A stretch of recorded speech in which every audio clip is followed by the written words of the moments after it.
little bit on the broken teams that we might have had a little bit of in the previous season. So each coach has access to 120 points available and can draft anywhere between 8 and 11 minds. Due to the generosity of that available amount of points, most coaches are actually probably going to be able to draft between 10 and 11 mons pretty easily, as it's pretty hard, honestly, to have to draft less than that. So you can expect to see some pretty full teams here for this season of the NPL with 10 or 11 mons on them. We also did change our rules regarding Z moves, whereas last season we allowed coaches to have 3 Z eligible Pokemon, all of which could use offensive Z moves. But for this season, that's changed quite a bit in that we are only allowing 1 Z Captain, which is actually able to use any Z move that it has available to them, aside from Omni boosting moves and aside from Evasion boosting moves. So a lot more freedom with that Z user in this season, but it is restricted to only 1 instead of 3 for the sake of ease of prep. Some notable changes to the available Pokemon here compared to last season. We had some bans. Tapu Lele, gone. Magearna, gone. And Seismic Toss Mega Kangaskhan was also banned. That does mean that regular Mega Kangaskhan without Seismic Toss is indeed allowed, but the use of Seismic Toss on a Mega Kangaskhan is no longer an option. And the final change to our available Pokemon in the draft is that we unbanned Mega Mawile. We saw that it wasn't quite as broken, we don't think, this generation compared to last, due to the presence of several fairies and other just things that outspeed Mega Mawile. So Mega Mawile was unbanned for this season, and we are excited to see how that does here for Season 7. So that is the general rules explanation for how this draft is going to work. I'm going to hand this over to my analyst here. Our new chief analyst for this season is It's Gregulator. Go ahead and introduce yourself and introduce your fellow analyst as well. Yo, what's going on, NPL people? It's Gregulator60 here, and I hope you're having a fantastic day, simply fantastic. And I'm really privileged to be here. Thank you to Jolt for the opportunity. And I'm actually not alone. I've got 2 great people with me that I'll go ahead and introduce. First being, no pun intended, also known as Noah. Say hi. Hello, chat and NPL fans alike. My name is No Pun Intended, and I'm really looking forward to my first sort of commentary for the National Pokeball League. I love drafts. Let's get it on. Awesome. And also introducing and joining us this weekend will be the great Philip, who was Majors Power Ranker last season. So say hi, Philip. Hi, and hello also to all the fans. And I'm back this season also as an analyst, again, with the major power rankings. This time I will not be doing it with Vert. He will be competing in our majors division, but I will be doing it together with Turbo. And I think in about 2 weeks, you will get our post-draft power rankings. So look out for them. Yeah, it seems like we got a really fantastic squad of coaches this season, and are you guys in the chat ready to get started with the NPL draft? Go ahead and put some, like, I don't know, emotes in the chat so we can get started. Come on, guys. We want to get started. Stop buffering. All right. Well, actually, I don't think the stream's buffering. That's what Merc is saying. There are the emotes. There are the emotes. They're coming in slowly but surely. All right, so actually we're gonna get right in. I think Razor Wolf has sent us the very first pick of the NPL draft, and we're gonna see what he decided to take first overall for Season 7 of the National Pokeball League. And anytime that slide wants to come on out, I'm really nervous. What do you guys think it'll be? I think Mega Mawile's coming up first. It should have been Magearna. Oh my god. It's Mega Latios, guys. Oh, okay. Razor Wolf, the Chicago Bewares have drafted Mega Latios. This is a fantastic Pokemon. It's very fast. It's very offensive as well. Unlike Mega Latios, which is unkillable, this mon is just an offensive juggernaut, being able to run both offensive sets, Dragon Dance, Calm Mind, immense amount of coverage. I really like the Mega Latios pick. It covers a lot of it has a lot of useful resistances I find useful for like offensive teams, you know, resisting like grass, water, the elemental stuff like fire. So this is a really solid first overall pick, I think, for the Chicago Bewares. Some people may say this is a questionable first round pick, and some may think it's questionable first overall, but I think this is a great mon. What do you guys think about Mega Latios? Yeah, I actually also think it's a really great Mondo format, and I think most of the people are also pretty experienced in the format, also think Mega Latios is the powerhouse. It definitely is. Is it the first pick overall worded? Yeah, I think it can definitely be. I think last season Merc showed us that it can definitely sweep through quite a lot of teams with Calm Mind or Dragon Dance alike. I think the only one who would disagree with Mega Latios round 1 is Chimpact. I believe everyone knows it still. But his opinion does not say much at all. So I think it's a good pick. I mean, it's funny. We talk about how many of these mons that we talked about being banned, they were. But in the end, I think Megalodios had probably the biggest impact on a single draft throughout Season 6. I mean, it was up there in the league MVP race the whole time, competing with these mons that we eventually determined were overpowered. So I think it's an excellent pick right here. Yeah, let's see if what's his name? If if we can get some tossings with Megalodios this season. So we're gonna move on to the second overall pick of the draft. Yeah, so the second overall pick by Shadi was, I don't know, it was Mega Kangaskhan actually. And this might surprise people, this might not surprise it, because if you remember, last season, Riz had it, and he also had Seismictos on it. This season, there's no Seismictos, but still, Shadi drafted it, second pick. And I don't know if you remember Riz's last season, he almost got relegated with Mega Kang on the squad, and also with Seismictos allowed. So I don't know if Shadi is looking at relegation or not.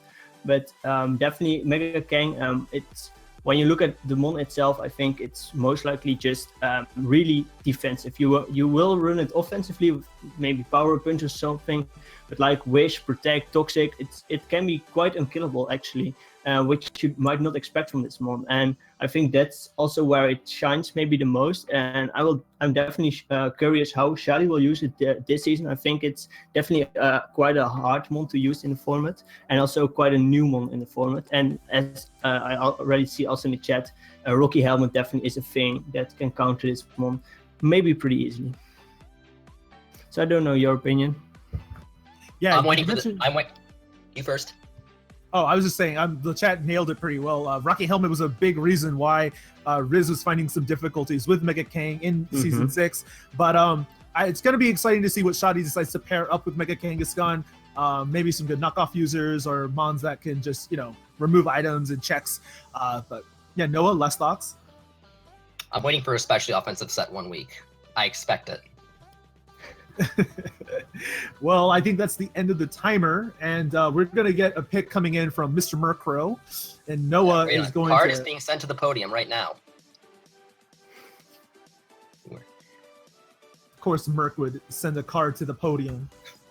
In a really slow manner, I imagine. So the third pick in the draft is going to be Mega Gardevoir, and this is a mon that I happen to think is really, really, really good. I mean, it may be a year older, its vocal cords might not be as strong, its Pixelate Hyper Voices may not be as strong, but gosh darn, Pixelate Hyper Voice is still incredibly threatening. The Fairy type is just so good offensively because there are only 3 types that resist it.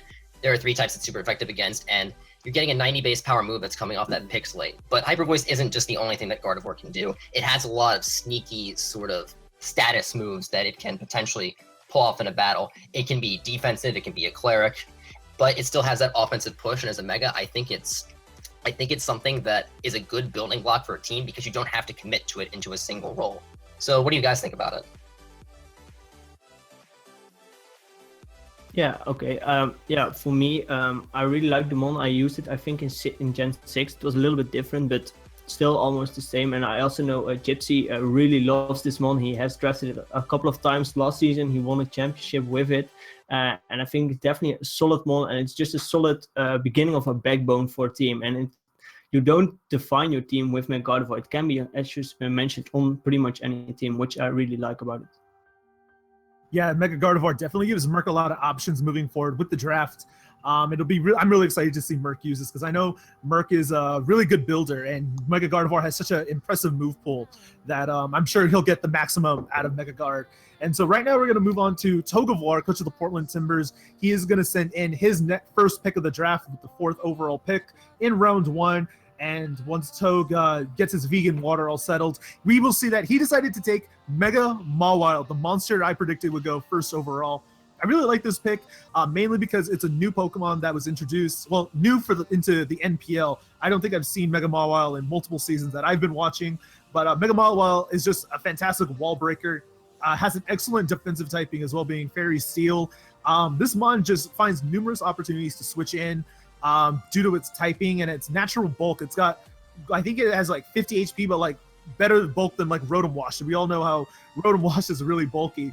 One thing I like about Mega Mawile is its two abilities prior to Mega Mawile, both being Intimidate and Hypercutter, that prevent certain mons from checking it immediately, like Lander's T. It's Intimidate getting blocked by Hypercutter, and then being able to Intimidate as well itself. So I'm really excited to see how Chris will use Mega Mawile. You could see some all-out offensive sets with this thing, or kind of invest really bulky. I think the huge power ability really gives it the opportunity to customize its own attack set and leave some extra room to invest in bulk that I think Toad will really like to take advantage of. So I'm really excited to see him use Mega Mawile. Interesting to see what he'll choose to partner it up with, because I know this thing gets a ton of coverage and good coverage by ELB, and really nice. What about you guys, Philip, Noah? Yeah, I think it's definitely one of the new mons that is been around in Gen 7 a little bit, but I think comparing it to the other megas that have went before, Mega Mawile might be a little bit more defining for your team, because you want that Mega Mawile is a powerhouse, but you also want to have things around it. So maybe you want some trick room options with it, because then it's even more scary. And maybe you want some speed pass, I don't know. So I think with Mawile, you will definitely look at its speed and how can you try to still use it in that offensive way. And I think that's something that he might do in the later rounds, and that might define his team a bit more. So I'm definitely curious how his team will shape around this mon. So that's it for me. And one thing I want to get in quickly about Mega Mawile is that based on at level 100, it actually hits harder than Choice Bandit or Azumarill. Now these are both huge power mons, but that's just the power you're dealing with it. Yeah, and Azumarill is a very threatening mon itself. But Fel, you want to talk about Jirachi? Yeah, we all want to talk about Jirachi. Now, so Jot drafted Jirachi round 1. I think it's the first non-mega mon to go, and I think it's also maybe even the best non-mega mon, or at least top 3 in my opinion. And we all know what Jirachi does. I can go on, I think, for hours about every option you can basically get or try with it. I think most people will just say, oh, it will just Iron Head flinch teams down. I think it might, but I think with Jolt's luck, it won't work, but we will see. And so that's it for me. But now I think Jirachi is still a solid pick. It will be ran more bulky, I think, with Rocks, Wish, etc. A lot of times. Maybe it will sweep a couple of times with something like Calm Mind, but that's it for now. So I don't know your opinion, guys. No, I think Jolt made a wish to the heavens and said that he wanted some luck and he wanted some good as well. And Jirachi provides him both with that. It is just so flexible in what it can do. What you invest in, the stats that you do with that, it is really, really good. And it doesn't necessarily hamstring your team. And being a defensive steel type, I think, if you run a especially defensive spread, it really helps to check some of the bigger threats in the game. I like to flinch people. Typical Greg. You can't beat them, luck them. Actually, Noah, why don't you? I think Seb is about to send in his pick. So do you want to take the next one? All right, I've got the word in my earpiece. I'm getting it right now as we speak. And the 6th pick in the Season 7 NPL draft is going to be Mew, a mon that I personally have had some experience with myself. If there's one thing you're going to learn about me, it's that I love base 100 legendaries. And Mew is probably the most unique sort of base 100 legendary in that it has access to every single TM move. And people will be somewhat threatened about its offensive spreads, but for me, even though it has Munium Z, and I think that's a huge part of it because Genesis Supernova just hits really hard and it provides support for a potential other Psychic type. But for me, the set I like is the defensive spread because Mew, even though it only has base 100 stats, it can be a really decent wall if you just get up a Will-O-Wisp, if you get up a Soft Boiled, and then you can just generally be annoying, clear hazards, set up hazards. And if you can think it with Mew, you can probably do it. So what are your guys' thoughts on Mew? Yeah, I really like Mew. Like you mentioned, I think defensively, it's probably its best set with access to like a lot of really good utility moves. Being Stealth Rock, both Defog, Will-O-Wisp, Toxic, Thunder Wave, you can name it. Like Mew is an ultimate utility Pokemon, and I think being so fat on both the physical and special side, it allows Mew to really flourish defensively. And I think the 1 week you do run it offensively, it just has the all coverage. Like if you're weak to, people say, oh, your team's weak to Mamoswine. Well, Mew can run a really effective like Earth Power Ice Beam set with like Nasty Plot, Rock Polish, like Double Dance Mew. Really cool, has like defensive setup with Calm Mind and stuff. So I'm a big fan of Mew. Yeah, I think you guys pretty much covered it. I think it's like if you bring it a couple of times defensively, people will prep for the defensive set, and then all of a sudden you're like Expert Belt, Nasty Plot set, or even Dual Dance Mew, and you might just catch a sweep right there or just break the team at all. So Mew can do quite a few things, and it's quite hard to prep for actually. But I also believe that our current champion, is standing in his pick right now. So Greg, if you want to take it. Yes, and I have got the pick right now. And guys, this mod is really near and dear to my heart. It is Landorus Therian. I won a championship with Lando T. I'm excited to see Gypsy win a third championship with Lando T. I'm sure 15 other coaches would love to stop him, but Landorus Therian, arguably the most defining Pokemon in Generation 7 with the introduction of Z Crystals. I'm pretty sure Gypsy is drafting this with the intent of making this his Z move user, with access to plethora of Z moves, being Supersonic Sky Strike, the Continental Crush, Tectonic Rage, and then also like classic like pivot sets, bulky with Stealth Rock, Bulk Up. I think Gypsy is just wild enough to like come up with sets that even I don't know about, and it's got a really good typing. It provides a lot of like things that you really want on your draft, like a good Stealth Rock user, a good ground immunity. He has Intimidate support, pivoting options with U-turn. I think Landorus T is just a fantastic mon. And I think if anybody wants to get something else in quickly about Lando T, they can. Otherwise, I think Mono has his pick. I think he's really excited about it. For me, Intimidate is kind of just the engine that keeps Landorus going, because even if you can't necessarily live a hit, sometimes getting off that Intimidate can really help a mon potentially get in, set up, and potentially do a lot of damage to your opponent's team. Yeah, I think to round it off with Gypsies, with knowing Gypsy, he will just run those custom Lando sets quite nicely with like really the EV spread out really around all the stats to say, and just can take like 1 or 2 hits and then just set up at the right time and just kill them all in general. And I think he will just use it perfectly as always. So then with Mono, as you already can see on the screen, he drafts Mega Lopunny. So yet again, a Mega. So it's really a popular team this round. But I think Mega Lopunny is just a mon that can be the starting point of about any draft, and it's always pretty solid. You might say there are like more than 100 counters to a Mega Lopunny, but not with a well-drafted Lopunny. You get some wall breaks around it, you get some hazards, especially Spikes and T-Spikes are really nice together with Lopunny. You can run a lot of cheesy sets with Lopunny. I think we've seen quite a lot over the past couple of years. Something I like with Lopunny, attacking on Facade is nice, like Cosmic Power, Substitute Pass, Baton Pass sets I also have seen work a few times actually, which can definitely surprise an opponent in 1 week. And I think Lopunny is definitely a solid mon. I think we've seen almost everything already of it, but I think it's still a really solid mon, especially with its speeds that are around 130, I believe, or 135 even. I don't remember anymore. It just can pretty much clean any late game, and that's what I really love about this mon. It's a really great late game cleaner. So guys, say it. Lopunny, like you mentioned, Paul, Lopunny does like, we've seen it all from Lopunny, but Lopunny does it the best as being a late game cleaner, being just that offensive juggernaut that we've all seen. So I think in Mono's hands, it's going to be a real threat. And no, I don't want to cut you off, but I think I have nothing to say about Mega Lopunny that you haven't already covered. I think Bird has his very first pick in, and I think he's excited about it. Well, I'm excited about this pick too. I have it coming in, and we believe that the 9th overall pick in this draft is going to be, drumroll, pause, Zygarde 50% form. And this is a mon that I've used personally myself as well. I guess it's fortunate that I get all the mons that I kind of have an idea how to do it with. Zygarde isn't like your conventional ground type, and 1,000 Arrows is the main key to giving it what it needs to.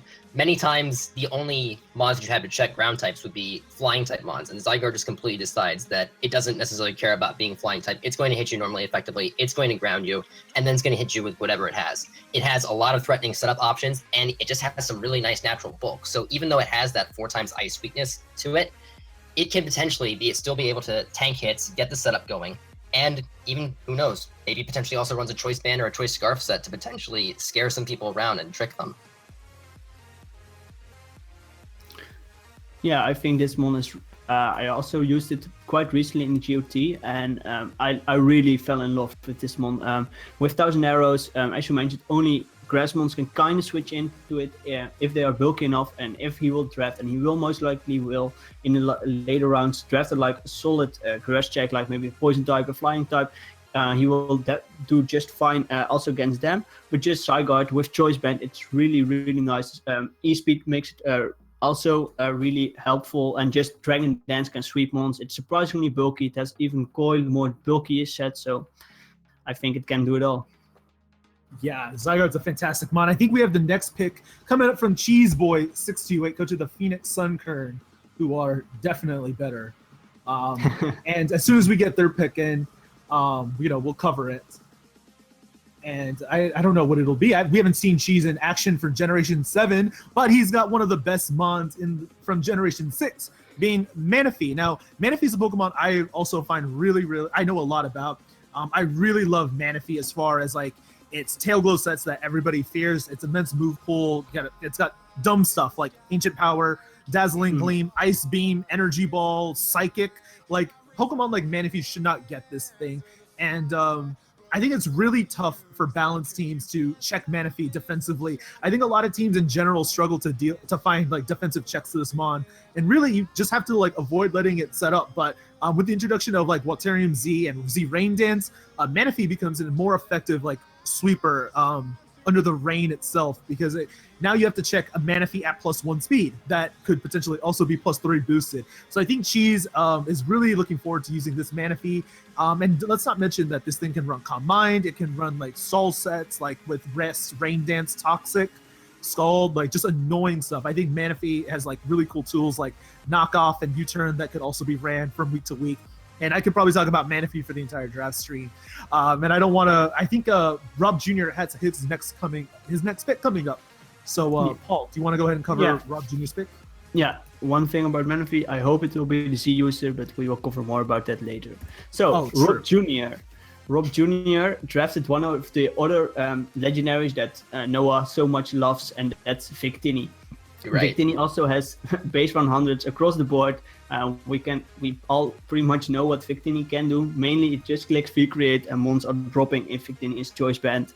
I think Victini still is a solid mon. I think more and more people are finding cheeky ways to counter it. I think if you ask Ferd, he had, I think, quite a while back, quite a nifty strategy against this mon. I won't reveal it now if people don't know about it, but it can be pursued, for example, and it can be dealt with because you get a speed drop from clicking V-Create.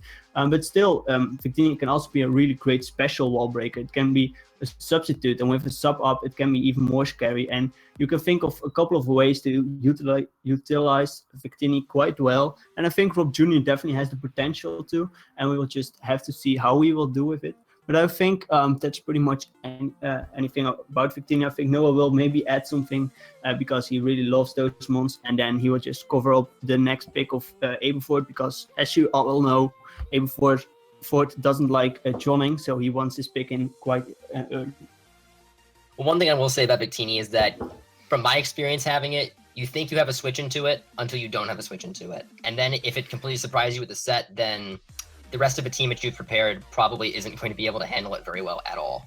But we have the 12th pick overall in the draft coming up by Aberforth and the Newcastle Umbreons, and they have selected the first of the Tapus, Tapu Koko, the famed electric type with the electric terrain. Now, just looking at Tapu Koko's stats, you wouldn't necessarily think it would be a great special attacker, but that base 130 speed means that there's only like 5, 6, or 7 illegal mons in draft format that will definitely outpace it no matter what. The electric terrain really gives it some power on its Thunderbolt attack. It gets okay coverage moves, but being a mythical Pokemon of sorts gives it enough of a stat increase where it just runs through teams. The U-turn momentum is very good, and don't sleep on that physical set either. This mon is just going to be fast, and it's going to set the pace for Abe, I think, throughout the season. Yeah, one thing I do want to mention about Tapu Koko is the move Nature's Madness. A lot of times ground types like to switch in on this Pokemon, but Nature's Madness really gives you a reliable way of chipping damage off no matter what's in front of you, especially when you have something that can't really threaten you, like a weak water, like Alomomola. It's relatively safe to go for. And I think, with moves like Taunt, Roost, U-Turn as well to avoid Arena Trap, Koko is such a great offensive pivot for an offensive coach like Abe that I think it'll be really good in his hands. No, I think that pretty much covers Koko. Some people might disagree that it's around 1 month, but I think Abe has also used it in the past, and I think he can definitely with his playstyle utilize it quite well. And indeed, there are some moves that you can sleep on, like Roost, like Calm Mind. You might not see it coming at first, but it might just take you. So I think Trev is also really eager with his team change to pick a small. And Trev has taken Tapu Fini, the water fairy type that was also introduced in Generation 7. Now, guys, I know Tapu Fini gets a lot of crap in Draft League, and it's a really controversial mon. People always like to mention, Tapu Fini doesn't get recovery, but Tapu Fini has a great ability in Misty Surge that brings up Misty Terrain automatically, prevents status from your teammate, so Pokemon that can set up in front of like bulky waters, like opposing ones, don't have to fear Scald Burn. It's really nice. It also gets Nature's Madness, and guys, you cannot sleep on this thing's bulk. It just comes in, sponges a lot of hits from like a lot more passive Pokemon, and you'll see that with leftovers recovery, this mon really finds a lot of opportunities to get itself really healthy. And it's got very good support options with Defog, with Taunt, with Nature's Madness as well. You can run offensive sets as well. Like, I don't want you to think that this is just a defensive mon. It's got 95 special attack, which is the same as Tapu Koko. And you slap a choice specs on, or like a life orb or expert belt, and Tapu Fini becomes a threat. It's got really cool sab options in Moonblast. It's the only Tapu to get Moonblast outside of Lele, which is banned. And I think Tapu Fini is just a great mon, and I'm really excited for Trev to be successful with it, because it's one of the Pokemon I personally really like in Generation 7. And I know I ate the entire timer on Tapu Fini, but I love it so much. So if you guys have anything quickly to say, otherwise we can move on to Matty Brawlick. Yeah, so quickly, I've used Fini. I won't say it's round 1 material. I think you can slap it on any team, which is really nice about it. And we will just see how Trev will use it. Maybe he will come up with something that surprises all. But next is Matty Brawlick, and Matty Brawlick drafts Scolipede. So Scolipede is definitely a mon also quite close to my heart. Also, recently used it in the GOT, and I really like the mon because you can basically have 3 Scolipede sets, and you can also combine them together. But you basically have a Speed Pass variant, you have a Hazard Stack variant, and you just have a straight up offensive variant. That's pretty much your Scolipede 101. You can combine that. You can have spikes with protect, substitute Tompass. You can do it all, but basically I think Scolipede is a really nice mon on pretty much also any team. And I think with Speed Pass, this can be potentially really scary if many draft some like great wall breaks, which maybe lacks on speed in the later rounds. I'm kind of surprised he took it round 1. I think round 2 or 3 is normally you would see it between round 3 and 5, I believe. But I think Matty just really, really wanted this mon on his team and just had some plans for it. So we'll just see what Matty will do with it.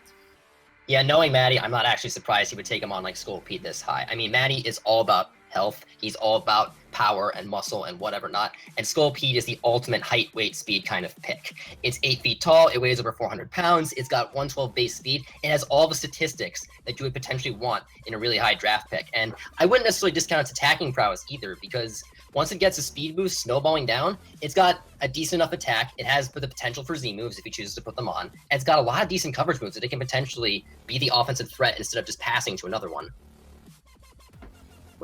Yeah, and then guys, I think it's time for Rizzy Pow's first pick of the NPL draft.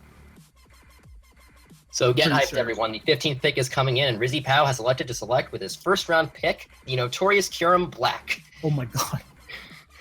Yeah, very notorious. Everyone get scared. This thing is a monster with 170 base attack. And there's one main reason why Kyurem Black isn't isn't necessarily hanging out with the other big bad legendaries that are going on with it. And that's because it's a bit of a drama queen. It could potentially learn that physical ice move to put it over the top and take advantage of that base 170 attack, but instead decides, nah, I'm just going to roll with Ice Beam instead. But even considering that, Kyurem is still one of the biggest threats in the draft format. You have to almost take it as your first pick or not at all, just because it's really difficult to fit on a team once you begin drafting 3 or 4 Mons. But as a potential wall breaker, its power is almost unmatched. If it could just and it takes a good coach to kind of put it under control and utilize all of its many talents. Yeah, I think Kyurem Black definitely. I'm actually maybe a little bit surprised it fell to the 15th pick overall, but yeah, people just maybe have used it in the past and don't like it, or just want to try out other mons. But I think it's maybe even the best wall breaker that there is. He might use C moves with it, and then you can have C freeze shock, and you can have your step physical ice move. Maybe he doesn't. I don't know. Kyurem Black is also surprisingly bulky, which is also really great. And I don't know if he will, but last season he said risk that he wants a more bulky team. And I think starting with this bulky-ish great wall breaker with his team, I think it's a really solid start for him. So I'm surprised what he will do with it. Yeah, I'm really looking forward to see what Riz can do with Kyurem Black. I think Moxie Infernape 5 has submitted his draft pick, and it's actually quite a shocker, guys. With the 16th overall pick of the first round, Blake and the Baltimore Braviaries have selected Necrozma. Necrozma. Necrozma is, guys, I'm not going to lie. I'm kind of shocked that it was taken this early. I think Necrozma is a good Pokemon. I think despite it being an NU, it's still a mon that functions and very well in draft, mainly because it's got stealth options for Stealth Rock, Calm Mind, Sword Power, and if you can eliminate dark types with really strong Bug or a Fairy, I think Necrozma can really be a threat offensively and defensively. It is a bulky Psychic with access to both Moonlight and Morning Sun. So if you don't need all of your move slots, you can definitely put it there. It's really hard to kill with Prism Armor. Really cool, Dual Dance sets, Calm Mind, Rock Polish are a thing with this mon. Swords Dance it even gets. And if it doesn't have immense coverage, but it has okay coverage for depending on what you need to beat. If you need to beat a Alolan Muck, it's got Earthquake. If you need to beat I don't know what other dark types out there. You can run Hidden Power Bug or X Scissor. And Blake is a crazy coach, so he'll find something to do with Necrozma. But now we are looking at the first 16 Pokemon to get drafted here in the NPL, and I don't think there's really any terrible draft picks. Why don't you guys go ahead and talk about what your favorite pick is before I mention mine? Favorite pick? That's always. I think that's quite hard actually. I think I will give it to Vert, because when you have first pick or so, you can draft pretty much everything. But he was middle of the pack, and he drafted a monster like Zygarde, and Zygarde currently in the meta is it's destroying teams left and right. And I really, really am a big fan of Zygarde 50% form. So I hope he will take it forward with it. Yeah, definitely. I would say that my favorite pick in this round would be Cheese's pick of Manaphy at number 10. And I never really got much of a chance to talk about it because of the whole timer thing, but Manaphy is just... So I have a very fond experience with Manaphy. It's one of my 2 favorite mons in draft format. And if we get to the second, I'll tell you what it is. But it was a very bad team that I had with Manaphy. It was a 12-mon team, and I hated all of it.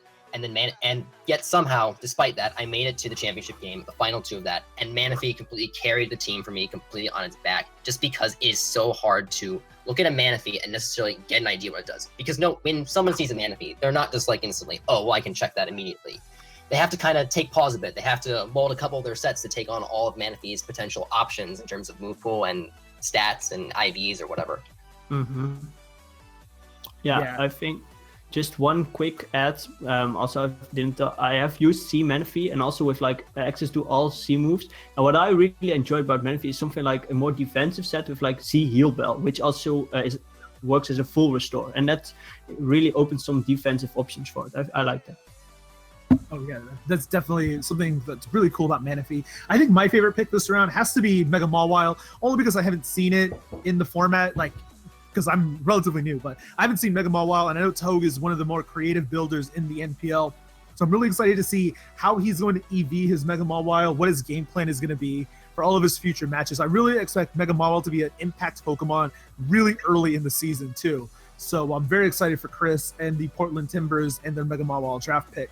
I think Blake has actually sent in his second pick. So Fel, do you want to go ahead? Yeah. All right. Yeah. So with his second pick, Blake selected Infernape, and Infernape is just, I think we can almost say this with everyone, we have used it in the past. Now, I also have used it. Most of the people have. And Infernape is a really, really cool mon, actually. With its speed at just a little bit over 100, it can be an excellent setup sweeper. Also, it has a great fighting stat priority at both sides. So it can be a special sweeper, it can be a physical sweeper. Just a side note, if you want to use it as a special sweeper, you have to hit your Fire Blast and your Focus Blast. I don't know how lucky Blake will get this season. We will have to see. Other than that, it's also a great Scarfer. It can even run bulky with like Slack Off against mons like Sneasel, Weavile, if you want to counter those. Infinite is a great check for them. And overall, Infinite can do quite a lot, and I hope Blake uses it really well and just runs all kind of Infinites throughout the season. I will be more than happy to just see like a Calm Mind Infinite. I will be happy with that. I want to see Blake run Fat Infernape with Slack Off, Will-O-Wisp, and Taunt. Also nice. No one can stop it. Hey, depending on the matchup, it could be annoying as hell to play. But trust me, anything with Will-O-Wisp and Taunt is going to be annoying. And Infernape has that base 108 speed, so it generally will get the jump on many bulkier mons. Yeah. All right. I think Rizzy Powell has submitted his second pick of the draft. So why don't you go ahead and take it away? According to my insider information, the pick Is it Hoopa? Is it Hoopa? It is. But Rizzy Powell is elected to pair his Kyurem Black with a Clefable, the notorious bulky fairy type. And I do call a lot of mons notorious. That's because there are just so many great mons that are around their League format. I love League format, by the way, in case you're wondering. Type 1 in the chat if you also love League format, by the way. But Clefable, even with the nerf to Thunder Wave in Generation 7, it is a really, really bulky mon. The fairy typing really helped it out quite a bit, being able to tank hits and potentially resisting sort of attacks. And I wouldn't necessarily discount its offensive presence either with Magic Guard plus Life Orb either. It gets a lot of great coverage moves being a fairy. The offensive set is something that not a lot of people would potentially expect. And it gets two great abilities in Magic Guard and Unaware. And the ways to counteract each set aren't the same necessarily. So you kind of have to do both. And I love it when teams like don't know what a mon is going to be doing in a match. Yeah, I think Clefable's an excellent Pokemon, and I'm really excited for Riz to use it. I actually have Matty Brawlick's next pick, and Matty Brawlick took the mon I'm pretty sure everyone thought Riz would draft, and that is Hoopa Unbound. And guys, I don't want to play Matty if he has Hoopa Unbound and Scolipede, like Philip was mentioning. Hoopa Unbound is a scary Pokemon, especially if you get Speed Pass into it. This mon has all the tools necessary to be both a physical wall breaker, a special wall breaker, and just a trick room sweeper. Like, Hoopa Unbound is ridiculous. And the only thing really holding it back is its speed tier and, its Vortex weakness to bug. Being able to be Pursuit Trapped if it goes for Hyperspace Hole or Fury or whichever one drops the defense. And I really, really like Hoopa Unbound. I think it's an excellent Pokemon, and I'm really excited for Matty to get his hands on it because, look at all those rings. Hoopa's really buff, got a really strong upper body, kind of all right lower body. So I think Hoopa Unbound and Matty are a match made in heaven. What do you guys think about Hoopa? Yeah, I think you are hitting the nail right there. Also, Hoopa gets Maddie's favorite move in Trick Room, so don't forget that. I think Hoopa just fits Maddie's playstyle quite well, and also it's an excellent wall breaker. Trick Room options, even Speed Pass option with that Scolipede, I think it will do phenomenally. But I think also Trev is eager to get his pick in. Oh, why don't you tell us what it is? Oh, do I have the honors? So, Trev, with the Houston Toxapex, selects Weavile, actually. And I really, really love Weavile. Weavile is one of my favorite mons in the format. I used it in, I believe, Gen 6, and it was the top kill leader. And Weavile just picks off any team. Late game, Weavile just cleans up most of the games. Other than that, it can be the wall breaker. Not many mons can even deal with Weavile. You have some cheeky Weavile sets. I believe Shady still knows about Focus Punch Weavile for his Miltank. And overall, what's a little bit bothersome with Weavile is that start rock weakness, but with Finney on his team, which can devote the rocks away quite reliably, I think Trev has that covered quite well. And overall, I think Weavile is really a speedy monster and just will destroy most teams. Yeah, that sounds about right. Anything you want to add, Noah, before you move on to the next pick? Weavile kind of has the speed and power of Mega Evolutions without taking up the Mega Evolution slot. The only thing that's really bad about it is that it tends to get absolutely wrecked by priority. But I think a good coach can generally like scope out the matchup and potentially avoid that and put Weavile up to being one of the best mons in the league format. Yeah, all right. I think you can go ahead and mention Abe's next pick, Noah. All right, so Abe is going to join at the top of Coco. He selected in round 1 with one of the pseudo-legendary dragon types. This is Salamence, and I was not initially the highest on Salamence as a mon, but as I've seen it used in League format, I got surprised by some of the nifty tools that it gets. So for one thing, it's another Intimidate mon, and Intimidate can be very nice as a support-based role, but Salamence, the best role that Salamence has isn't necessarily as a support mon. It's as a Dragon Dancer. It's as an offensive mon that can run Banned or Scarfed. It can sweep teams on its own if you're not prepared with a Scarf set or the Dragon Dance set or any sort of thing like that. And it does have some nice utility with Defog and Wish and Roost and some of these other moves that it gets. It's kind of surprising for a Dragon necessarily. We think of it mostly as offensive, and Salamence has a few neat tricks up its sleeve. The best Salamence is Fat with Roost, Wish, Healed. No, it doesn't get Healed though. Dragon Tail. But it's got a lot of defensive options. As well as being like a very scary offensive sweeper with Moxie and Intimidate. And I think Fly Z is a really cool set that scares a lot of teams, especially with Moxie. So I don't mean to cut you off, Paul, but I do want to get to Rob Jr.'s next pick. He actually has drafted Thunderous Incarnate, which is my favorite Thunderous form.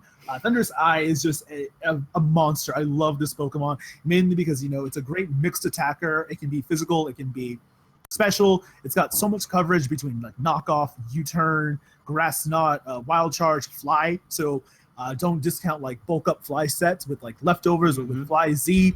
It has Figgy Berry. Oh my god, I don't want to talk about berries like that.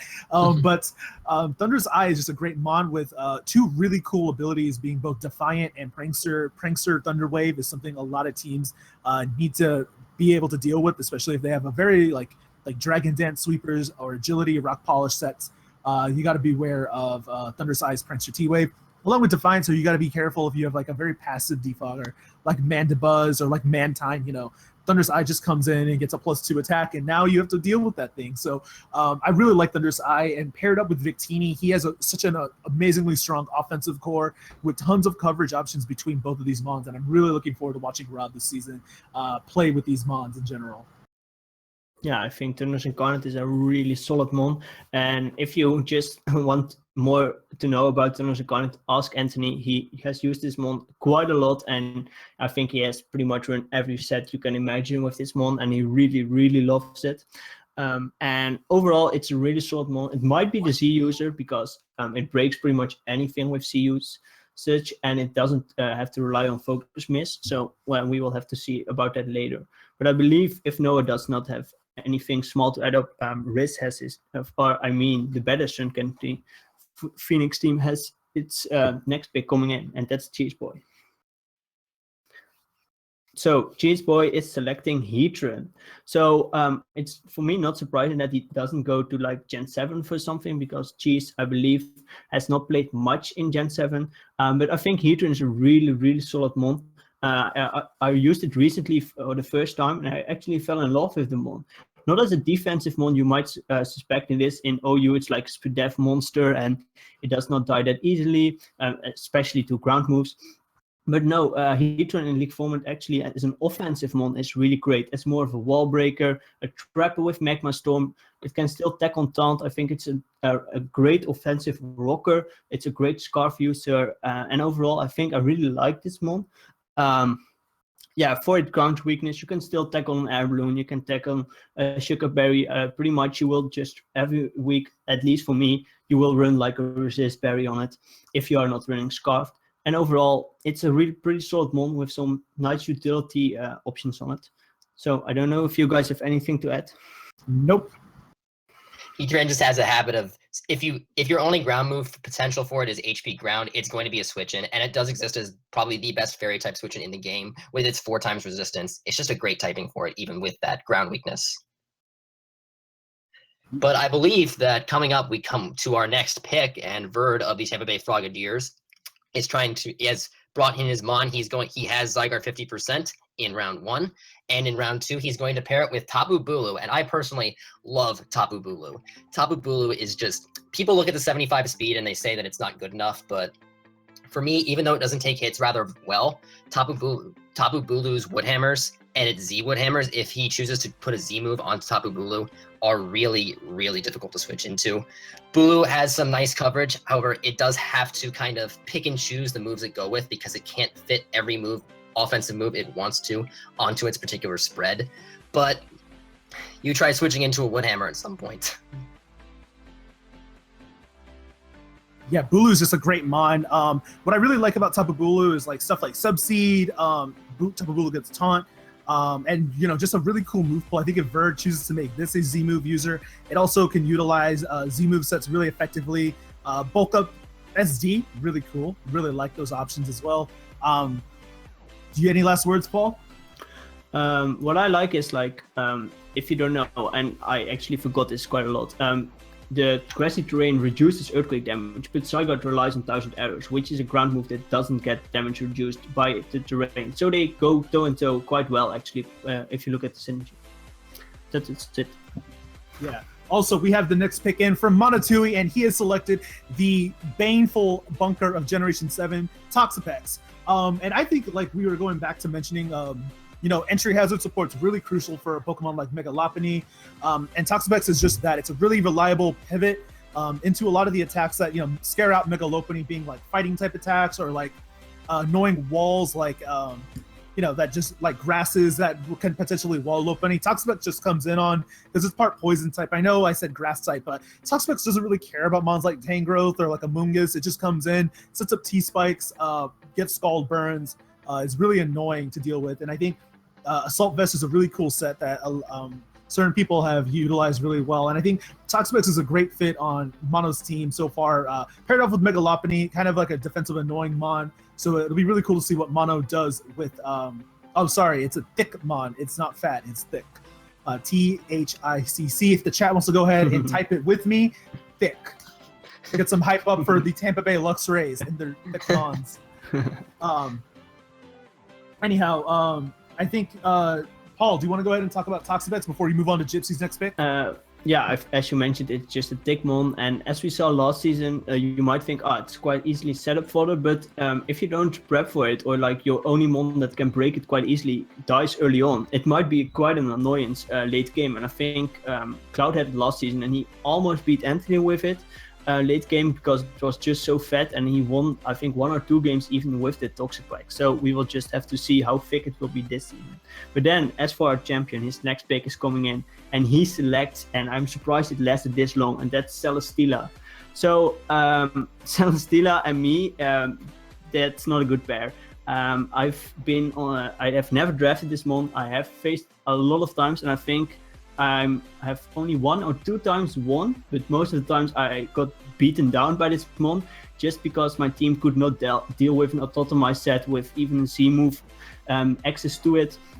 This mon can pretty much be so disgustingly bulky on one end, but it can also be just disgustingly in an offensive manner because it still takes hits quite decently, can set up an autotomized, and instantly it has +2 speed, and you are like, okay, what coverage does it has, because it has a lot of coverage, and you might struggle to even switch into this mon.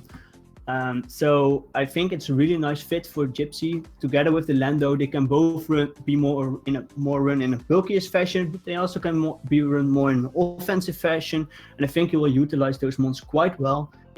Those are 2 flying types, but I don't think they share a common weakness. I might forget one, but I don't see one in particular as of this point. To see it last round 2, middle of the pick, I'm surprised actually, and I think I'm looking forward to it. Yeah, why don't you go ahead and talk about Seb's next pick, Noah? All right, so the Florida Persians are next up on the clock, And with the 27th pick in the draft, the Persians have elected to pair up their Mew with a Garchomp. And I happen to really like Garchomp quite a bit. It hits that speed tier at 102 that just barely managed to outpace those base 100s that I also happen to love so much. It's a dragon, and dragons are known for coverage, and Garchomp gets quite a bit of it. It has the potential to run a defensive set with Rough Skin. It has potential to run an offensive set with Swords Dance. It was the scourge of Generation 4. Now it's a bit more tame. It's a bit more able to control itself a bit better. And Garchomp just had, and even that 4 times Ice Weakness that I mentioned with Zygarde, if you have enough positive assets to you where you can potentially get past that, you will be drafted. And Garchomp was drafted. Yeah, I mean, there's a lot about Garchomp that Paul will talk about. Mm-hmm. Okay, yeah, sure. No, I think Garchomp is a really great mon. I used it in GPC last season. I had Z moves on it, and I don't suspect Seb will. But with Z moves, it actually, after Sword Sense, also is a really great and solid breaker. But overall, it's also a nice offensive rocker. It can be a more defensive set, like Rocky Arm with Rough Skin. There she'll make a can counter. For example, don't forget about Ice Punch or Ice Beam, but I'm just saying. And I think Garchomp is a really solid mon. Has also over base 100 speed, which is also nice to have on your team. Yeah, and now we have the next pick in. It is from Jolt of the Token Minorities of the Toronto Raptors, and he has selected Terrakion, which is a really big offensive threat. I think Jolt is a huge King Nappy fan, and has selected Terrakion. And Terrakion's known for being an offensive powerhouse. Like, oh my god, it has such a great offensive typing, being with rock, which rock resists are arguably really hard to switch into. Like, we all know how hard Tyranitar hits. Terrakion hits just as hard with that powerful 129 base attack. Close combat comes off really strong. High base power moves, they have a chance to miss. So if Jolt decides to avoid that, he can opt to make this his Z move user, and Continental Crush, all up pummeling, really, really difficult. It's got access to Stealth Rock and Taunt, which makes it really, really cool mon.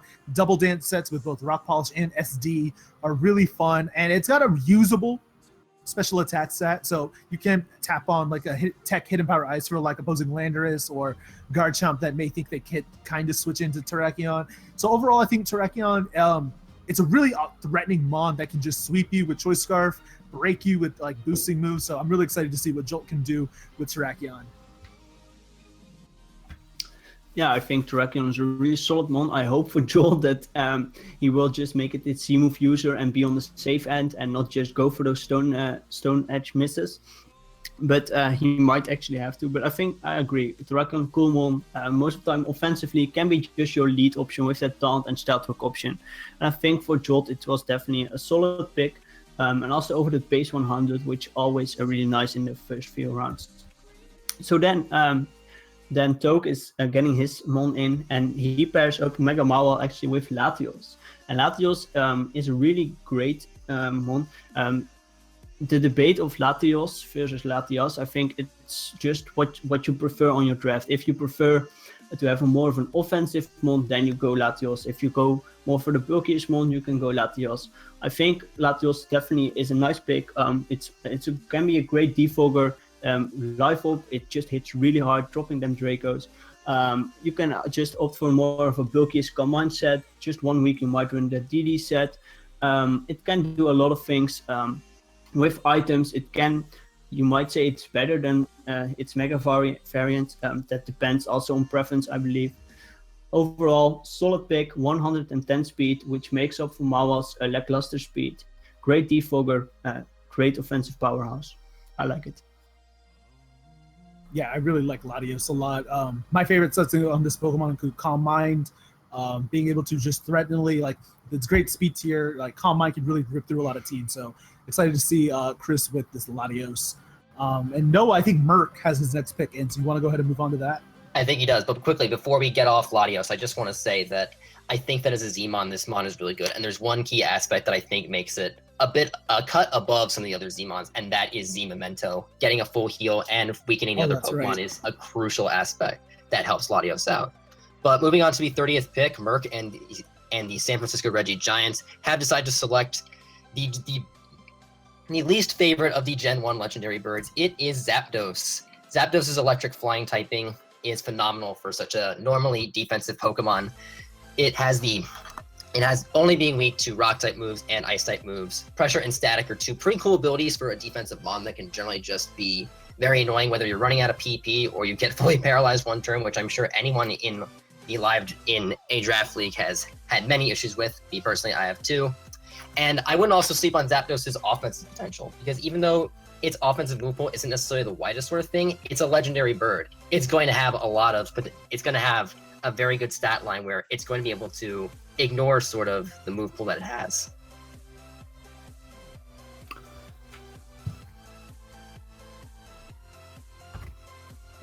Yeah, I think that Zapdos is a great mon that you had just mentioned. It's really cool. I think it'll fit well on Merc's team. And now I have Shoddy's pick coming in really next. And he has selected Skarmory, which is the Gen 2 Steel Flying type out of Johto. Skarmory is such a great Pokemon on his team. He's got Spike support for the Mega Kangaskhan. So I'm thinking that Shoddy's going to try to build around offensive Kang, just judging by, that's kind of like my first thought when you see a Pokemon like Skarm with the access to Spikes, Stealth Rock, Entry Hazards, Defog. I don't know if Shoddy likes to run Defog, but he has the option right there.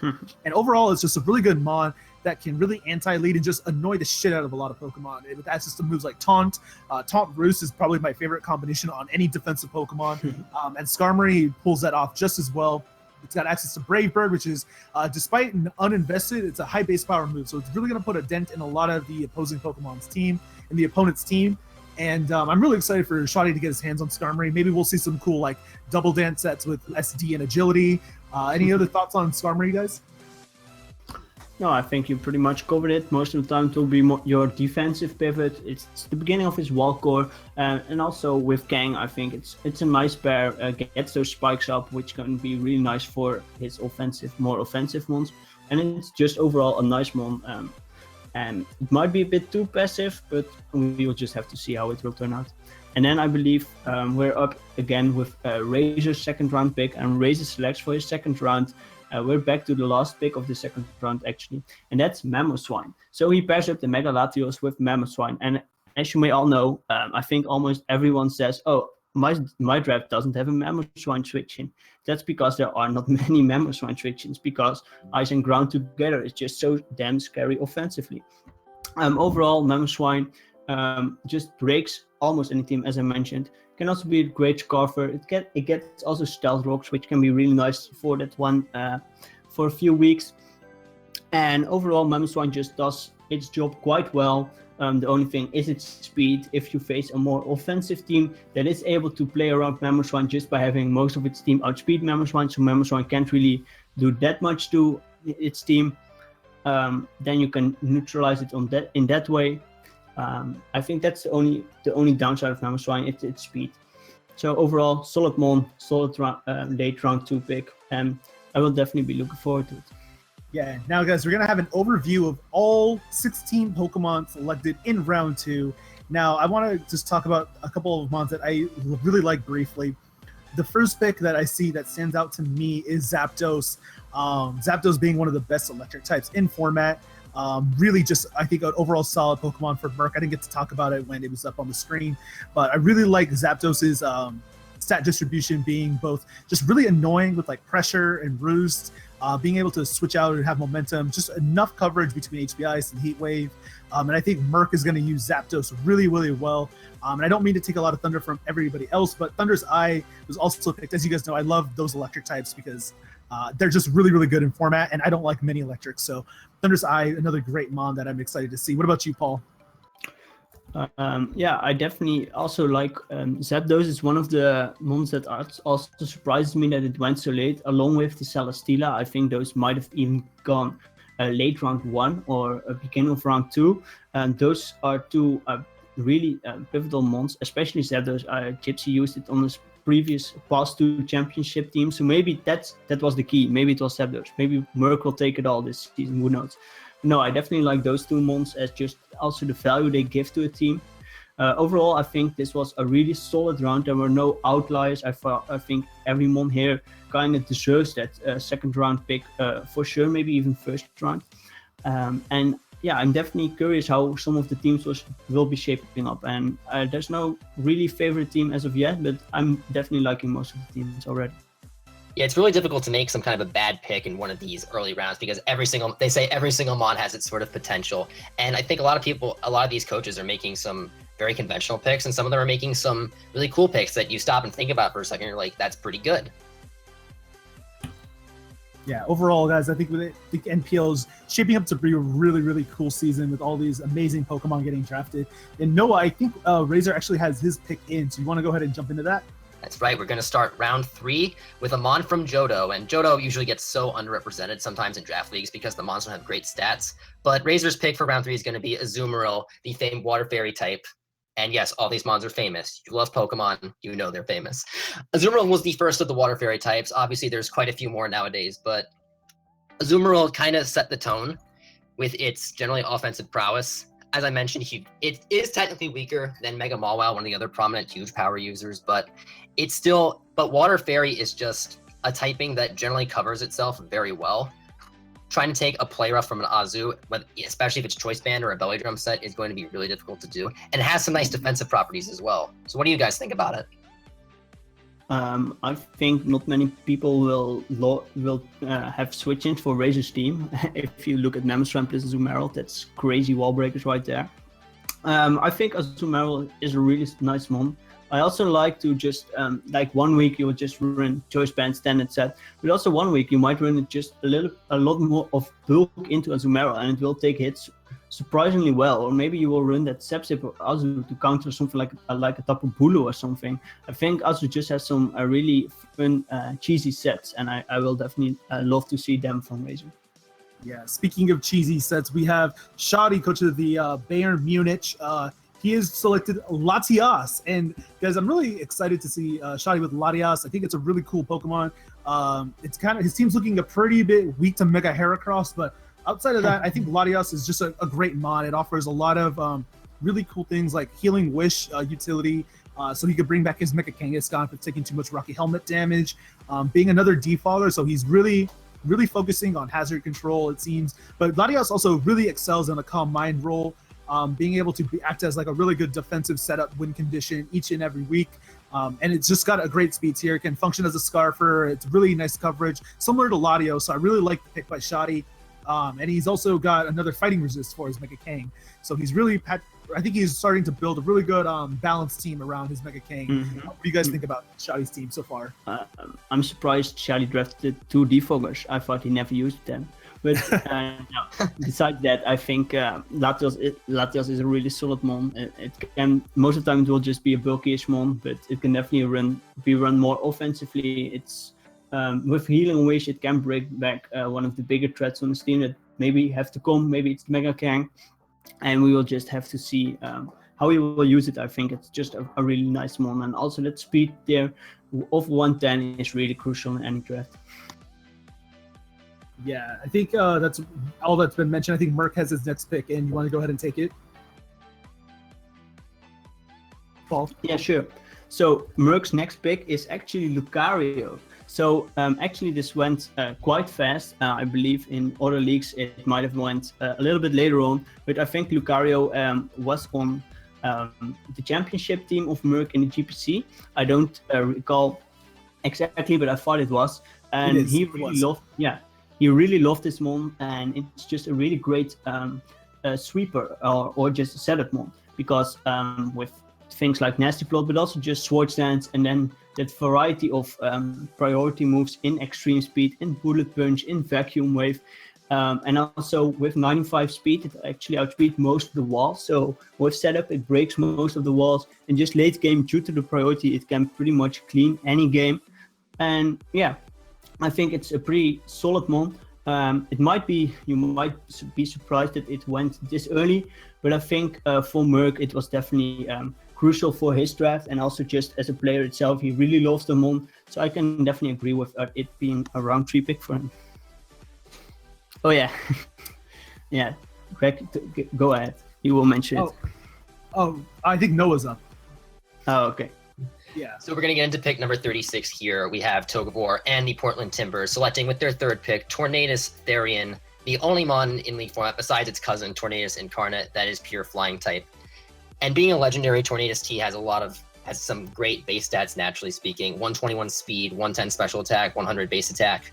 For me, what makes Tornadus T so really good is that it has a lot of different types of moves they can potentially run. And with the addition of Z crystals, maybe we get a bit of an under the radar sort of Z fire type move with Heat Wave or Superpower or something. Regenerator is a great ability for it. It's never going to be the superstar on a team, but it's a pivot, and it's going to bring those superstars in to be able to do the finest of work. Actually, I disagree a little bit. I think this can be the superstar if it hits its moves or if it has the Z axis. I think offensively, it's pretty hard to switch into Tornadus.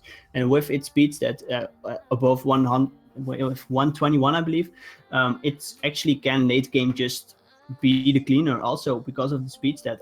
And as you mentioned, it also is actually a great pivot. So it can be like the offensive powerhouse. It can just be the pivot for the hard hitters like Mega Mawa, like Latios. And I think overall for Toge, this is a really solid pick. And actually, I'm surprised Tornadus Starion fell to round 3. I think it's round 1 or 2 30. Yeah. Incoming with our next pick is from Jolt of the Token Minorities, and he has selected Crobat round 3. Hello. But actually, I really like. First of all, I think a lot of people may be confused as to why Crobat's on the screen. This is not a mistake, but Crobat's a great mon, guys. Like, I know people might think it's a little early for Crobat, but being a flying poison type, I think it's such a unique typing that it's really hard to get elsewhere in your draft. A poison that's not weak to ground, and a Pokemon that has access to Roost, to Taunt, to Defog, to Super Fang, a lot of utility moves that only Crobat and Golbat really can do. But what differentiates those mons are, one, Crobat can run offensive sets a lot better because its bulk is, I guess not necessarily, but its speed, 130 base speed. It's super fast, it's super reliable, it doesn't miss Infiltrator, so a lot of people like to check on cheeky substitutes in their gimmicks, flies right through them, you can't flinch it. So I think who drafted Megalopony? I think it was Mono. Do not fake this mon out. Turn 1. You might have a bad time, but I really like Crobat. Being a poison type, he's really building resistances to fairy types, which threaten his Terrakion. So I think Jolt's onto something, even though this pick might be a little bit too early in some people's eyes, but I like the mon a lot. Yeah, I'm also a personal fan of Crobat. I really love the mon. It can be an excellent default actually, and with 130 speed, really great speed. And I emphasize a lot on speed because I think speed is one of the key things in League format. But also just Super Fang and Taunt is a really deadly combination of breaking walls or just whittling mons. And overall, it can be just a choice band Brave Bird. It can be Nasty Plot. Crobat can do a lot of things, and I think it's a really solid pick overall. So I believe then it's a turn of Seb. And Seb, with his third round, he selects Tangrowth actually. And Tangrowth, I believe, is also one of the mons Seb is quite comfortable with, I believe. And Tangrowth is a really solid pivot overall. And I think together with Garchomp and Mew, it's quite a nice bulky-ish pivot to the team. It can mostly will be run either defensively or with AV. And due to the regenerator, it can just switch in and out. It gets a lot of coverage, which is really nice, most notably knockoff. It's always nice to knock off some items. It can just hit also, hit quite hard. It can also just be a sunny day sweeper. Yeah, who knows? It gets chlorophyll. Who knows what Seb will do for crazy shit? But overall, I think it will be just one of the glue mon to his team. And I really like it. What stood out for me about Tangrowth is the price. It's going for 10 points, and thus far, we haven't had any other pick that's gone for 12 or more. So for me, personally, Tangrowth is a huge budget beast, and it allows him to get potentially better picks in later rounds of the draft. Yeah, and I know Seb, he loves Regenerator. He had a Mungus, a lot of success last season with it. So I think Tangrowth is a really good mon, and he'll enjoy it a lot. But I think Gypsy King is up next. So do you want to go ahead and announce what he took, Noah? That is true. Gypsy King is coming in with his third round pick, and I believe he is taking his Mega for the selection.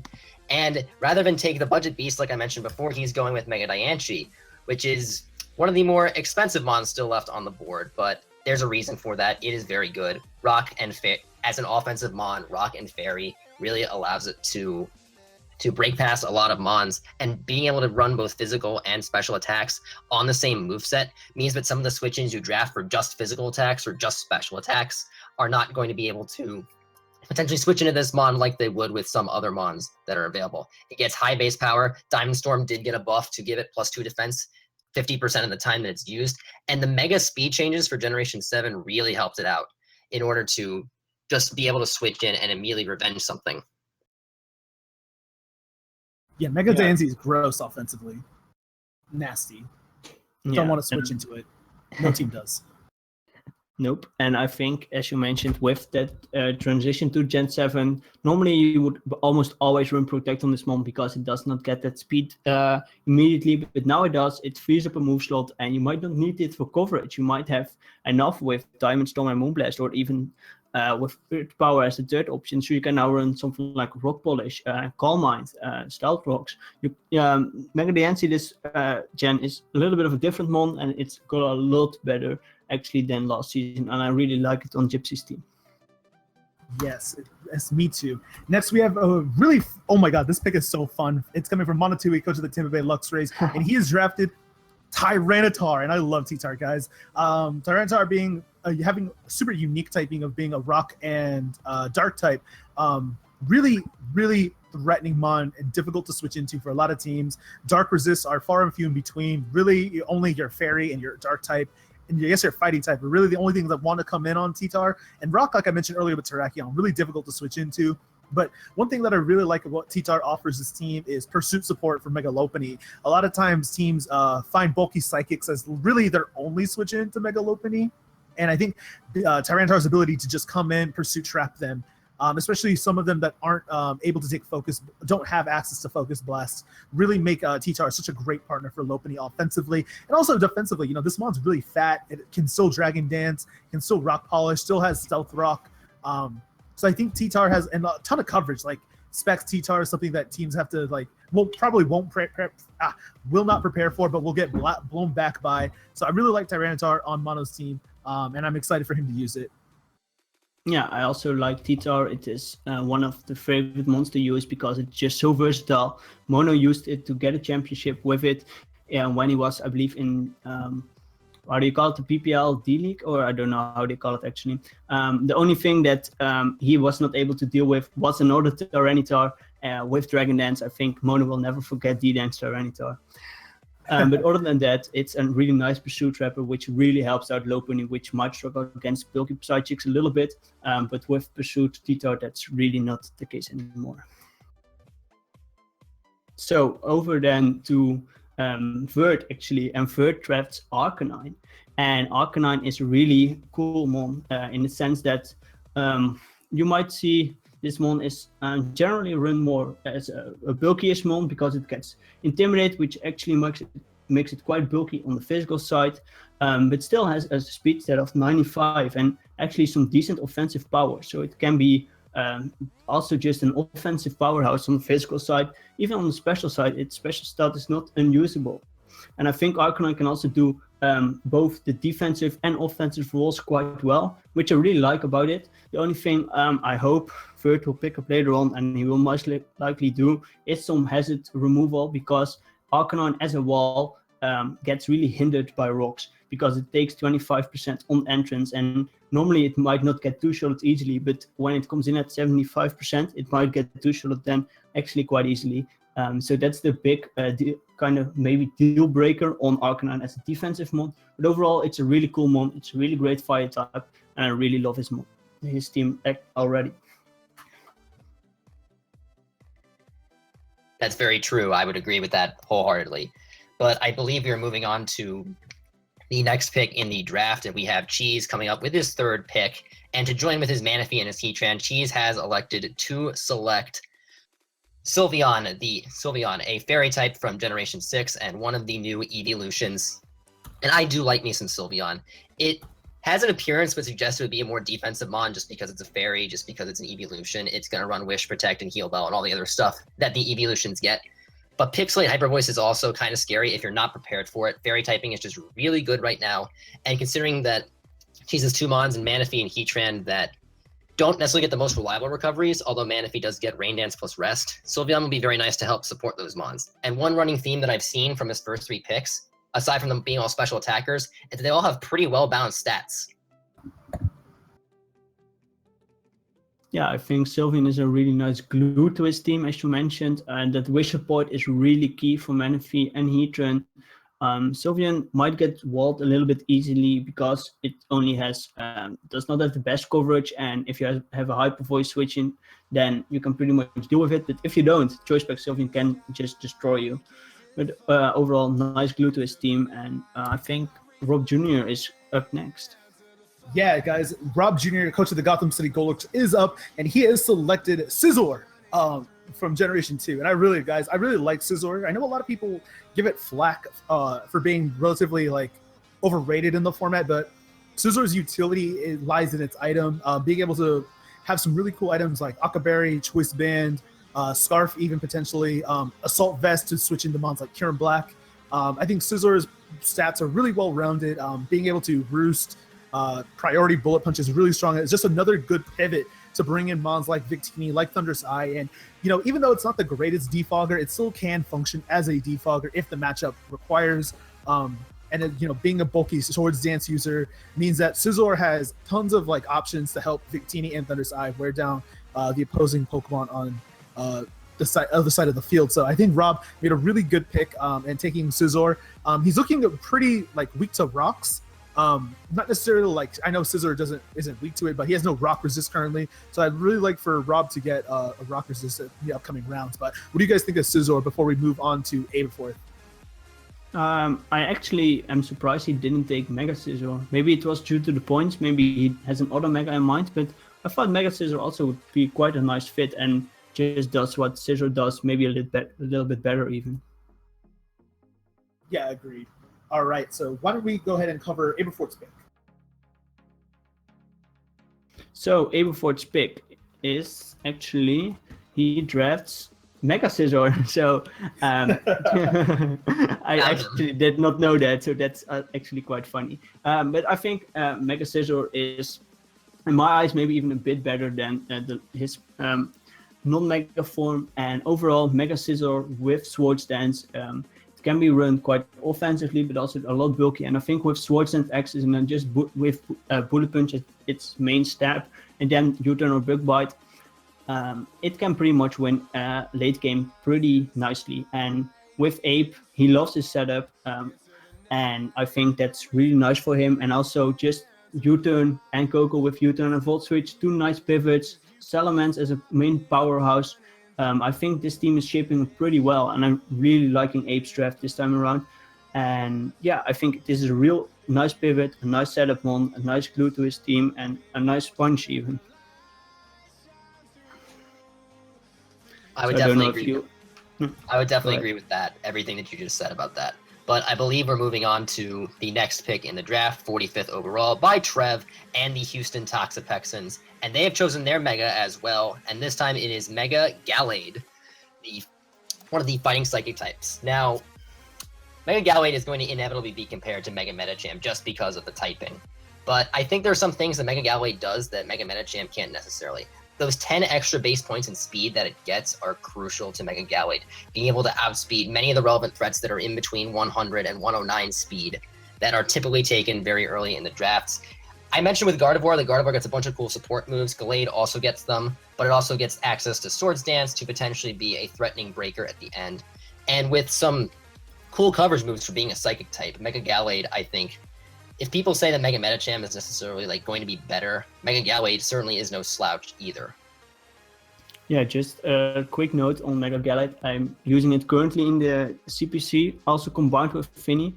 I really love Gallade as a mon. You can most of the time just run not all your EVs just in attack and speed, but just have a lot of speed and then just some bulk with it, and then have some setup, maybe even wish support. It can be the wish support for Finny actually. But overall, the only thing that is a bit controversial with Finny and Mega Gallade is that with a bulky Gallade, you might like something like Will-O-Wisp or Toxic, and Finny kind of renders that useless. That's the only downside I had with this combination, actually. That's it for me. Yeah, and one quickly going back to Mega Gallade, what Finny's Misty Terrain support does do is allow it to set up on mons that could potentially stall burn it. So like weaker mons like a Alomomola can't burn this thing, can't wall it as easily. Yeah, that's a great combination. So it's a double-sided coin. Next we have Crocodile, taken by the Los Angeles Restaurants, coached by Matty Brawley. And guys, I really, oh my god, the first thing that comes to mind is Power Trip Crocodile with Speed Pass from Scolopy. Like, that's the first thing I see. It's just fucking, it looks like a fun set, and I know Maddie's going to bring it. I don't know if people are listening, or they're probably listening, but they have to be prepared for that. Crocodile, all outside of that gimmick, great Mon, having access to Taunt, Stealth Rock. You guys can probably tell I like Taunt a lot. Earthquake, being a very reliable stab option along with Knockoff. I think this Pokemon runs an effective Choice Banded set really easily, Scarf set really easily with Moxie. And I think this Pokemon is just really solid overall. And for its price, I think it fits Maddie's team like a glove. And I think I'm really excited to see what Maddie can do with Crocodile. Yeah, I love Crocodile. A great offensive rocker also. And just Knockoff plus Earthquake is also pretty devastating to switch into. There are some switch-ins to Crocodile, but still, with Taunt, it can also help deal with walls quite nicely. And it's a really solid ground up and a really solid mon for Maddie's team. I think Maddie really doesn't like Psychic types, considering these first 3 picks. Oh yeah, he really just wants them dead. All 3 of these monsters destroy him. Actually, speaking of getting destroyed, Rizzypow is up next. So do you want to go ahead and cover his pick, Paul? Yeah, sure. So Rizzypow actually in round 3 is Greninja. So it might be a little bit early because you have to know this by now. This is Thorn Greninja, but still Thorn Greninja is can still hit quite nicely. But overall, more so, its speed still is the same and is really great at 123. It can be your Spike and T-Spikes user, which is really nice for a team with Acura and Black. With Hazards, nothing switches in, which it never did, but Hazards just wear down the teams even better. And overall, it can be also just, besides that Hazard lead, it can just run offensively, and late game it might just clean any one team. And with Gen 7, it now has Water Shuriken, which is now not physical but special, so it's a lot more usable, and it can pick off something like a Scarfer quite nicely actually. So I think this is I really love Greninja. Might be a little bit early in round 3, but I can also see that Riz was like, okay, if I wait for it to round 4, it might get picked, and I really want this mon on my team, and that's fair enough. I think it's a solid mon. Yeah, I 100% agree. Actually, Noah, do you want to go ahead and cover Blake's next pick? Right, so we're going to close off round 3 right here, but before we get to the end of round, we have to announce the Baltimore Braviaries pick. Joining Necrozma and Infernape, Blake has decided to select Zygarde, 10%.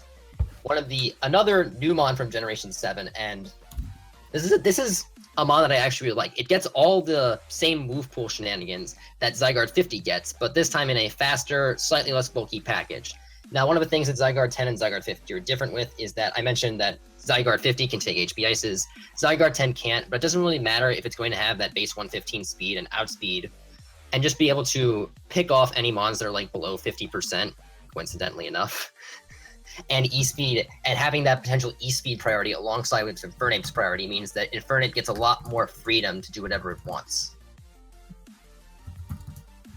Yeah, one thing I really like about Zygarde 10% is its ability to beat a lot of the steel types that Necrozma might struggle with, including Pokemon like Skarmory and Celesteela. Zygarde 10% can really help break those mons, and both Infernape and Zygarde will do that for Necrozma and vice versa. So it's a really cool mon. We're actually going to go ahead to the end of round 3 review, and we're going to put all of the lovely teams out on the screen. And guys, this time I really want to focus on a Pokemon that you think was the most impactful to the coach's team in itself. Like, rather than what was the best pick, what really helped out one particular coach to begin with. And like, I think for me, like, just to give an example, I really think that Crocodile was probably the most impactful mon for Maddie because it provided him that rocks, that stealth rock hazard entry, the taunt to help break down stuff, and giving him another baton pass win condition. I think Crocodile's addition on Maddie's team in particular really looks strong here, and I'm excited for that. Another mon that comes to mind is Mono's Tyranitar, Pursuit, Psychics. Lopunny doesn't like them. They're gone. So there's that. Yeah, I agree with that last one. I think that Tyranitar for Mon is just a really solid mon. I think other mentions definitely are Jesus Sylveon, which gets that wish support for the Manaphy and Heatran, which is really key for those two mons. Overall, all solid mons. I really love Toge's Tornadus because it provides a lot of speed, offensive power, but also pivots into his other threats like that Mega Mawile. It can be the AV variant, takes up a hit, just U-turns out into the Mawile, and if you get it switched into Mega Mawile for free, then you get a kill for free. Noah?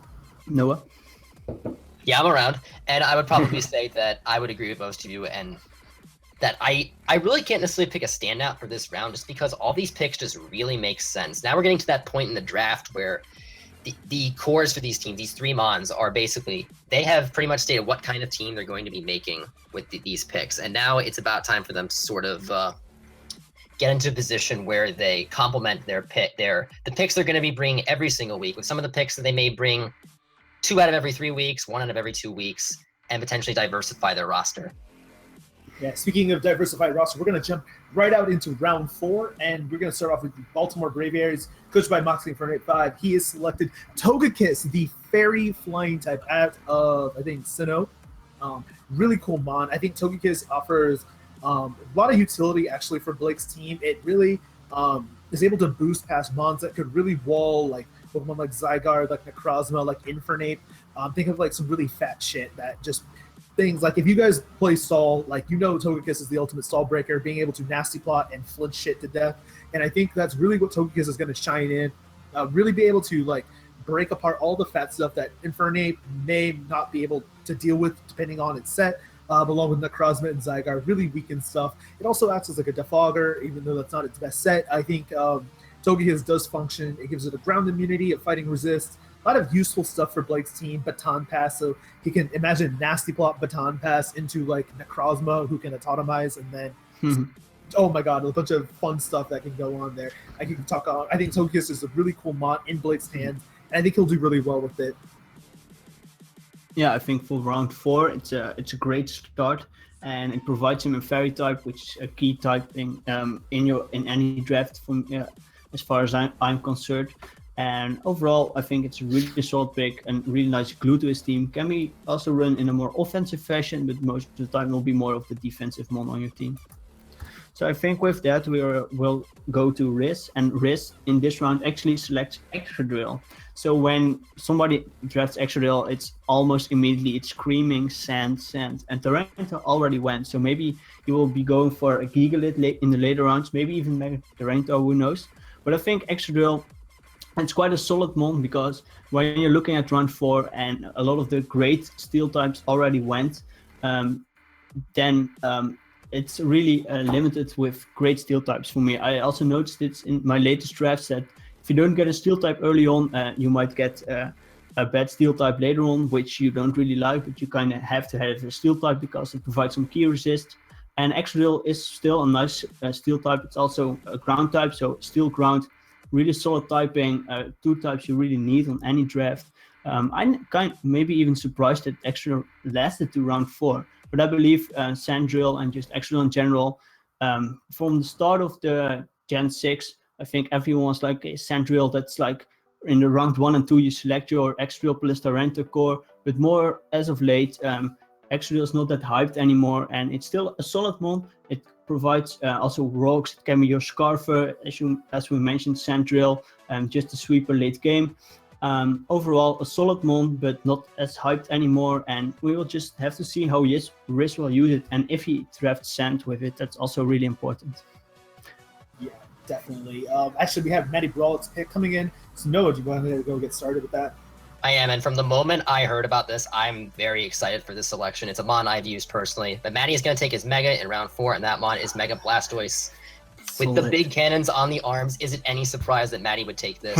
Now, we had a bit of insider information when it comes to Mega Blastoise. See, before the draft, all these mons usually get interviewed in some kind of way, just to make sure that they've got their heads on straight. And Blastoise was one of the first 2 mons that Matty actually took, and once he heard that Blastoise was drinking vegan water, he was instantly stoked. He had to take Mega Blastoise right there, because with that vegan water, Mega Blastoise is able to use Refresh and potentially heal off statuses that other bulky waters would not dare to actually do. But beyond that, Mega Blastoise is yet another kind of bulky water type with Rapid Spin, so Matty finally gets his hazard removal that can help get Scolipede in without having to worry about taking damage from anything. Also, Yeah, one thing I want to quickly mention is that Mega Blastoise is super difficult to switch into. So if you can imagine this Pokemon at +2 speed, oh my god, I don't want to deal with this thing at +2 speed. It's super scary. Yeah, for sure. I think it's a really solid Monolith team. I think the only thing he has to look out for is that it doesn't get whittled too easily. Like a Restock set can help with it, but also maybe a Wish Buster later on might actually help with it quite easily. As you mentioned, with Scolipede, Mega Blastoise offensively gets more threatening, and just as that key rapid spinner for his team, I think it's a really solid Mon in this round. Yeah, definitely. Moving on, we're going into Trev CL's pick with the Houston Toxapex because they are selecting Nidoqueen out of Gen 1. And guys, Nidoqueen is probably one of the most threatening Pokemon for other balanced teams to face, mainly because its coverage are all sheer force boosted. It's so stupid. Most notably, it has access to both Stealth Rock and Toxic Spikes. So I could really see, that's kind of like Trev's main way of getting status on the opposing side of the field is through Toxic Spikes. Because once Misty Terrain wears off, those Toxic Spikes are there to poison and get some stuff taken care of. Really be an effective breaker for mons that Weavile doesn't appreciate as well. And so, especially Mega Gallade too. I think, I think offensively, Trev's on a great start as far as core breaking is concerned, because a lot of these mons break a lot of typical core builds you see get drafted. So, really looking forward to see what Trev can do with Nidoqueen. Yeah, I think it also gets taunt. yeah, Nidoqueen is just a nice bulky offensive, can also just be a more defensive role. Just a really nice pivot for his team, and I think with Finny, Gallade, Nidoqueen, all mons that are quite bulky and take hits quite easily, but aren't passive, so they still hit quite hard, and that's for me also really important. And I'm actually really liking Trev's draft currently, and I'm hoping he will get like maybe an even better Wish Buster for mons like the Queen and the Finny, but overall really solid pick, nice rocker, nice T-Spikes access with this mon, and just a solid pick overall. And I believe Aberford is up next, and he selects Nidoqueen's brother actually in Nidoking. So Abe takes a little bit more offensive approach. He might be that he was sniped with it. It might be that he just wanted this mon because Abe tends to like to draft a little bit more offensively than defensively. I think Nidoking is still it hits a lot harder than Queen. It's a little less bulky, but it also gets like 10 more speed, which is really key. This is a really key wall breaker, and with Coco, with Scissor, you can easily get Nidoking in, and if you get it in, it hits hard and something dies. And also, it still gets that Stealth Rock and T-Spike access, so maybe you have 3 coverage options, and then you tack on the T-Spikes or you tack on your Stealth Rocks. And as he did not have a rocker before, I think this is a really nice first rocker for his team, and with, I hope, a few to come. And still a really solid pick, and definitely a great fit for Abe's team. Yeah, I agree. Actually, Rob Jr.'s pick is in next, so Noah, go ahead and take it away. Ooh. Okay, so Rob Jr. making his 4th pick for the Gotham City Golurks, and for the 3rd straight pick, we're going to have a somewhat bulky ground type going here. This time it's the other famous Sandsetter, Hippowdon from Generation 4. I've used Hippowdon a few times. The first time I used it, I hated it. The second time I used it, I grew to kind of accept more of its flaws and just be able to make it fit better on a team. Hippowdon is one of the few mons that I think can pull off both a specially bulky role and a physically bulky role rather well. Pure ground typing, having that one type means it doesn't have too many weaknesses, and having that reliable recovery alongside Slack Off helps it to maintain its health over the course of a match. In addition, it also has the phasing capabilities with Roar and Whirlwind, and thus, if you can get up rocks with Hippowdon and just use Whirlwind constantly to chip away at some of his opponent's mons, he can potentially sweep using one of the 3 offensive mons he's picked before. Yeah, I can definitely see it, and I think Hippowdon, even if it's maybe a little bit passive, Earthquake can still hit decently hard. It gets Whirlwind, which phasing is really important if the mon is a little bit more passive in my eyes. With the first 2 picks, I'm kind of curious in which direction he is going with this Scissor and this Hippowdon. It kind of comes out of nowhere for me. But I think it's definitely a solid Pokemon and just a nice rocker for his team. I think that's what the main thing he was looking for, a ground type and a rocker. So he found it in Hippowdon. We will see how he will do with it. And if he pairs it up with maybe Stoutland later on, I hope he does. Yeah, definitely. But we are going to move on to Cheese Boy 628 and his pick, which is Amoonguss, the mushroom Pokemon out of Unova. And I really actually like Amoonguss on Cheese's team. I think he's got a really solid, like just fat, pivoty type core because I just say pivoty is I don't know what the word I'm looking for is, but Manaphy, Heatran, and Amoonguss really pivot into a lot of different stuff due to their typing, due to some of the immunities that they present. And I think Amoonguss is just like a good safe blanket check to a lot of Pokemon in the format, especially fighting types of fairies, so Heatran's not pressured as much. Access to Spore to give Manaphy setup opportunities later down the line. And I really, really like Amoonguss on this team. I think it's a good Mon that Cheese will use really, really well. And, it looks really good on his team. And it's not just one thing I don't like about Amoonguss, and that I think he probably would have preferred Tangrowth, is because Amoonguss doesn't resist ground. So a couple of things to maybe take some note about later on in the draft. But I really like the Amoonguss pick. I think it's a good defensive pivot for him that can let him get like his other mons in for free almost with Spore. So I like this pick a lot. Yeah, me too. And the only thing it does get over Tangrowth is that move that's called Spore, which is really nice. Putting something to sleep for pretty much free is always pretty nice. Yeah, definitely. Moving on, I think Bird has his pick in. Yeah, so Bird picks up Tentacruel actually, which might be a surprising round 4 pick, but if you look at his team, actually it kind of makes sense. I mentioned Arcanine and that you kind of need hazard removal for it. Tentacruel provides rapid spin for it. Tentacruel also provides toxic spikes for his team, which is really nice if you have like Zygarde and Bulu on your team, which break most of the mons, but if they kind of struggle to just get that edge for the 2-hit KO, toxic spikes might provide it. And also Tentacruel still has a base 100 speed stat, so offensive Tentacruel can be run a few times, even if it has, I think, only 80 special attack. It still hits decently hard, and it's a poison water type, 2 types that are quite nicely to have. And I think overall it's a nice rapid spinner, it's a nice T-Spikes user, and I think that was exactly where Third was looking for, and also a more bulky water type. So I think it's a solid mon, and don't forget that like Earthquake damage gets reduced in grassy terrain. So that's really nice for both his Arcanine and Tentacruel actually. So if you guys have anything to add. Best Tentacruel is best Tentacruel. I'm waiting to see if he gets another special attacker to potentially use Acid Spray to weaken some specially defensive checks. But other than that, I can't argue with this pick. It's quite nice. Yeah, Acid Spray really helps it deal with mons quite nicely, actually. Yeah, so I think Monotui is up next. So that would be go ahead and introduce the 4th round pick. Yeah, so is he going for a thick mon or not? Thick, yeah, they're not fat, they're thick. Thick. I would definitely classify this mon more as thick than fat. Mono with his 4th pick is going to take Gliscor.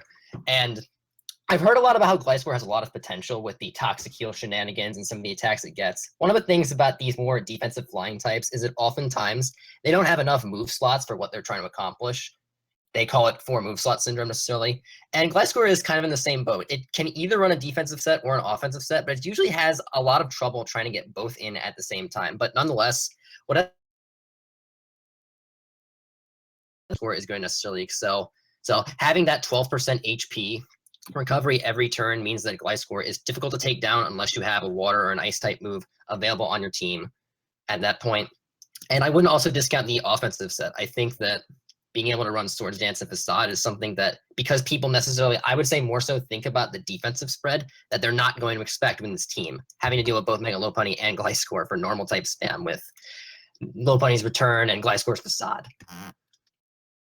Yeah, I think Gliscor is definitely a solid mon. It's overall design-wise and such, I really love the mon. Never got to use it, but from what I heard, as you already mentioned, it has a huge 4 move slot syndrome, because most of the time you just want recovery and then you have only 3 slots left, and most of the time you want Earthquake, and then what are your 2 last slots? It's quite hard to find a nice coverage or just a nice setup, but you can be cheeky with Gliscor actually, and you can run something like SD Baton Pass or Agility Baton Pass. I'm definitely looking forward to some of those more cheeky sets, which you might not expect first time.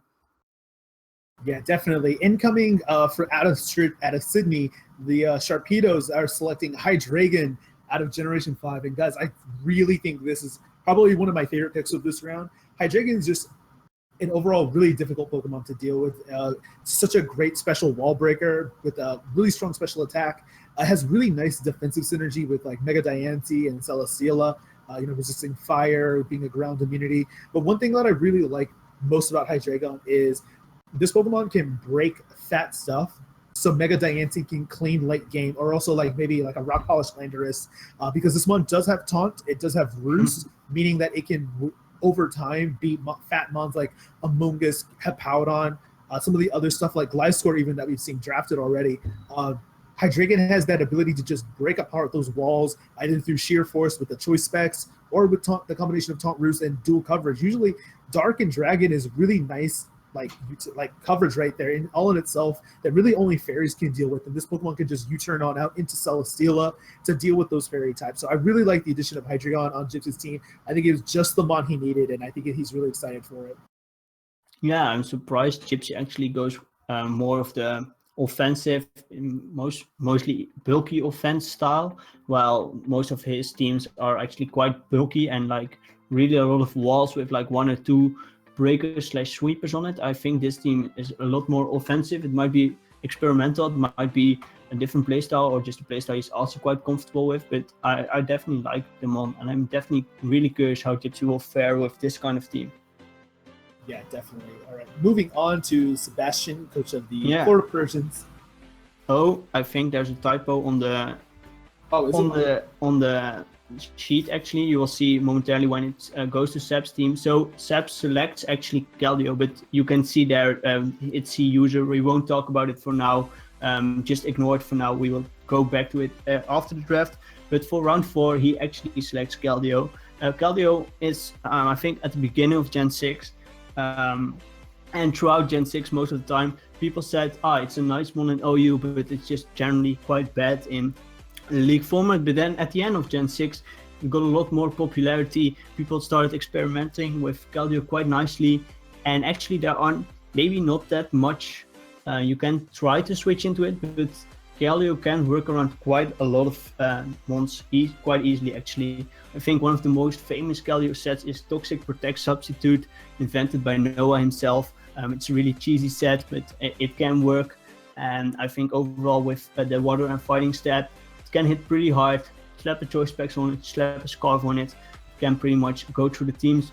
One week you might run more of the Calm Mind version, and then you can just set up alongside a mon like, for example, Tentacruel, and then go to down from there. I think it's a solid round 4 mon for his team, and more of an offensive mon, more of a speedy mon. I definitely like it. Yeah. So, Noah, do you want to move on? I love Keldeo. It gets taunt, by the way. I mean, I don't have much of a choice now, do I, in terms of moving on?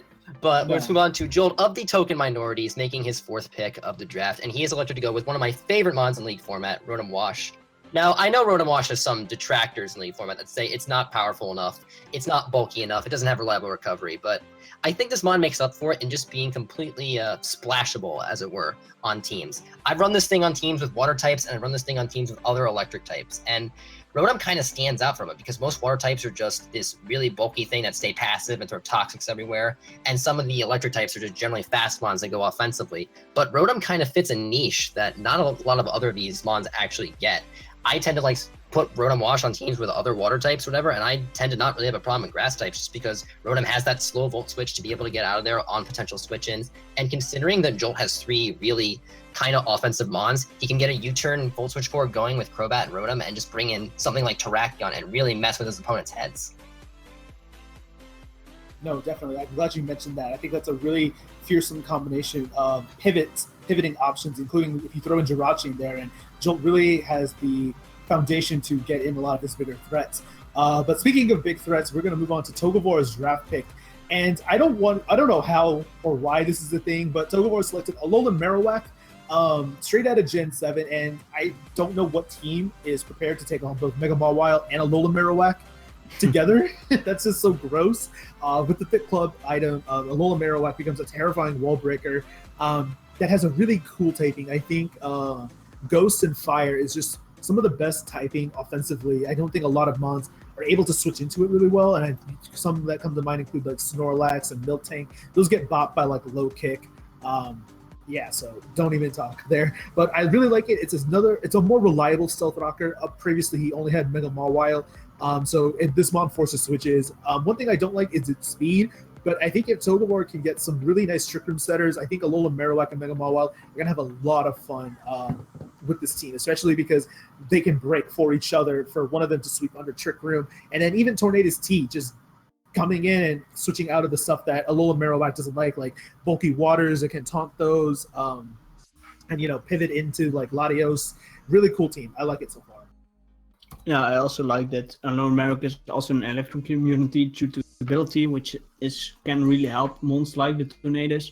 Overall, yeah, I think the popularity of Alola Marowak at the beginning of this gen was quite high. Now it has died down a little bit. I don't know where it actually would fit with the rounds. I will definitely have to see how Toke will use it.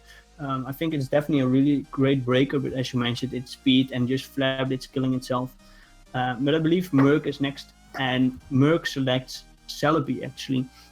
So I think Celebi is a really solid mon for him, because yeah, Celebi is quite weak to Bug. That might hurt him because a lot of mons get U-turn, but overall Celebi can still be quite thick.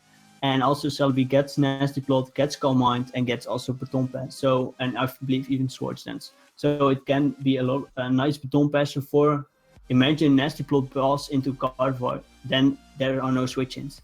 And also I think this is just a really fun mon to use still at base 100 speed, which also his Gardevoir and his Zapdos are. You got it at 95, he has a really speedy draft.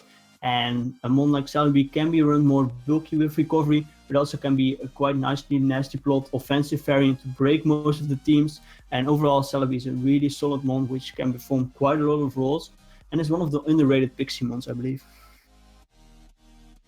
Yeah, I really like Celebi. I think it's probably one of the better Pixie type Pokemon, and even though with that bug weakness, it lives all of those uninvested U-turns. It's just really hard to kill, and I think it's going to really fit nicely on Merc's team. For sure. I also use Celebi in a draft, and I have to say that having the support move options that Celebi gets is just really helpful for a team, just being able to throw out status, throw out Stealth Rocks, throw up some of the support moves it gets, like Healing Wish. And Thunder Wave. And Thunder Wave. I cannot forget Thunder Wave. Especially because when I had a Celebi in draft league, I got paralyzed twice and lost. But that's neither here nor there. We're going to move on to the next pick in the draft, and it is Shadi, coach of Bayern Munich, with the second to last pick of round number 4. And coincidentally, he also takes a base 100 legendary grass type. And that mon is going to be Shaman. Shaman is a bit different from Celebi in most cases, just because those same support moves that we talk about Celebi getting that make it really, really good, Shaman doesn't have those. But what Shaman does get is a move called Seed Flare, which is 120 base power and a 40% chance to lower special defense on the opposing side. It means that mons that even would necessarily be considered safe switch-ins for Shaman aren't necessarily safe. It has enough coverage behind it with Air Slash, Dazzling Gleam, and Earth Power, where it can survive attacks, and I get really, really annoyed at mons with Natural Cure. I just want to Toxic this thing and potentially put it on a timer so that it eventually dies, but with Natural Cure, I can't necessarily reliably do that. So Shaman is just a mon that is very, very annoying to face off against. Yeah, I think definitely. Gypsy used it really nicely last season. Also, a lot of times they'll just be more of a bulkiest mon with also access to something like Lead Sheet and Seed Flare, just really annoying mon. But overall, it can surprise you with a Scarf set or a Live Up or offensive set. And I really like that about Shaman, and I think it will fare quite well on this team. Yeah, definitely. I 100% agree with both of you. We're going to move on to the last pick of round 4, and that is going to be Thunderous T, or Thunderous Therian. And I don't know how this mon is still here. Maybe because it's points draft, and a lot of people overlooked it, but Thunderous T is not a mon that you really want to overlook. It's got the Volt Absorb ability, base 101 speed, which is a really nice tier for Razor's team in particular, because now he has the Mega Latios at 110, the Thunderous T at 101, and then drops to Mamoswine at 80. So he's filling out his speed tiers really nicely. And this one is just a fat breaker. The water types that really struggle, that Mamoswine really cannot break, like the really, really fat ones. Thunderous T has all the coverage for, beats other fat ground types, like with Grass Knot, and like if this is a Z move user, I don't want to think what he'll do with it, like his Z Focus Blast, Z Bloom Doom is a set. Shattered Psyche, a lot of Mons. I mean, this is a Pokemon that I really grew to love, even though I still like Thunder's Eye better. But Thunder's T is just such a great like offensive pivot for this team in particular. Really pairs well with the Azumarill and the Mamoswine being a fighting resist and a electric immunity. I really enjoy Thunder's T, and I'm really excited to see what Razor can do with it. Any closing remarks, boys? No, I think Thunder's Arian at the end of round 4, great steal for Razor, and it's a really great mon, a really great setup sweeper actually, which his team really has now Latios and Tundi to like sweep at the end of the game, and then his other 2 mons, Azumarill and Nemson, great breakers. And I know from Razor in the past that an offensive playstyle is just the best fit for him, and I think this team is quite a well fit actually for his playstyle. So I don't know, guys, which one you really like of this round, which you think is quite pivotal. I believe we saw quite a lot of ground types early on. Also, we saw quite a lot of water types going this round. So I don't know if you have any mons that you particularly like a lot. I think my favorite pick in this round is actually the Hydreigon on Gypsy's team, only because I feel like that was such a great mon for him. Being that breaker, that stall breaker, that wall breaker, just really is going to help out his setup sweepers like Celestial, Landers, Diancie so much. And I'm really big on Hydreigon, and so that's probably my favorite pick of this round. And I would say that I like Rotom Wash the best out of all these picks, just because I think it just fits on Jolt's team so well, having triple momentum in his first 4 picks with Mons that he's going to be bringing really often to league matches. And the grass typing the grass weakness that Rotom has generally complements well with Jirachi, who resists, and Crobat, who happens to 4 times resist as well. I think it's going to be a nice mon as long as he doesn't face off against a Zygarde with 1,000 arrows. Maybe he'll probably try to get a mon to shore up that levitating ground weakness later on, but he still has time for that. Yeah.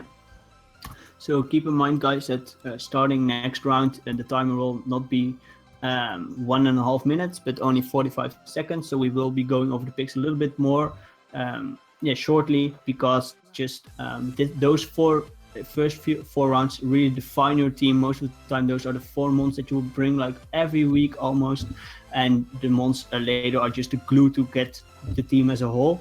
So we will be covering them a little bit more quickly. And also keep in mind that we mentioned points quite a lot actually, but they are not shown in the league. They are not in those graphics, but definitely you can just look at the doc that is actually linked a few times already, the NPL fan doc, and you can see the value of any of those mons, and also most likely in the post-draft power ranks. I don't know for sure, but we might cover them a little bit more, but we will have to see about that. But I think this is fine for now.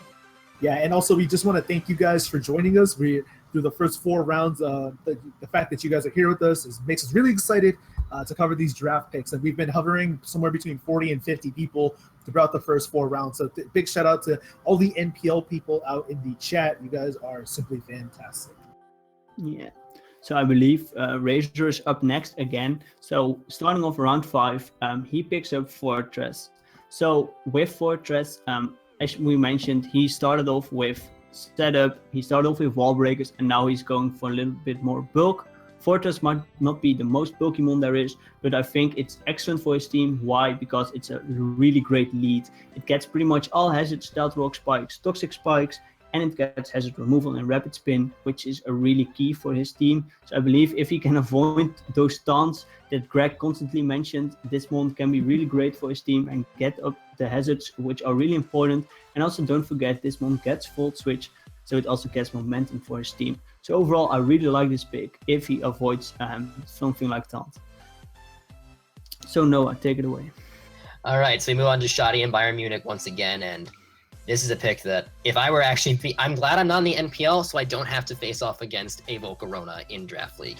It's kind of sad that Volcarona, when you think about Volcarona at first, you think about Stealth Rocks before you actually think about this gorgeous mon that has Bug Fire type stab moves, Quiver Dance, Psychic, a propensity to use Z moves really, really well, which Shadi doesn't exactly have an obvious Z move user yet, so I'm going to guess this might be what he chooses for that. But Volcarona is just so strong. Fire typing is great offensively, and as long as you can get rocks up at some point, you're not going to have a very good time facing off against this.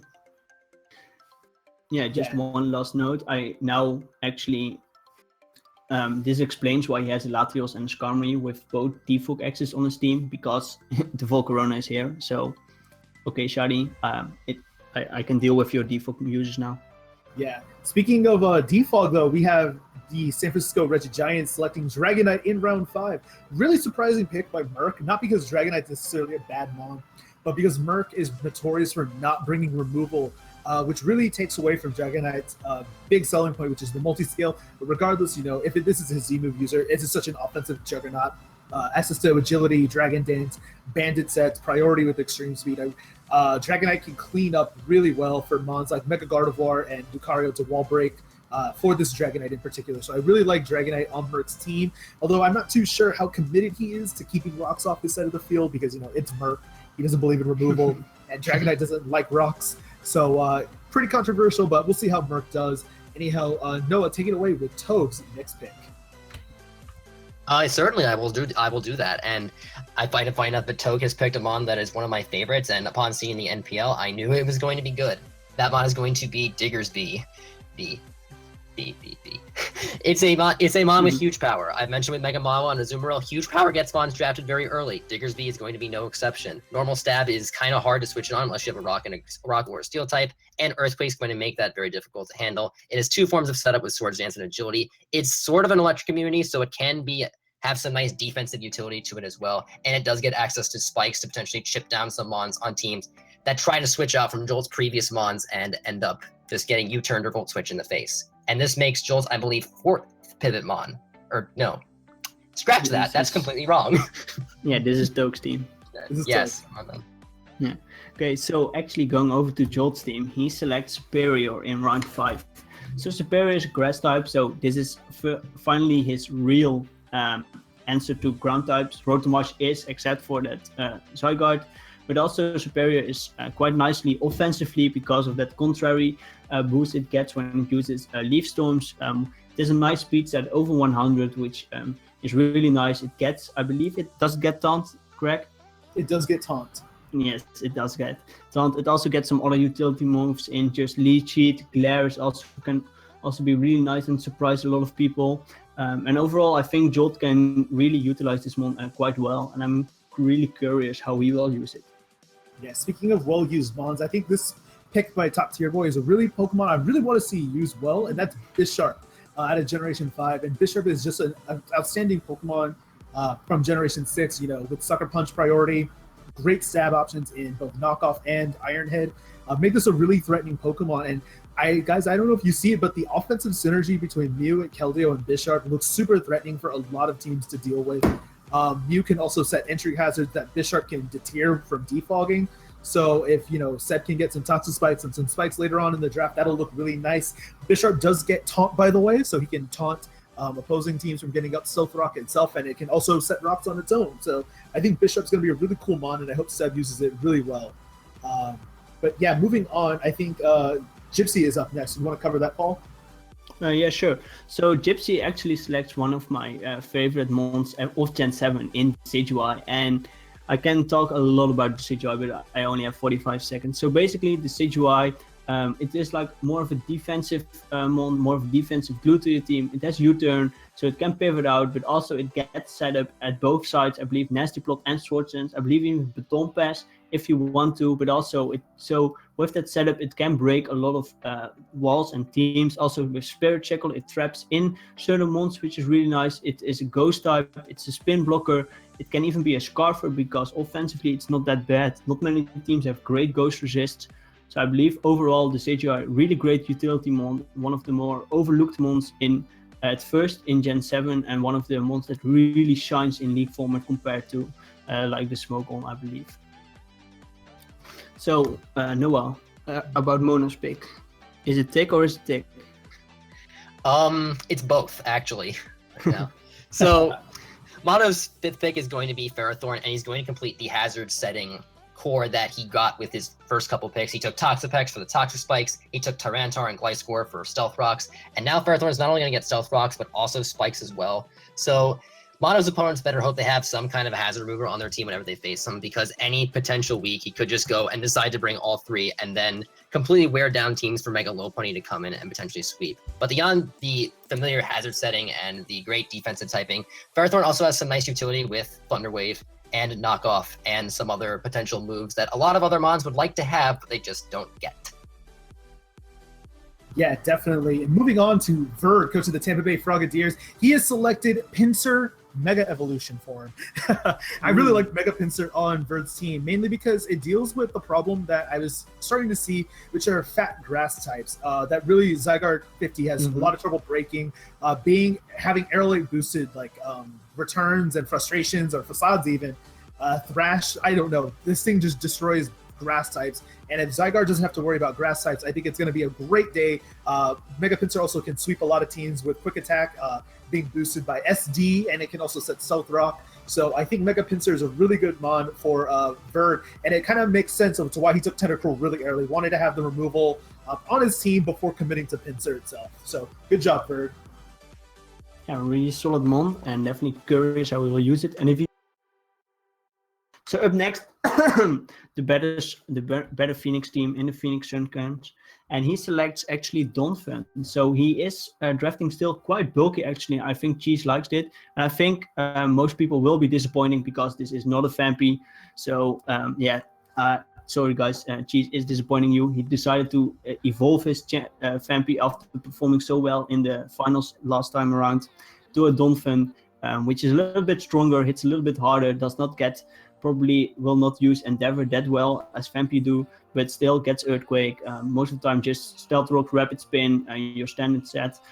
With Heatran, it's the second rocker on team, and that's really nice. And overall, solid mon, gets some nice priority with Ice Shot, can surprise a lot of those dragons actually. And with Sylveon, with support is really nice for it. So I believe this, Noah, go on. I will go on.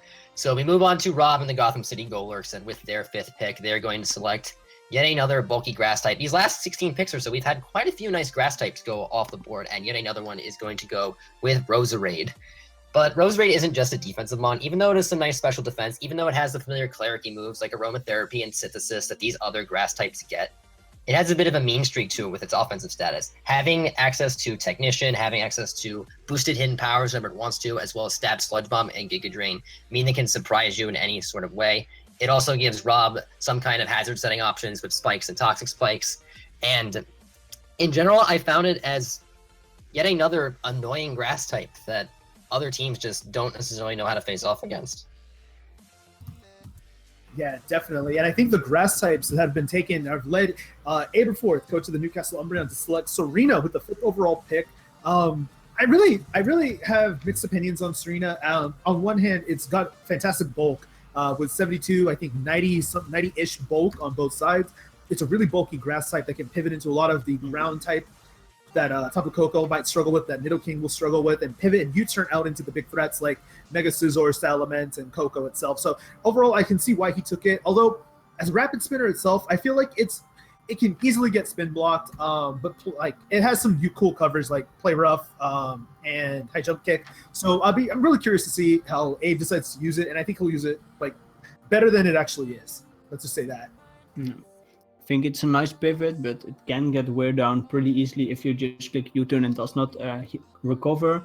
But overall, it's a bit of a lackluster mon, I felt, but it definitely has its utility, and I believe on his team, it's definitely nice to U-turn out in his bigger threats.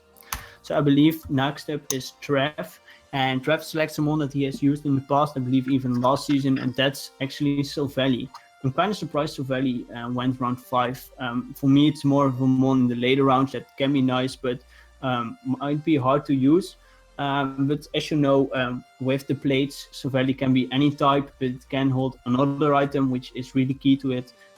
Overall, Silvally has some great coverage in Ice Beam, Flamethrower, T-Bolt and such, which really sets it apart. And also one of the biggest and best moves it gets is Parting Shot, reducing the special attack and attack of its opponent and switching out into the mon you want. If you can do that effectively and then get in a hard-hitting mon like Nidoqueen, like Mega Gallade, like Weavile a little bit more easily, I think that's really great. So I believe for his team, Silvally is a great pivot, and I'm definitely curious what Trev will do with this mon.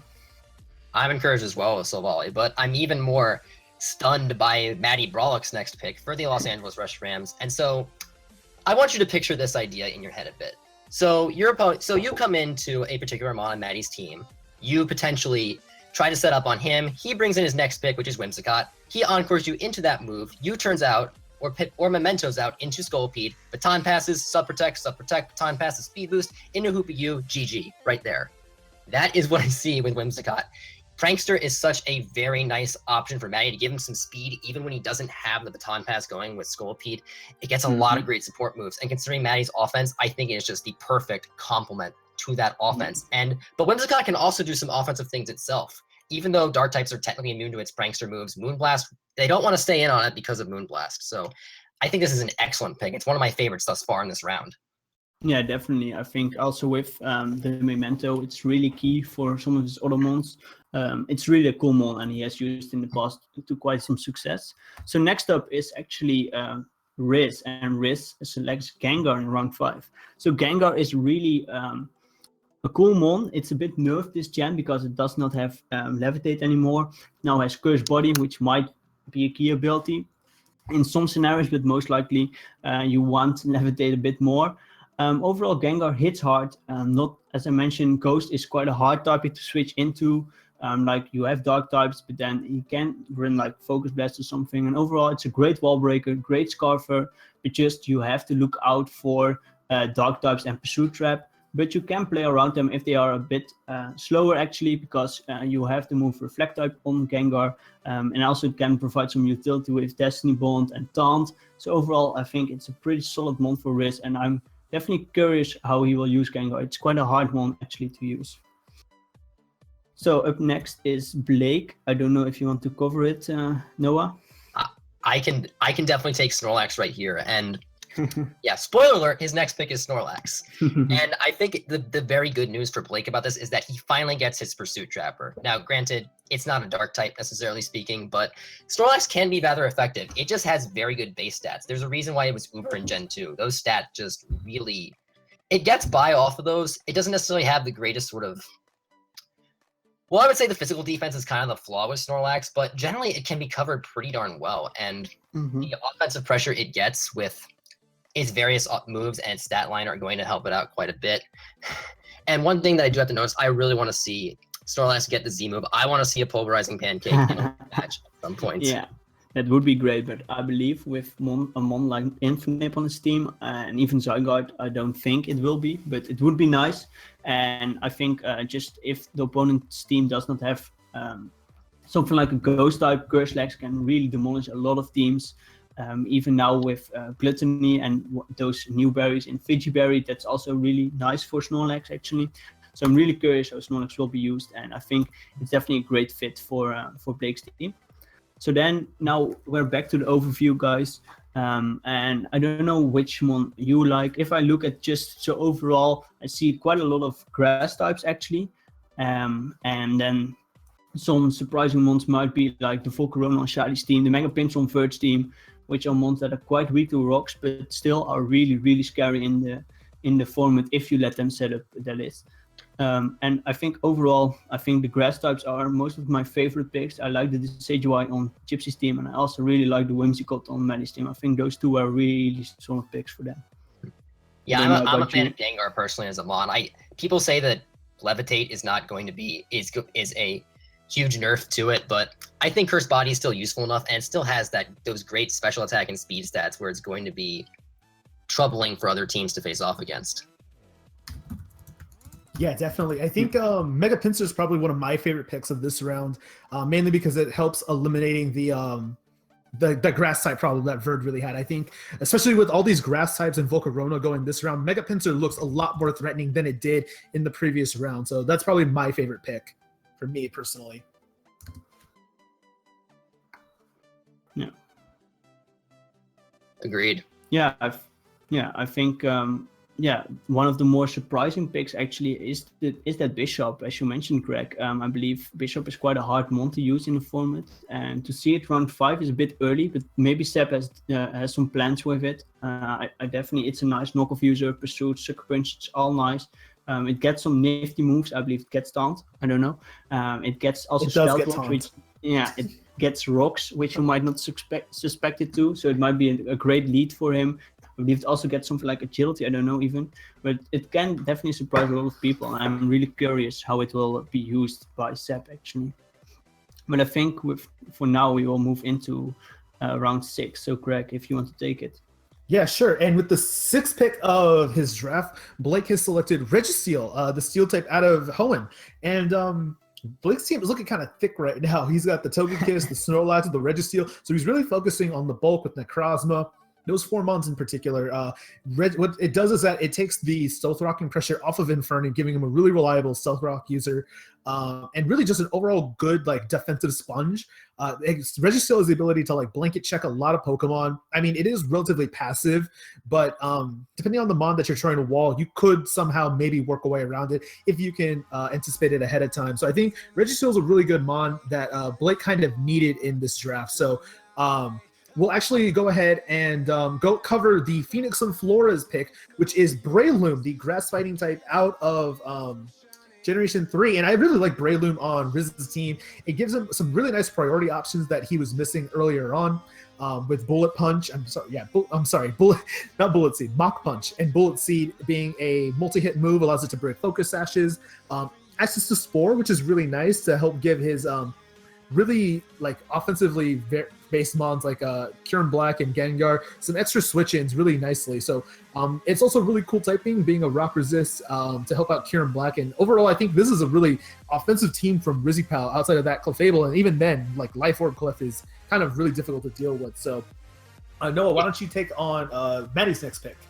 I certainly will, but one thing I want to say about Breloom beforehand, Toxic Heal plus Sub Protect is also going to be a set that is going to potentially trick 1 or 2 teams, I imagine, over the course of this season, just because they don't have an Infiltrator mon or a mon to get back from Substitute. But let's move on to Maddie's next pick, and it's a mon that he has some familiarity with in League format.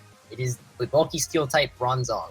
And if you're wondering where Maddie's main Trick Room setter was going to come from, this was going to be it. Maddie has experienced a Bronzong back in Season 4, back when it was one of his 3 really bulky slow mons that's weak to fire alongside Fortress. I guess. Now I think it's going to get a bit more of an opportunity to shine on its own. It's a reliable stealth rocker.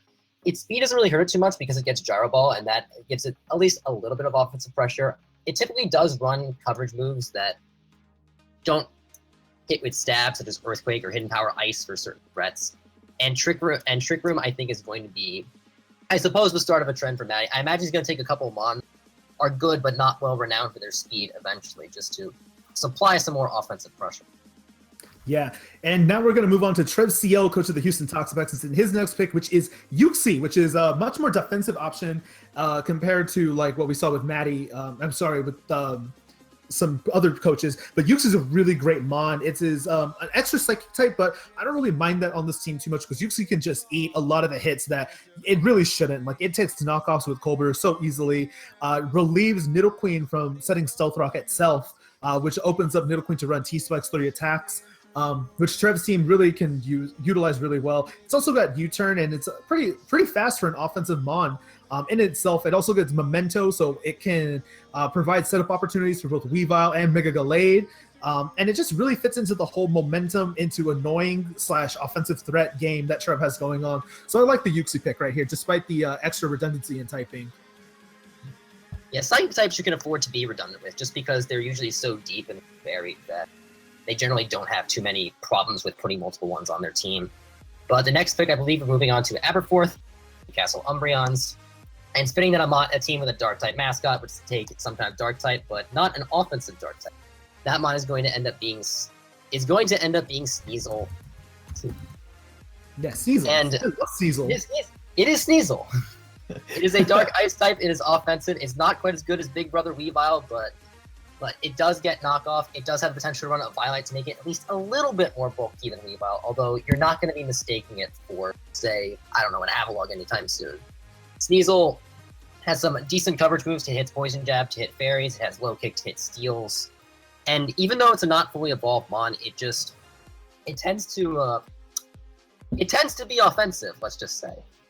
Yeah, definitely. Sneasel is one of those threatening Pokemon out on the field. But we are going to move on to PokeTCG Gamer and the Gotham City Golders. He's selecting Jellicent, the water ghost type out of Unova. I really like this pick a lot. It's a fat water that spin blocks for Roserade. And so I think it's a pivot that really shines on this team, mainly because it can come in, sponge a lot of the attacks that Victini and Scizor really don't want to deal with. It has access to Taunt, so it can beat other opposing water types, and with Toxic and Will-O-Wisp, it's got really cool support options in this Jellicent. Also can set Trick Room for mons like Victini, for Roserade, that could maybe thrive depending on the matchup. So overall, I think Jellicent's a really good mon, and it's going to fit just like a glove on Rob's team in and itself. So we're going to move on to Cheeseboy628. Philip, if you want to take that. Yeah, sure. So Cheeseboy actually maybe snipes him or just makes fun of Riz, but he selects actually Mandibuzz. So he is trending. He is going on with that more bulky style he likes to use apparently, and Mandibuzz it's really thick, and it gets default, which is really nice. He has now great hazard removal with Donphan and Mandibuzz also fall play, stops pretty much any physical attacker. It can also get Brave Bird the same with Skarmory. It still hits pretty hard even when it comes off from this bulky beast. And overall, pretty self-explanatory mon. Also a mon that gets Taunt and Roost, so Greg probably loves this mon quite a lot. And also gets U-turn, so it's can pivot out. So it's a wall. It might look a little bit passive, but just with all the options you have with Mandibuzz, it's not that passive at all actually. And that makes it a phenomenal mon and a phenomenal pivot and bulky-ish mon. So back to the vert, and Noah, take it away.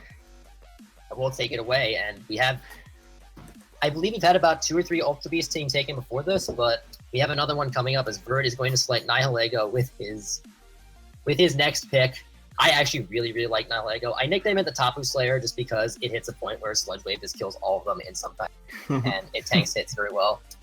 Rock Poison, I think, is kind of underrated in terms of an offensive typing. Like, Poison isn't necessarily the first type you would think of when it comes to offense, but Nihilego's stats and the presence of Beast Boost make it a really threatening snowball kind of mon. Like, if you keep the Rawmong in on your team and Nihilego gets up some kind of an attack, it's going to get that Beast Boost in your special attack or speed and just eventually steamroll you. It also has access to both Stealth Rock and Toxic Spikes, the potential of it. And it does have potentially watch out for moves like Earthquake and Bullet Punch with that 4 times ground weakness. But the tools, having that 103 speed is amazing. And I think it has enough in its arsenal where it can be threatening. Yeah, definitely. Speaking of threatening, Monotui and the Tampa Bay Eluxirs are going to select Mimikyu, the Ghost Fairy type out of Alola, and I really like this pick a lot. Mainly because Mono supports Mimikyu sweeping very well with access to Ferrothorn Spikes, Stealth Rock from a bunch of Pokemon on this team, and along with Toxic Spikes. Mimikyu, one of its biggest drawbacks is its lack of immediately strong attack and base power, but after a Swords Dance, and the ability to pull it off safely because of Disguise, Mimikyu can just run through a lot of teams with its dual stab options, and if he chooses to make this a Z-move user, Never Ending Nightmare is just a nightmare that never ends for a lot of teams. So I think Mono's going to take a lot of advantage of Mimikyu, but don't discount bulkier sets with access to like Will-O-Wisp and some Pain Split and some really annoying stuff Mimikyu can do to annoy the opponent. So don't discount the defensive sets as well. And I think Mono's going to use this mon very well. Yeah, I think Mimikyu is a really solid mon, and offensively, like after all that bulk, all those hazards, I think he was a great breaker and just a great also pair with Lopunny. So then our champion is back up, and our champion actually selects Suicune. So now after those more bulky offensive ones, he's going back to his roots, and he is selecting the more bulky ones he is most familiar with, and Suicune is just that. I think everyone knows Crocoon by now. It has some other options with Tailwind, which also can be quite a cool attack also, and just Toxic in general. It has Roar, so it can phase around a lot of mons, which is really nice.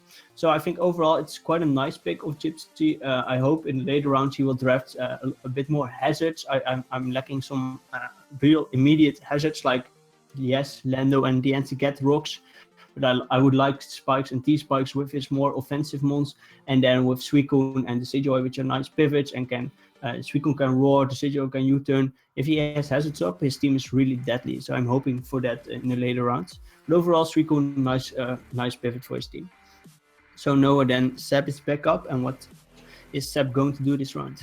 Well, Seb is also going to take a water-type pivot in that kind of vein, and it could be classified as a meme pick if it weren't Gen 7. That mon is going to be Pelipper. Pelipper was the recipient of some nice buffs in Generation 7. Namely, it's 10 extra points in special attack. Oh, and it also gets Drizzle, I guess, too. That's kind of important as well. We talk about how I think that the rain is really going to help out his team for one thing, blocking Tangro's fire weakness and giving Keldeo just so much more power behind it. Doesn't necessarily even have to run specs to get that sort of power. But beyond that, Pelipper gives him a defogger as well. It gives him the access to U-turn. It's just, and the sort of support moves that it gets. It has reliable recovery in itself, and it's just, I think, a very nice pivot into some of his more offensive picks that he has so far, alongside Tangrowth. They don't share a weakness, by the way. Yeah, definitely. Speaking of a mon with weaknesses, we're going to come out to the Toronto Raptors. They're selecting Cofagrigus, which is a really cool mon, actually. Being a bulky pivot that Jolt really likes. I know Jolt is known for his fat mons, or thick as Mono might call them. But Cofag offers a lot for this team, including Toxic Spike support for mons like Terrakion and Jirachi, especially like sub-CM variants of that.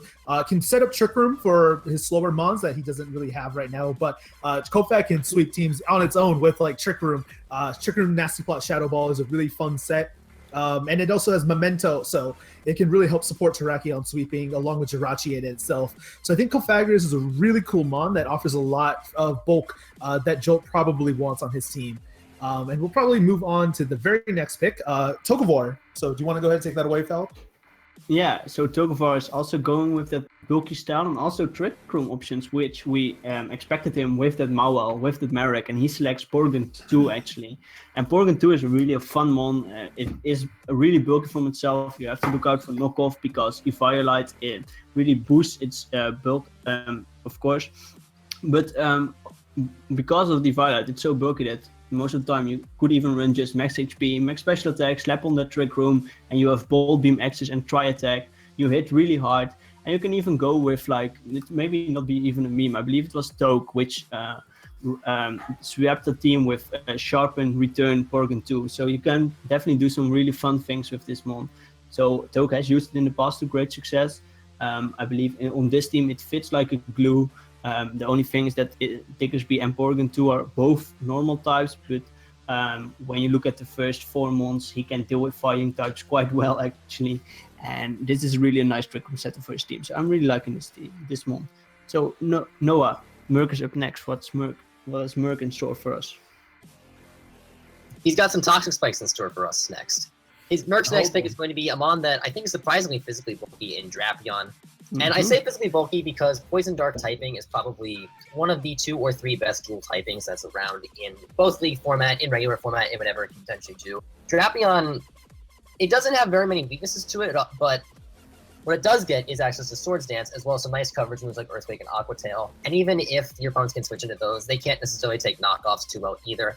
It's a nice T-Spiker, so that he can potentially wear bulkier mons that his team would have trouble with so far, with mons like Zapdos and Celebi not really hitting very hard. Drapion can kind of pick up the slack for that and generally cover for this. And I also like that he doesn't really have that many ground weaknesses on his team right now. He has 2 flying types and he has a Celebi that can take Earthquakes or Thousand Arrows or whatever other teams can throw onto him.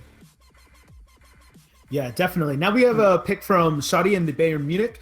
He's selecting Seismitoad, to nobody's surprise. Seismitoad, despite it being on Shadi's team, like in every league, it's a very good Pokemon. Access to Water Absorb, Swift Swim, meaning it can play both offensive and defensive roles. Lots of cool coverage between Grass Knot, Sledge Wave, Earth Power, Knockoff, Ice Punch, I believe. Yeah, it's a really fun mon to use. It does not get Taunt, but it does get Stealth Rock. And being an electric immunity, I think is really important because it kind of rounds out some weaknesses between Skarmory and I guess, well, that's really just Skarmory. But anytime Skarmory doesn't have to worry about electric type attacks, it's really nice. And Seismitoad is really good glue. I know Shadi uses it extremely well, and I would not be surprised to see it used really well here. And I think it's also his second Stealth Rock user. So Skarmory is no longer restricted to running rocks, which I like on this team a lot. Nice, yeah. So up next is Razor, and Razor having that offensive approach, and he ended off, and now he goes back to more offense with Entei. So that's the third really great wall breaker. So I don't think if you're facing this team, you will bring your walls because they will just get demolished between Mamoswine and Zumero and Entei. Overall, Entei is quite a fun one.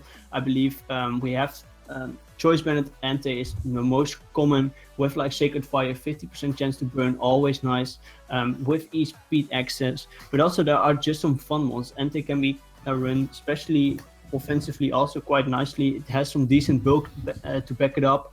And I believe everyone knows from the TBA a couple of seasons back, the Caliente from Jim Lear, the Geo, the weakness policy, Sunny Day, Solar Beam set, which was really nice at that time because it was not something many people had seen.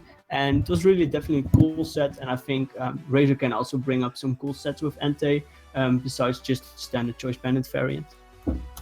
Yeah, definitely. This rounds it off. Yeah, that rounds it off. So we're actually going to go ahead and introduce a brand new analyst to join us for the second half of the draft. Welcome my good pal, Hera Cross tonight. So Hera, why don't you come on and say hello? Hello, boys. Hello, boys. I'm back. And you guys are great analysts. I love you guys. You're fantastic. But yeah, super excited to be here. And these drafts are looking very, very wild. I love so many. Just to point out that the offensive pressure that Razor has a possibility to bring is insane. It's just insane. Oh my god. Yeah. Tell me. So you've been watching the draft for a bit. What is your favorite team so far? What do you like? My favorite team so far. All right. So I have two teams which I'm really looking to like of, which is Riz. I love Riz's team. And I also really enjoy Rob Jr.'s team. His team is also very, very well balanced. It has such a good mixture of bulk, power, versatility, which I really enjoy. So yeah, those are the two teams that at the moment caught my eye. Awesome. And then Noah, I know you're taking off for pretty shortly, so why don't you go ahead and give us your mid-draft thoughts? What have you enjoyed so far from these NPL rosters that you've seen? Well, I've liked seeing that all these coaches so far are behaving pretty aggressively with some of these picks, like with all the offense that Hera just mentioned earlier on.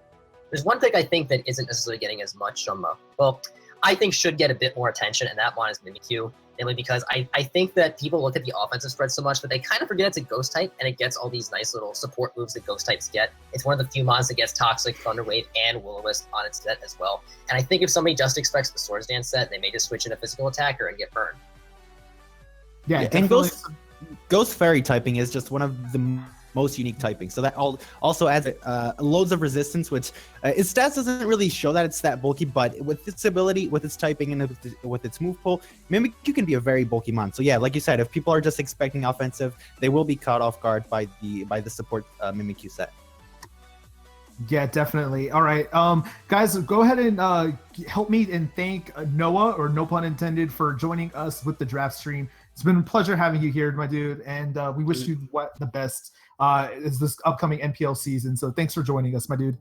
Yeah, and thanks everyone for putting up with my somewhat broken English this time. And I suppose I should catch up. I will see you all on the NPL channel. Please make sure to check out the NPL's YouTube channel and all that sort of stuff. And I will see you all later. Bye. For sure. Bye, Thank dude. you very much, Noah. So Hera, do you want to start off?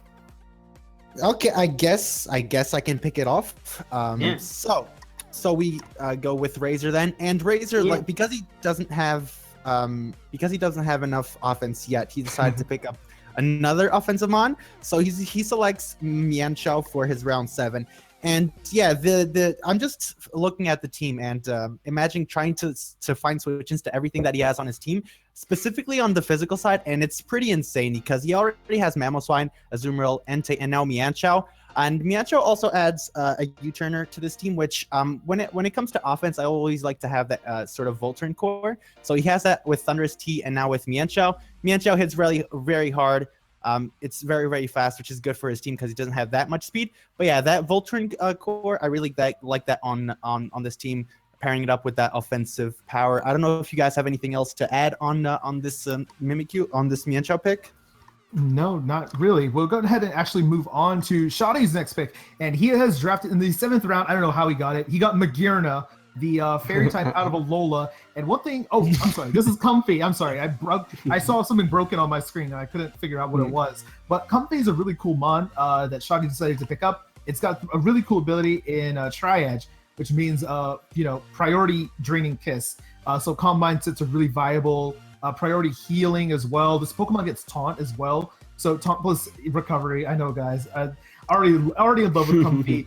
But it also can run an offensive set really well because it has pivoting options with U-turn. It's a good cleric for his team that if Skarmory gets burned or Kangaskhan gets burned, Comfy can really come in and just fix everything and make things so wonderful because it's so cute and broken and disgusting. And someone is going to get swept by a Comfy this season. I'm pretty sure. I doubt it, but if you say so. All right, so why don't you take on Merck's next pick, Philip? Yeah, sure. So Merck next is select Miltank. So first we saw Maddie's beloved Comfy go. Now we see Zaza's beloved Miltank go. So Miltank for Merck's team is really nice because previously his only rocker was Celebi, and you don't want to run rocks on Celebi most of the time. But Miltank is a mon that can comfortably run rocks most of its weeks. It's also quite a bulky mon, which is really nice for his team. Still has base 100 speed. And maybe just some weeks you might run this offensive with like a curse set if the opponent does not have a ghost type, or just a choice bandit set. Anthony will love them all if you run it. And overall, a solid mon, solid rocker, and I think it is a great fit to his team. So up next, Hera is Toke. What did Toke select? Okay, and Toga 4 got for us a very bulky mon, so Toga selected Slowbro, which is another psychic type on his team, but I really don't mind that too much since they will be most likely doing separate things, unless he's going to run like Belly Drum Slowbro, which I highly doubt it.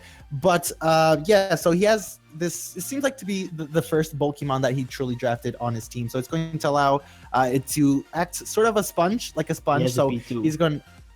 Does he have a P2 already? Well, yeah. Then that's a great core then. But it's going to allow him to just switch in, take a hit, sponge it up, and then go out into one of his offensive threats, and is going to allow him to gain a lot of momentum that way. So I really like Slowbro. Regenerate is definitely one of the best defensive abilities in the format. So this mon is interesting on his team, and it also brings him trips from support for Mega Wild. So yeah, so that's also, I feel like this pick fits pretty well on Toge's team.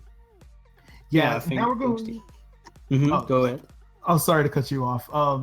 We are going to move on to Jolt's team, and he selects Goodra with his 7th pick in the draft. And I actually really, really like Goodra on Jolt's team, and because one thing that everyone knows, Jolt likes thick mons that can come in, sponge really strong attacks, and Goodra gives him that option. It's a really great assault vest user, but don't sleep on its like like rain dance hydration sets.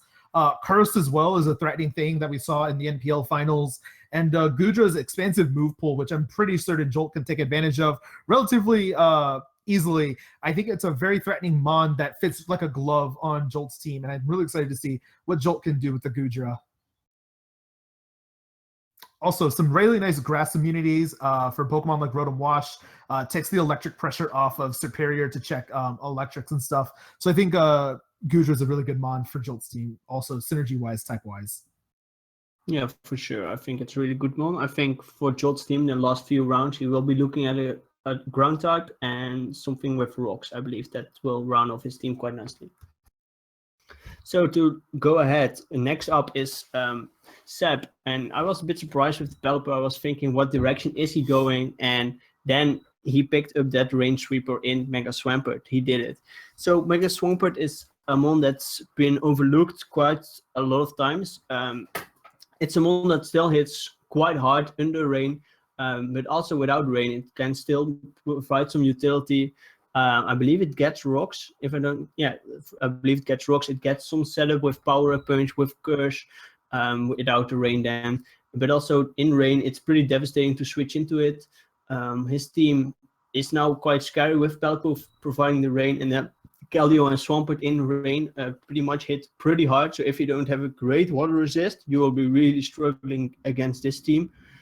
And overall, I think Swampert, I'm definitely curious with Seb's team. I think it's a bit more of an experimental team with the Bishop and the Mega Swampert. Might not look the best on paper, but I'm definitely hoping the Seb will do really well with this team, because I really like the different style he's going with. So up next is our champion Hera. Yeah, and this pick is one of the most exciting picks so far for me, at least, because I absolutely love Gothitelle, and I think that Shadow Tag in Leaf format is just such a broken ability. If you look at his Gypsy's team, he has so many offensive mons, which don't really have those many offensive checks. So if he can trap them with Gothitelle, if he can trap a fairy type for Hydreigon with Gothitelle, then the opposing team which at one point had a check to Hydreigon, just doesn't have it anymore. So I really think that this is a very big pick for Gypsy. And knowing Gypsy, he puts a lot of time into his prep. I definitely can see that he's going to get very creative with Gothitelle, and he's going to use it very, very well. So I'm definitely excited for this pick on Gypsy's team for sure. Yeah, definitely. I'm looking forward to see what Gypsy does with the bulky psychic. And now we actually have another bulky psychic being taken by Monotui. He is taking Reuniclus, and I think this is a fantastic mon, and it fits so perfectly on Mono's team in itself. Reuniclus, what it provides to him is another fighting resist, but also a fat bulky psychic that's immune to entry hazards. It gives him a defensive win condition each week with Calm Mind support, like Calm Mind Acid Armor. It has really enough coverage between like Focus Blast and Shadow Ball to really just sweep through a lot of teams. And I think Reuniclus is such a good glue mon. We don't even have to get started on like Regenerator sets with Assault Vest. And I think it's overall a really threatening mon on Mono's team. Really pairs nicely with both Mega Lopunny and Tyranitar. Tyranitar supporting putting the entire team on its back. I think we're going to see a lot of Mega Lopunny, Mimikyu, and Reuniclus sweeps this season. So really looking forward to see what Mono can do with this Pokemon. I think what he really, really wants at this point is another good ground switch in. Because right now it's really a lot of the pressure is on Ferrothorn and Gliscor, and Ferrothorn doesn't resist. And so it can be taking a lot of damage, but I think Mono will patch that up pretty soon. Yeah, I think it's definitely a really solid pick. And up next is our boy Vert, and he selects a mon that I think he has used in the past in NPL minus, I believe, and a mon that at the beginning of Gen 7 was really hyped. One of the Ultra Beasts was like, okay, this is a really great mon, but then hype died down with the Ultra Beast, and it gets overlooked quite a lot of times actually, and that is Katana. So Katana, it's a Grass Steel type. He already has Bulu, so if the grassy terrain is up, the grass moves of Katana also gets hit a little bit harder. He did not have a steel type before, so that's really nice for his team. Overall, Katana can pretty much late game, could potentially sweep with SD. It can also be a nice breaker. It could be his Z-move user. Actually, if you look at his team, it's definitely not a bad Z-move user. It provides that its coverage just hit a little bit more harder. And I think overall it's a pretty cool mon, and you can EV Katana in such a way that if you kill a mon, you get a speed boost instead of an attack boost, which is really nice and gets a little bit more diversity. And up next is Cheese. So Hera, what's Cheese getting? Is he getting more bulk or not? Okay, so this next pick for Cheese is a little bit odd. It's not a Phanpy, which I'm a little bit disappointed about, but his next pick is Stoutland. Now, looking at his current team that he has right now, Stoutland doesn't really make that much sense. Of course, it gives him a normal type, so that he won't be that weak to Ghost Spam. But, when you draft Stoutland, you always draft a Sandsetter with him. So I can only imagine that in the next couple of rounds, Cheese will pick up a Sandsetter, because at the time, this seems like a little bit of an odd pick. Still, Stoutland has great utility. It has Intimidate, which makes it fairly bulky. It has a decent move pool. Even Choice Banded without the Sand makes it threatening, but like I said, when you usually draft Stoutland, you usually draft Sand, so I can see Cheese grabbing a Sandsetter in the next couple of rounds. Just at this time, this pick seems a little bit odd to me. I don't know if you guys have any other vision on this pick. One quick thing I want to add is that rivalry between Phoenix teams, like Riz Select that actually a few rounds back, and now Cheese gets that Stoutland. Just proving to Riz, like, you have to get your Sandsetter soon, because I will be taking maybe Gigalit or Megatitar from you, who knows. So yeah, it's just that Sand rivalry going on right there. It looks like anything you can do, I can do better. So we'll see who gets the Sandsetter first. Yeah, but speaking of Sandsetters, we're going to move on to somebody who actually took a Sandsetter, Rob Jr., and his next pick is going to be Florges. And I'm actually a really big fan of Florges. I think, it's really especially bulky. And it kind of just sponges a lot of the hits that Victini may not want to take, like Scalds from opposing water types, or like really like ice attacks that are aimed at Thunderous Eye. And it's just a really good mon. It's a cleric, pretty classic, Wish, Protect. Also has Synthesis, Heal Bell, Aromatherapy. But this mon's also a really threatening Calm Minesweeper. And don't sleep on its special attack. I think it has base 112 special attack, which means it can function like offensively with like Life Orb or a Choice Scarf. And I think Florges is a really cool mon that I think Rob has the ability to utilize to its full potential. So I'm really excited to see that on his team. Also, really pairs up well with Wish Sport for mons like his Victini and Thunder's Eye that are pretty rocks weak, and I could like to see some more removal moving forward in this draft to support those mons better. Yeah, so Rob is all getting his bulky pivots more so, while Ape is just there drafting offense as usually. And he's picking up one of the mons that was like one of his MVPs last season, in my opinion, and that was Darmanitan. Darmanitan just broke so many teams in half last season, and it just hits so hard. Yes, it kills itself most of the time in the process, but it's just so damn threatening. And with U-turn, it can pivot out in his other threatening mons like that Nidoking, like that Salamence. Just like Sneasel, and it provides a really nice core with Scizor and Coco. So overall, Ape has really that threatening offensive core yet again, and I think the Manitom is one of Ape's favorites, and I think he can use it quite well. And who knows, maybe we see a belly drum Manitom we have seen in the past, not from Ape before, but it was from, I believe, Joel it was, or just a bulky Manitom. You can do some fun things with this one for sure. So, Yeah. Hera up next. Okay, so just another Darmanitan pick. I'm a very big fan of Volturn, and Abe has a pretty nice core there. So Darmanitan's also a great pick. But the next coach we have is Trev, and he picked a Doublade, which hopefully this season will only stick to one team because last season I think it was like transferred to like 10 different teams. But Doublade is a mon that I can see Trev drafting. So it's very bulky on the physical side. Very few things can 2-Koe on the physical side. Its Spadef is kind of bad, but with Eviolite, you can still make it pretty bulky on the Spadef side to take neutral hits.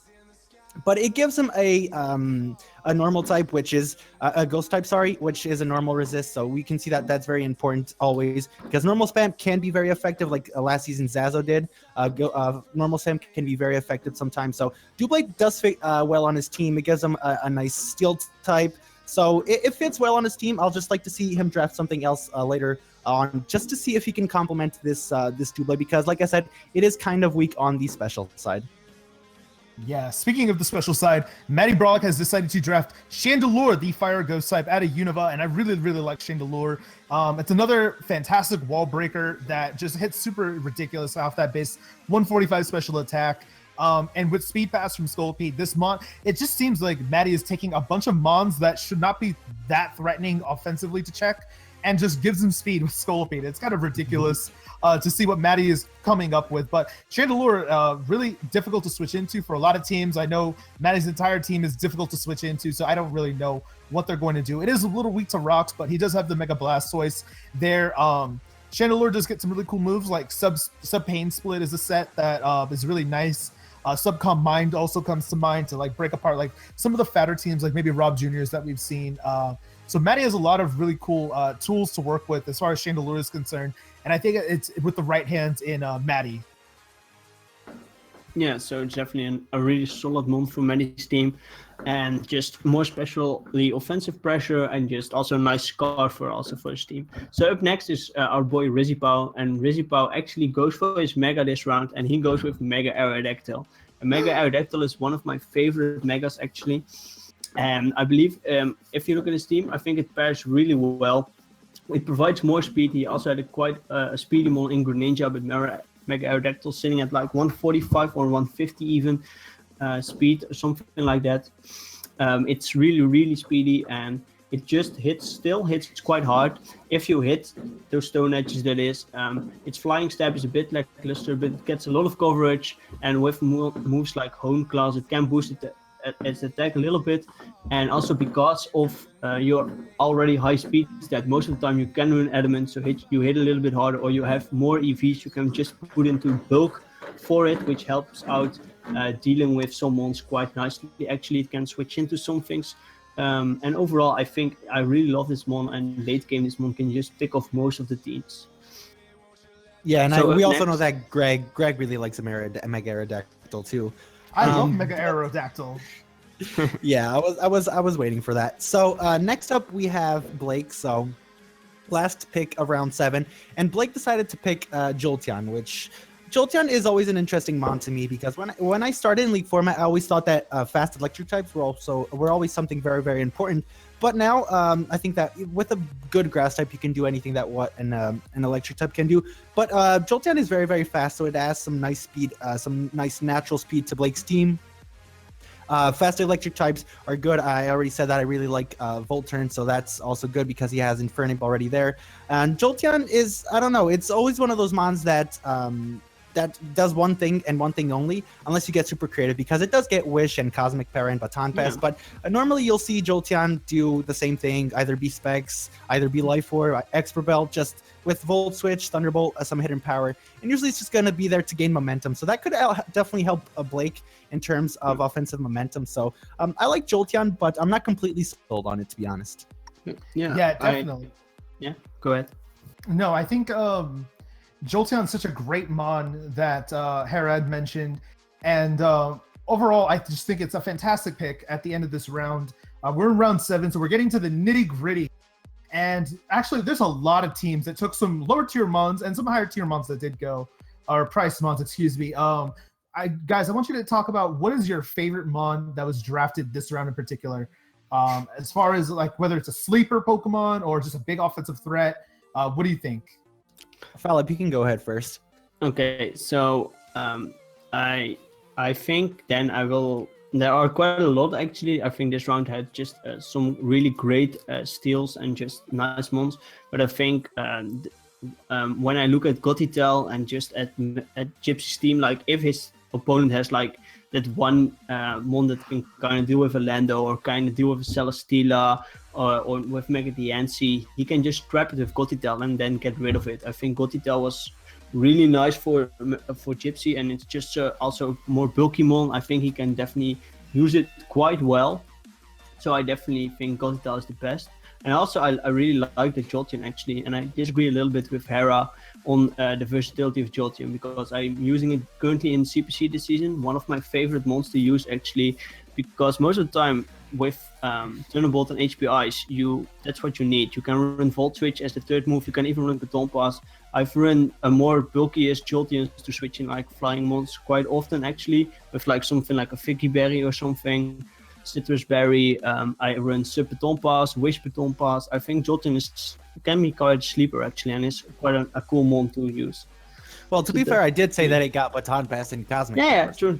No, it has some stuff, but honestly, I see Jolteon as more as that fast electric type.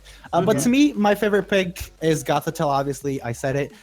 Gothitelle is just so good in League format, and to get it in round 7 is insane as well. Like you said, if Amon had a check to a mon that Gypsy had on his team, Lando, Celesteela, and then Gothitelle traps it and removes it, then he doesn't have that anymore. And the other mon that I really liked here was a Mega Swampert, just because it gives Seb's team a whole new face. So people are gonna have to prepare for rain and prepare for Garchomp and all that. So these two picks are the ones that stand out the most to me. Although all these picks in round 7, they all seem pretty legit picks outside of Comfey, of course, because Comfey is just not a good mon. It's just not.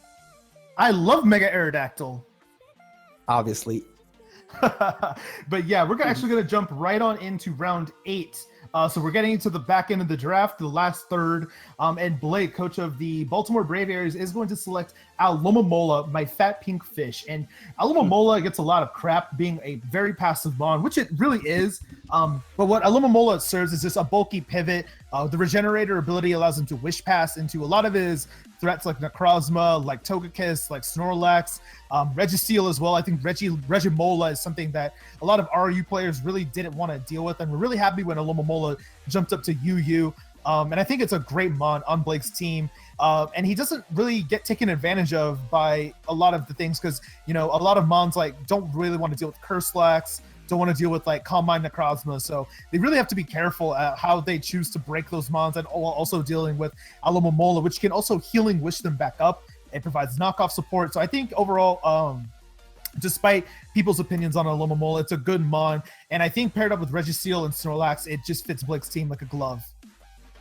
Yeah, I agree. I think the only thing with Alomomola is you have, it's kind of hard to use effectively because it can be setup fodder, but if you use it to to a great extent. It can also be a great pivot, great wish passer, and just be a great pivot for your team. So you have to use it well, and then it will be a great mon. But you also can use it not so well, and it will be set up for every time you bring it. There's also not a lot of great Alomomola users out there, so I'm really curious to see what Blake does with Alomomola. I kind of tend to think of myself as a good Alo user, so we'll see how Blake does it.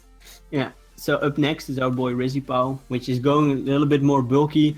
As you see from his team, I mentioned at the beginning that he wanted to draft a bit more bulky. He did not draft that bulky at all, except for Clefable, but he adds Meshpit to his team, which is, I think, a really nice pivot, a really nice stealth rock user, because if you look at his team, he had Clefable, Extradrill, Aerodactyl, all three get rocks, but all three are not ones that you want to slap on rocks every week, while Meshpit, you can just slap on rocks every week.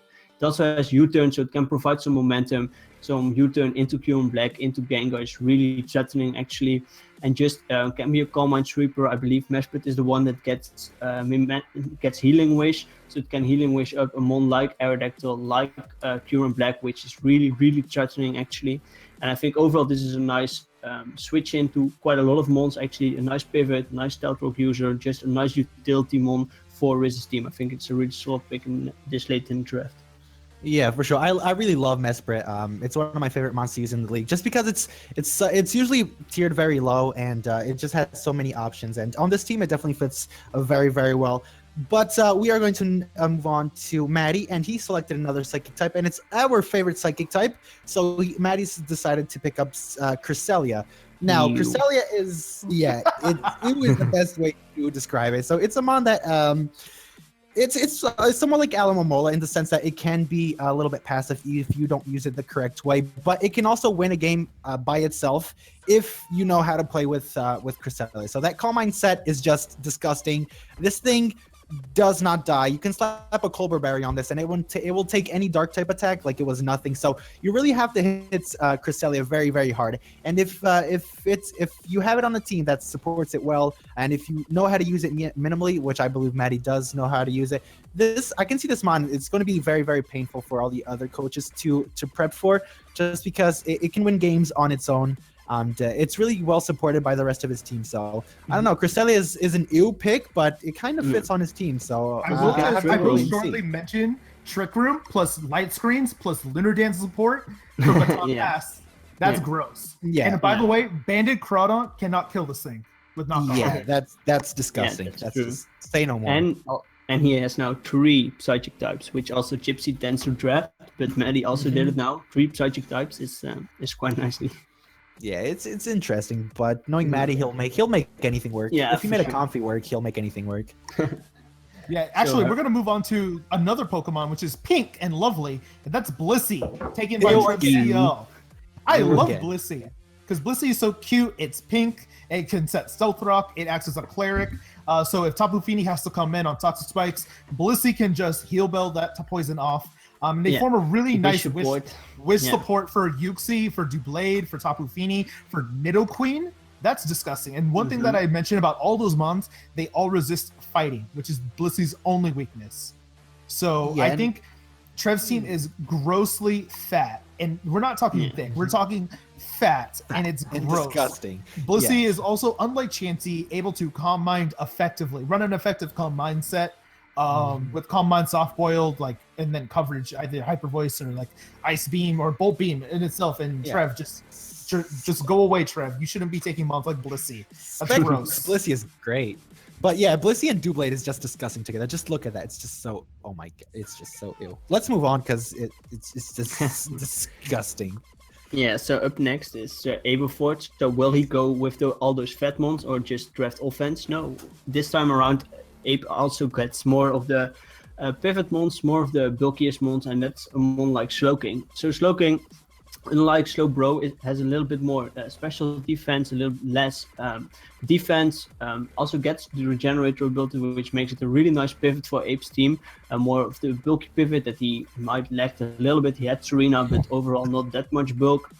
Overall, it also provided with a water and a psychic types, which are really nice for his team this late in the draft. You can just slap an AV on it and it will take any special hit. You can also just invest a lot in defense and it can be a more defensive pivot. It can be a trick room sweeper if you want to. You can do some fun things with Slowking for sure. And I think for Abervoort this late in the draft, it's a solid mon, and for sure it's just a nice defensive pivot, which he currently lacked a little bit. Yeah, it gives him a good pivot, which is also very nice on this team. So Hera. All right.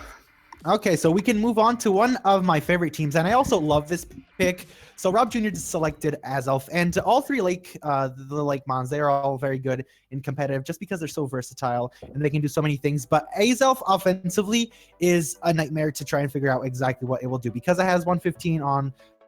Is it 115 or 125? It's 125, right? It's 125. Yeah.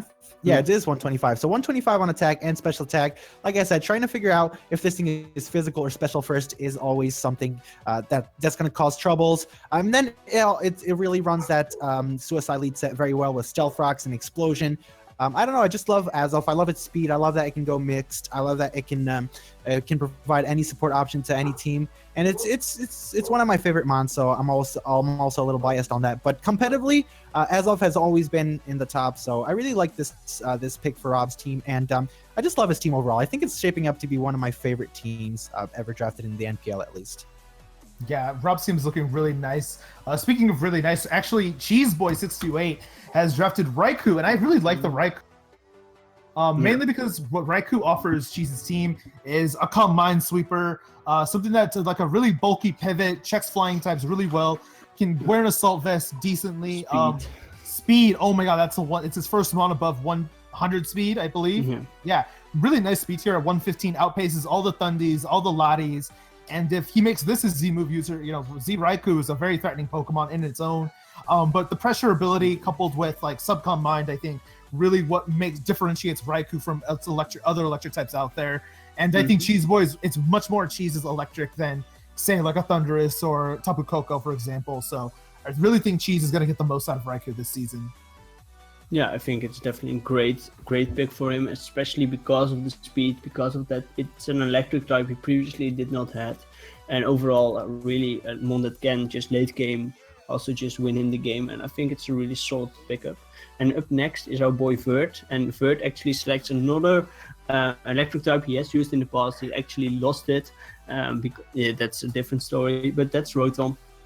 And probably when you look at Vert's team, we don't mention points that often because they are not on the graphics, but if you look at his team, it's really an expensive team. You can just look at all those mons. Up to Rotom, it was really expensive, so it's only natural that he has to dive a little bit lower if he wants to have like 10 or 11 mons. So definitely Rotom, I can definitely understand why he picked it. And if you look at his team, he definitely wants hazards up. He wants to get those rocks and toxic spikes up, so that really threaten its opponent and makes his sweepers more threatening. So Rotom is a nice spin blocker. It's a nice electric type, which he did not have, so it provides some momentum for his team, and overall Rotom is even more bulky than you expect it to be. So I think it's a solid lower tier pick for sure. Yeah, Rotom, I know that Shadi loves this pick, but Rotom is a very good budget mon. I really like it on this team as well. So next up we have Monotui, and he selects Haxorus, and Haxorus is very threatening. So I feel like Haxorus it tends to be a little bit overlooked just because there's a lot of other dragons that get fire coverage which Haxorus doesn't get, and that kind of hinders it a little bit. But with the introduction of Z moves, if Haxorus is a brilliant Z move recipient, so if Monotui decides to go with that, Haxorus is going to be very threatening. But it has like 147 base attack. Yeah. Is that it? Mm-hmm. Yeah, and that's a natural stat, and that's just ridiculous. So you can ban this thing, you can Dragon Dance. It gets enough coverage to where it's definitely usable. It doesn't get fire coverage, like I said, which hinders it a little bit, but it still gets access to EQ to punish those the steel types. It gets poison jab for the fairy type. So I feel like Haxorus is a mon that tends to get overlooked because of other dragon types, but it's still a very good dragon type, I feel, and I can definitely see Monotui pulling off a couple of sweeps with Haxorus this season for sure. I think the main thing that hinders Haxorus, from my own experience, is that its main step is Dragon. It does not have a second typing, which most dragons do have.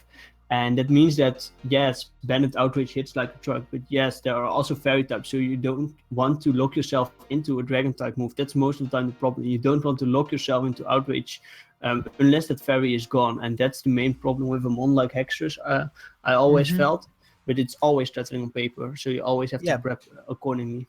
Yeah, but even in Gen 6, it was a little bit overlooked to where Salamance's, let's say Salamance's secondary stab wasn't even relevant in that point. So in Gen 6, I also feel it was a little bit, but it definitely makes sense what you're saying, for sure. Yeah, absolutely. So we're going to move on to the champion, Gypsy King. He has selected Quillfish, the water poison type from Generation 2. Everybody loves Quillfish, and I think for good reason. You know, Quillfish is an excellent spiker, entry hazard support mon, being able to set both Toxic Spikes and Spikes. It gets Taunt to avoid other Pokemon from setting their hazards. And, you know, Gypsy with Taunt, I think, is something that is synonymous with him. But Quillfish gets some really other cool options, being like Thunder Wave and Destiny Bond, that can really catch the opponent off guard. And I think like Spike support on a team like this is really good for mons like Diancie, for Landorus, to come in and with, like we mentioned, Suicune earlier, Roarcoon sets are really a lot more viable if Quillfish can set up those hazards for them. It also kind of relieves, like you had mentioned earlier, Paul, Gypsy struggles to set up Stealth Rock, but now he has a reliable way to set up the other two forms of hazards. So I really think Quillfish was a mon that Gypsy needed, and it also fit his price budget very well. So I like this Quillfish pick. Yeah, Quillfish is it just has so many utility options that it's just a great mon. It's definitely been shining a little bit more nowadays because it used to be irrelevant, but this mon is very good. I actually like it. Yeah, I also like it. I think Gypsy has used in the past, great success. And as you also, with the last team too, if you just look at his team, he has a lot of threats, a lot of higher tier mons, so it's only natural that in round 8 he goes for the mid of lower tier mons. But up next which is still a respectable pick.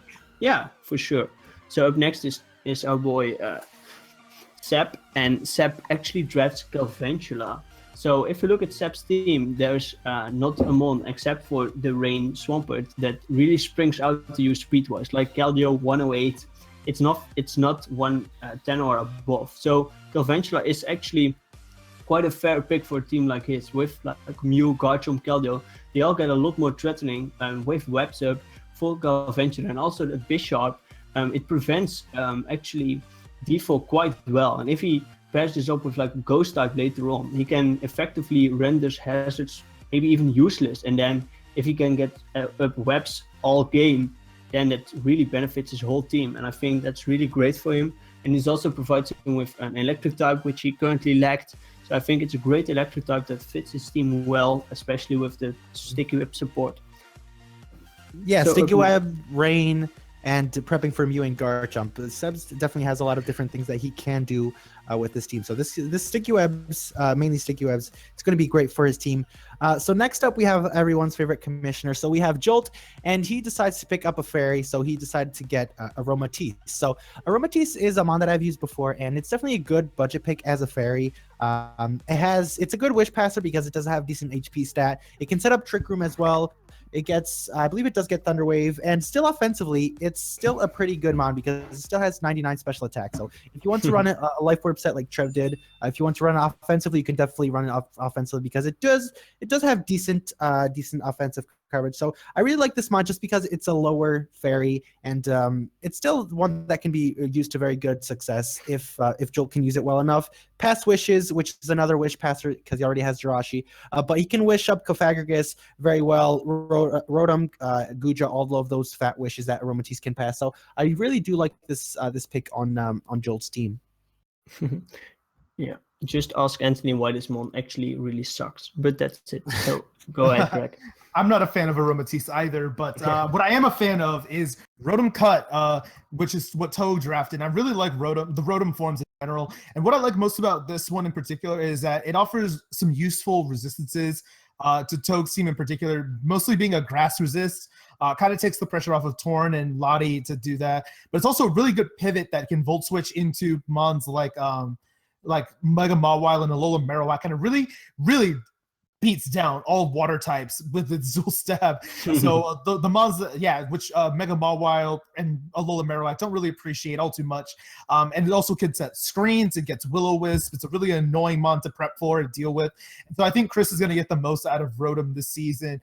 And I really think it's the Grass Electric that he wanted. And I'm thinking that he's really happy to have it, to be honest.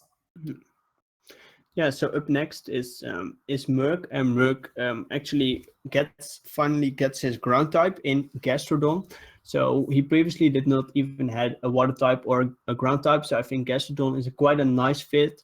Gastrodon is more of a bulky-ish, bit passive maybe, but it still hits decently hard. You can run something like Curse even. It does not get rocks, which is a little bit unfortunate, but he had Miltank last round for that. But I think it's just a nice pivot for his team, bulky-wise.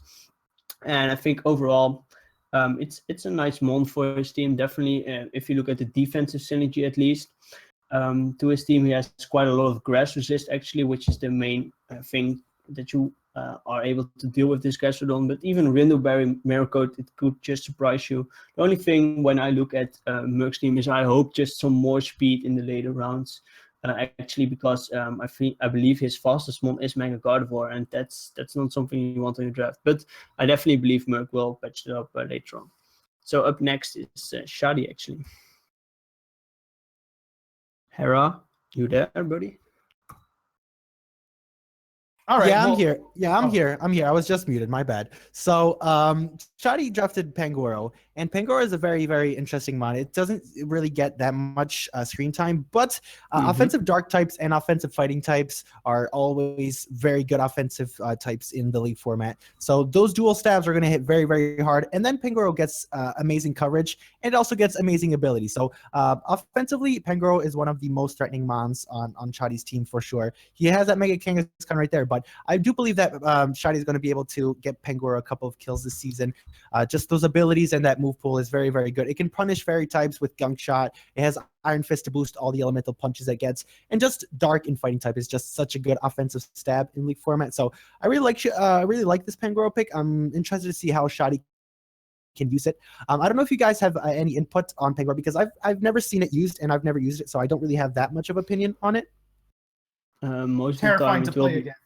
Yeah, terrifying wall breaker, great I can abilities, imagine. Scarf, and parting shot actually is also really nice. That's it. Yeah, parting shot as well. That's a great move. And all three fantastic abilities. I think it's Iron Fist, Mold Breaker, and Scrappy. So really all useful, and depending on matchup as well. And speaking of useful mons, we have Razor Wolf ending out round 8 with Chestnut, another fighting type on his team, which I don't like the type redundancy, but I do like what Chestnut offers this team, which is spikes. And actually, I think it is very redundant to have on his team now that I'm looking at it, because he has Fortress for spikes, he has Mienshao, so it kind of seems like Chestnut compresses the two roles that those mons offer. But I mean, it is a more defensive fighting type than Mienshao would be. So I guess there is some merits to having it. I just don't like. Actually, I probably don't like this pick at all. Like, I'm sorry, Razor, but a Chestnut on its own is a really good mon. It has access to Belly Drum. It has Taunt. Taunt Super Fang is a really nice combination along with Synthesis to help break down opposing fat mons that you normally couldn't beat. So I really like that. It's got useful immunity in Bulletproof, which means Shadow Balls that Mega Latios may not appreciate, Chestnut can pivot into. So overall, I have mixed emotions and feelings on Chestnut. Yeah, just sure. Not the Pokemon itself, but on Razor's team in particular. Yeah, and it's really offensive, and then there's a red. Yeah, I agree. So, yeah, go ahead. Yeah, as its own mon, Chestnut is good because it offers a lot.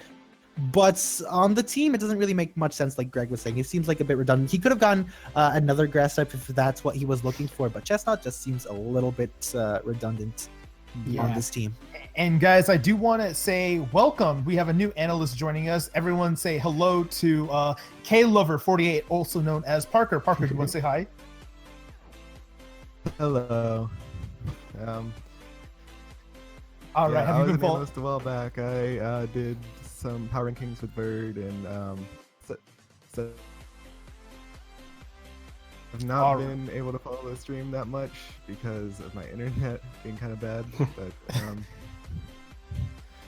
that's all right, good dude. We're glad to have you. Actually, why don't you go ahead and tell us what is your favorite pick of this round? As you can see, The draft slides are right here. From Alomomola to Chestnut. What do you like? Let me take a look for a second.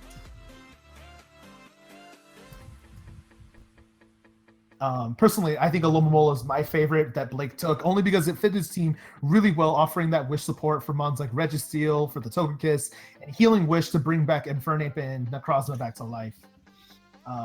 That's kind of what I really like about this round.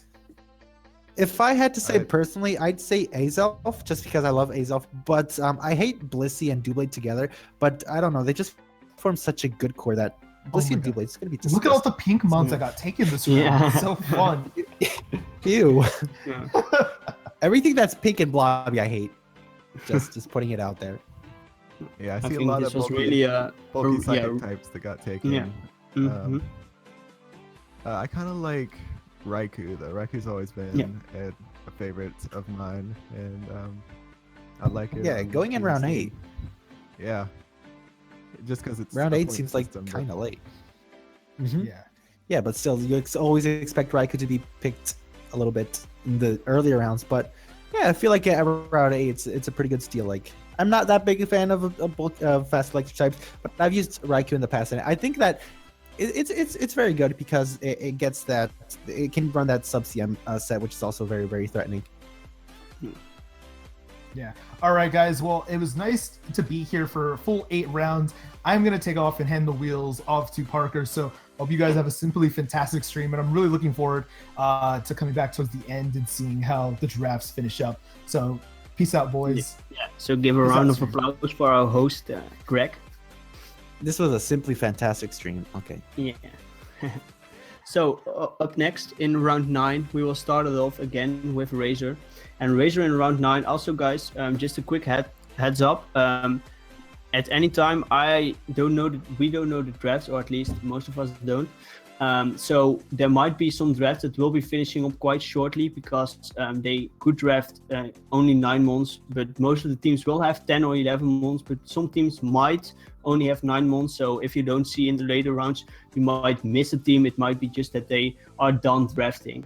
So just a quick heads up for that one. But to start off round 9, we have Razor, and he drafts actually Frostlass. So Frostlass actually is a pretty cool mon, and this also really makes Chestnut maybe a bit even weirder because Frostlass also gets spikes, and it can be a nice lead with Destiny Bond spikes and also just Ghost and Ice. That combination is pretty hard to switch into. There's a pretty nice speed stat over the 100 speed, and I think offensively it's a nice mon. He has dual Ice types even, but Ice is really great offensively. So I like this mon actually on his team because it is speedy and hazard, so it does not is really weak to taunt, and it will not be brought often, but the times it brought, I think it's quite a nice fit to his team actually.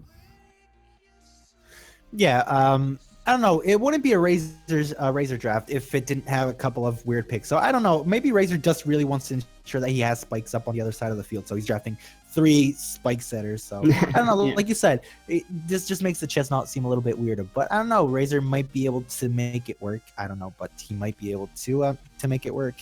So next up we have Shoddy again, and he is drafting Heliolisk, and Heliolisk is definitely one of the best fast electric types. It doesn't have the speed that Raikou or Jolteon have, but it definitely gets better coverage, and it gets some good abilities, definitely. Water Absorb makes it a good switch into bulky electric types, just because it can switch in, absorb the Scald, and then just pressure it out offensively. The dual typing offensively can be nice, just because electric and normal types, it's an interesting combination of stabs, but it also makes it a little bit weak to Mach Punch priority, which due to its Heliolisk not great physically defensive stat, it can be picked off by that.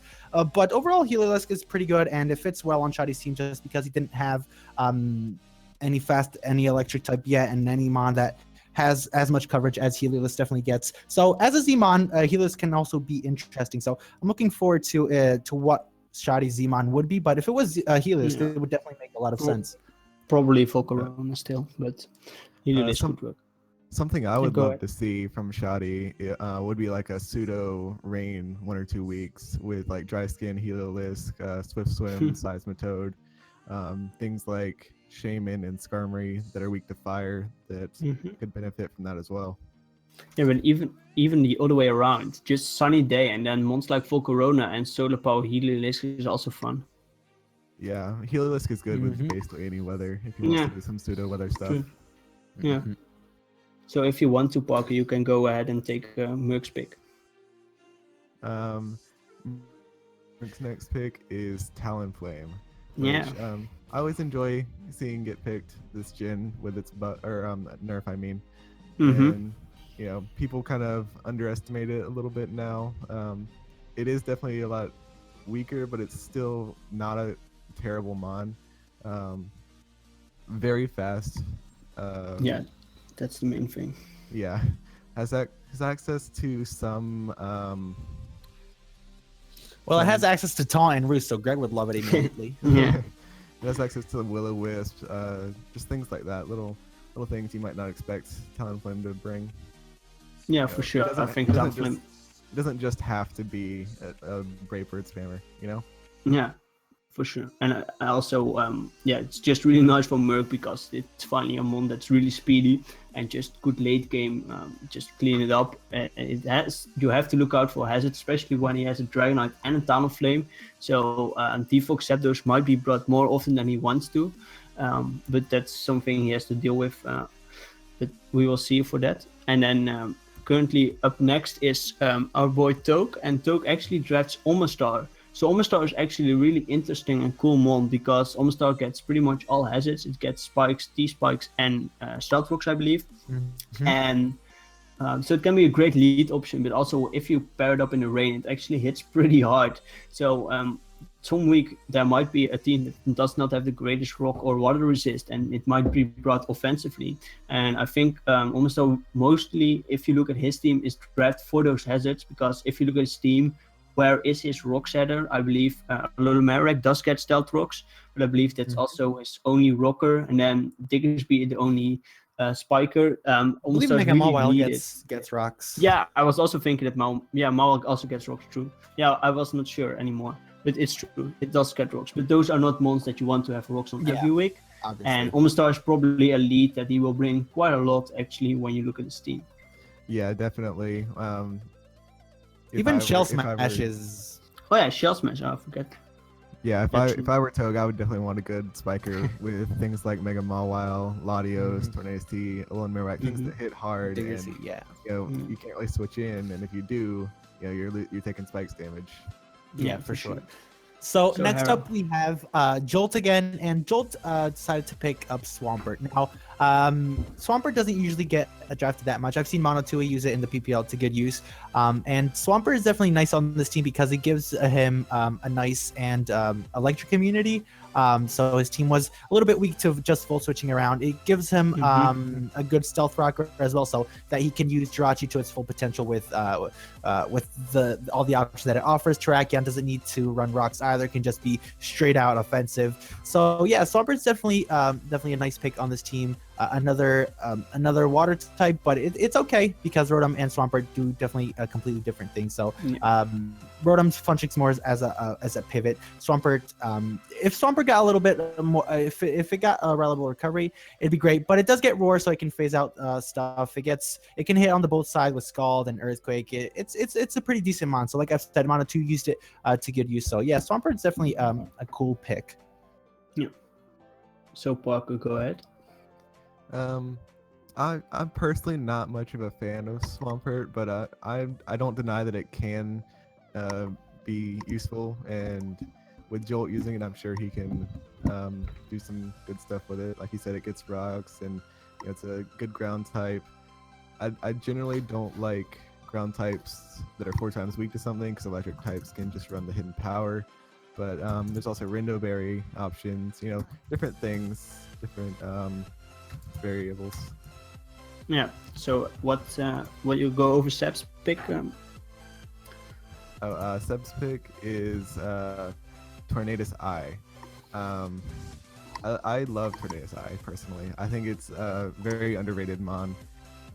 Very good speed, very good move pool. Just lots of really great things about it, and Hurricane misses are really its biggest detraction.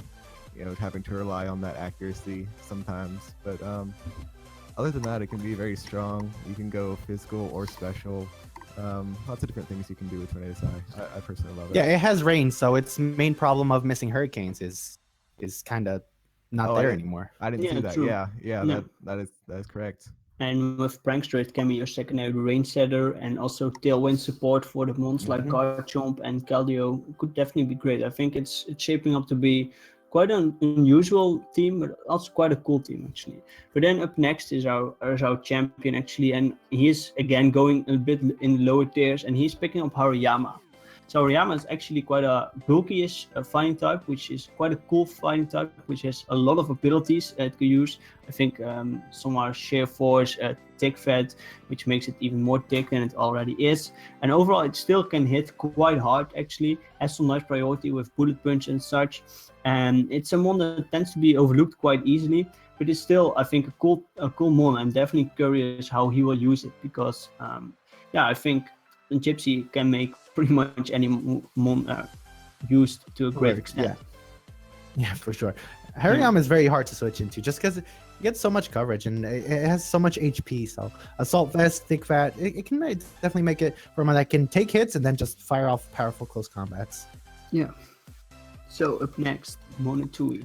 So up next we have Monotui, and Monotui decided to pick up Sandslash. Now, Sandslash to me, well, we're getting to the end of the draft, so it's natural for people to be dunking into the lower tiers. Sandslash is that mon that basically it does one thing, maybe two things if you get creative enough. But what it gives him is hazard removal, which he only had Gliscor at the time, which you can run not Poison Heal and freaking Defog. So Sandslash gives him that rapid spin if he needs it. It also another Stealth Rock setter. He has quite a few of them, but Sandslash is one of those mons that can come to a couple of games.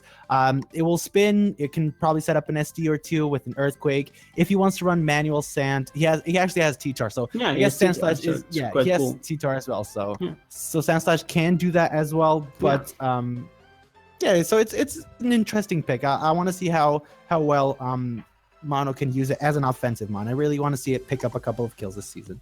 Yeah, that'd be really cool.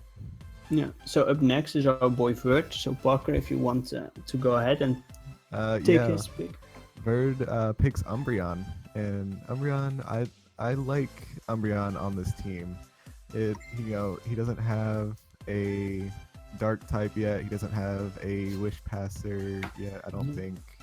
That's true. Just different roles that Umbreon fills on this team that I think works really well. Interested to see if Verd can bring any interesting sets that you wouldn't really expect with Umbreon. I don't know exactly what those would be, but you never know when it comes to Verd. Yeah, for sure. I think it's definitely surprising what he could bring. He could bring like Curse Baton Pass. I've seen that one work in the past, or something like that. Most of the time, it will just be your standard Wish Pass set, which actually will work quite well with his team, with the Zygarde, Tentacruel, etc.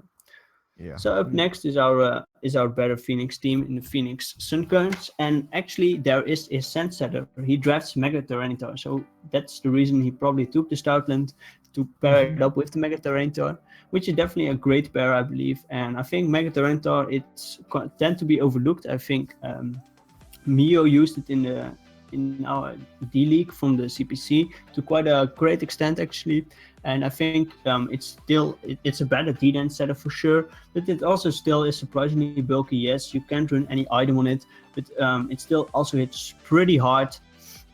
And yeah, I think it's quite a cool and overlooked mon. It's not that fast, which is a little bit unfortunate for his team as a whole, but still I think it can definitely work, and I actually like the pair up with Stoutland. So yeah, that's it.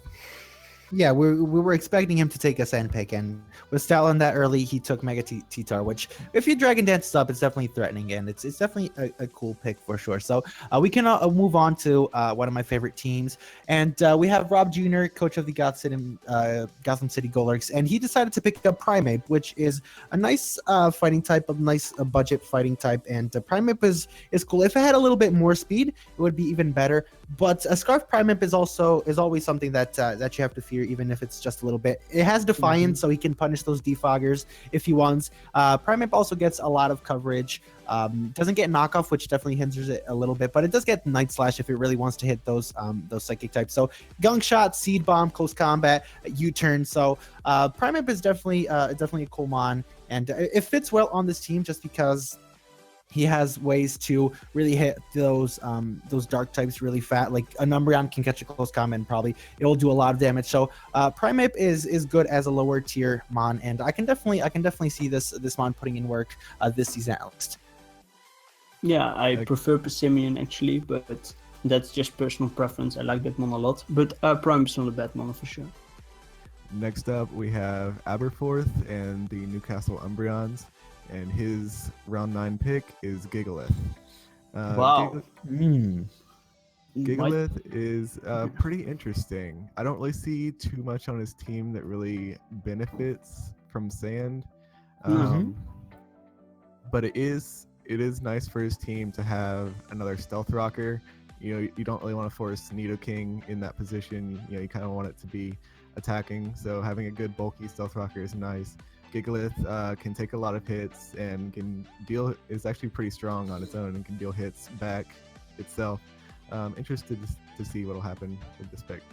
Yeah, for sure. I think mainly it was for the rocks, because his only rocker, I believe, at this point was Nidoking. So I can definitely see the reason then, but yeah, with no sand actually, and just it does not have many coverage. Gigalith, if you have a rock resist, you pretty much have a Gigalith switch in. And I also am curious because now I think Riz only option for sand sets is something like Hippopotas. Yeah, Hippopotas. So it's definitely interesting to see if Riz is going to go that sound route now. Yeah. All right, so yeah, you can go ahead, Philip. Yeah. Okay. So up next is Trev, and he drafts one of his favorite mons because he swept a lot of people with it back in our tournament, the TTM tournament this year, and it's Circuitry. So Circuitry is a mon that tends to be overlooked quite easily. It's a mon I've grown to love because I also use it in a tournament style format, and it's just it can be really great. And if I look at his team, it might even be his Z move user. And if you use also support Z moves on it, you have things like I won't cover Z moves for now. We will have a separate round for it, but overall, it's just normally your electric types are like the fast types, just fault switching out. Circuitry is more of the breaker type. You just have a switch into a mon because most of the time Circuitry can take one hit, get the tail glow up, and you just break a team. That's 10 of the use of Circuitry. It also just can be a Scarfer, but overall Circuitry, I think it's a solid mon. It's tend to be overlooked quite easily, but if you can make it work, it can work quite well actually. Yeah, Zerguchi with Z Hypnosis definitely a very, very big threat with that monstrous special attack. But we can move on to Matty Brawlick, and Matty decided to pick up Drampo, which is a mon introduced in Gen 7. So it's a dragon type, and it's not really a mon that's been getting much of use as far as I can see, at least, just because there's people always prefer other dragon types other than Drampa. But Drampa gets a lot of support options that people don't really expect from it. It gets T-Wave, it gets Calm Mind, it gets Roots, a reliable recovery. It gets good coverage. It still has 135 special attack, I believe. So a choice spec set with Drampa. Yeah, with Trick Room, choice specs, it's definitely a very big threat. It gets amazing coverage with Flamethrower and Dragon and normal. Those two stabs are also very, very good. And Matty's team has some good Trick Room options. So I can definitely see Drampa putting in some work this season just because it can hit so hard with Calm Mind, Roost, Thunderwave. I don't know. I feel like Drampa does have a lot of potential. I just haven't seen anyone use it to its full potential yet. So I'm curious to see if Matty can deliver with Drampa. Yeah. So up next is our boy Rizzy Pow. So Parker, if you want to. Yeah, Riz's next pick is Lantern, and I love Lantern. It's only 4 points. It's super cheap. I think it's a very good value pick. He It's his second water type along with Greninja, and I believe it's his first electric type. So Yep. it fits that.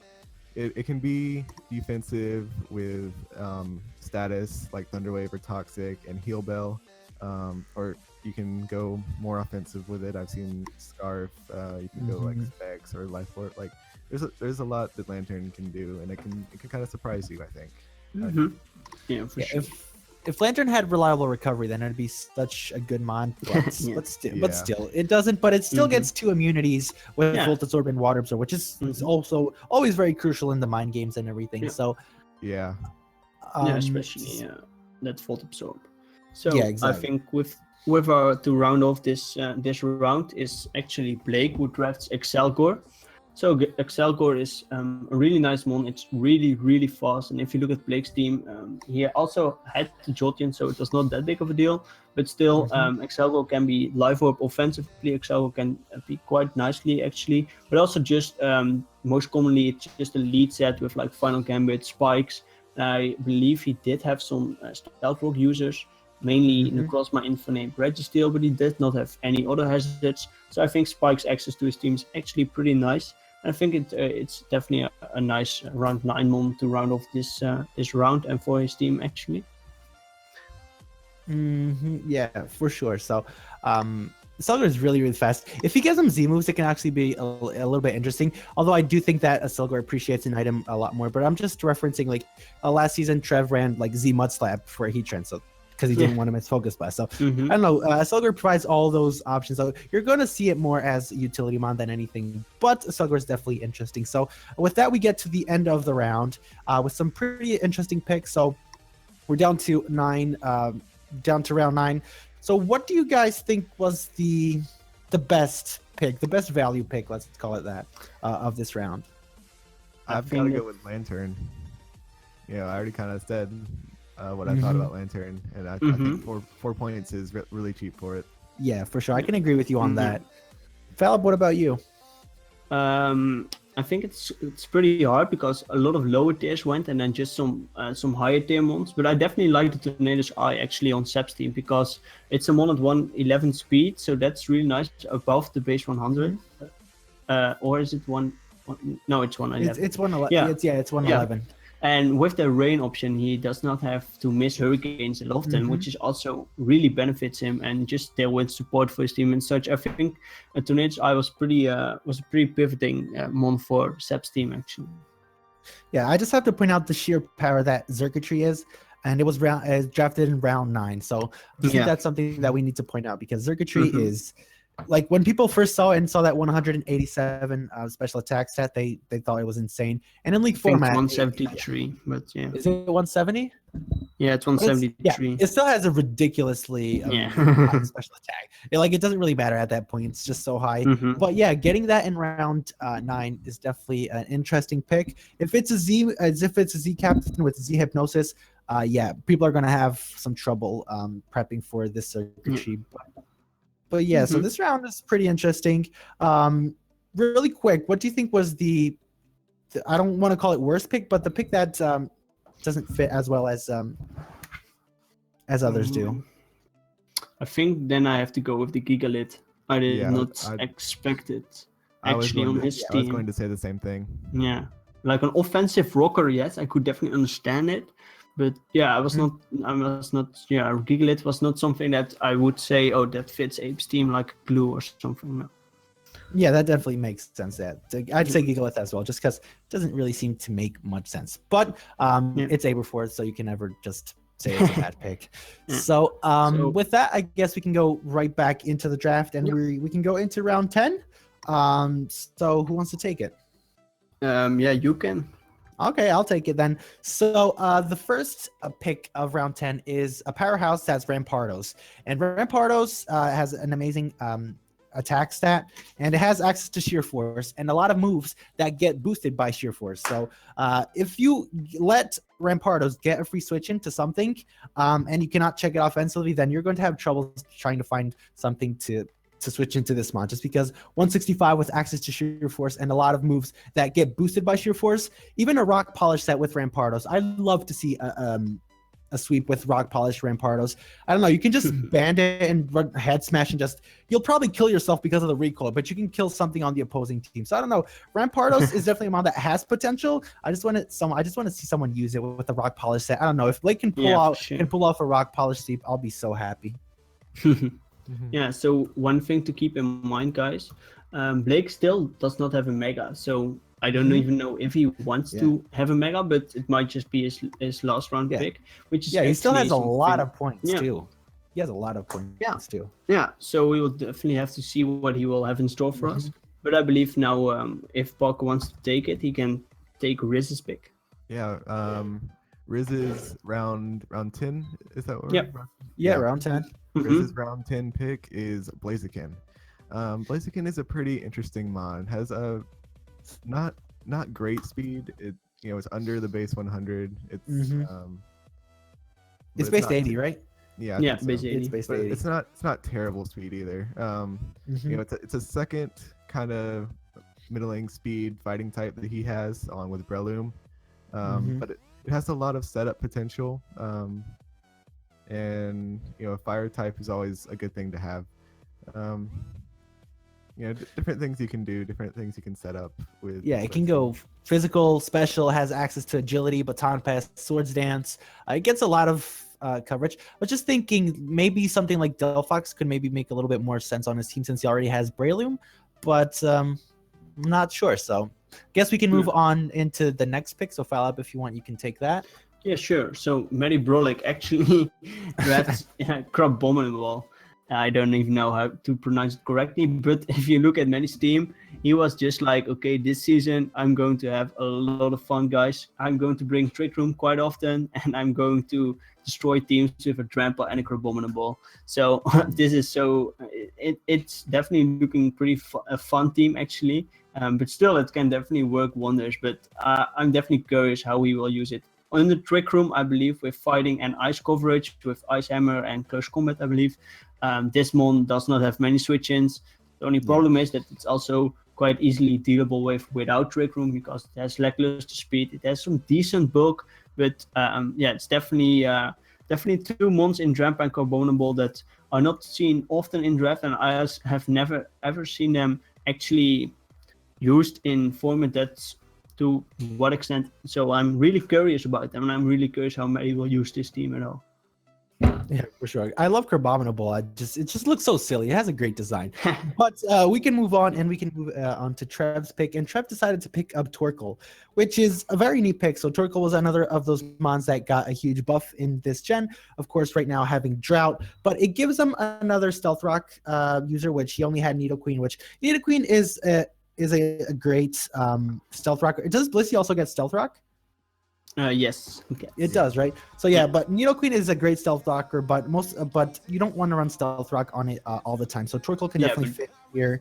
Yeah, and also has Uxie, but yeah, he has a Uxie as well. But Torkoal with Drought and firing off lava plumes, burning all the stuff, Torkoal can definitely be it's a mon that's getting a lot more play now just because of the buff that it got. So it's definitely it's a respectable pick. Not sure if he's going to draft any abuser to go along with it, but if he does, then he could just add that. Even if it's just a mon that isn't that viable, he can just add that extra layer to his team, which can make it a little bit harder to prepare for.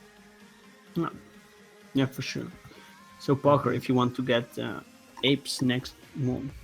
Yep, Aberforth's next pick is Hoopa C. Is that confined? Yeah, Hoopa confined. Yep. Yeah. The bad one.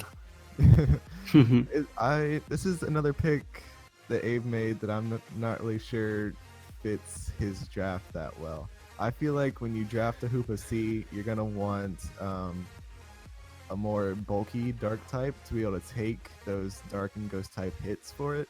And his dark type is Sneasel, which is not known for being bulky. It's Yeah. known for being offensive for sure. Uh-huh.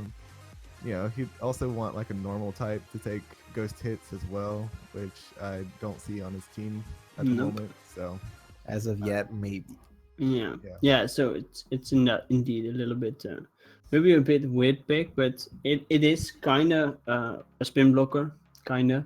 Yeah. The only problem is that pursuit just wrecks this mon Yeah, completely. it's pursuit trapped very easily. Like any Yeah. pursuit trap probably will kill Hoopa just because Yeah. it has like no defense and it's 4 times weak to it. So Yeah. yeah, it's a mon that I've never seen no one use to good success. So I don't know. I'm curious to Yeah. see if he can use it to good success at all. Yeah.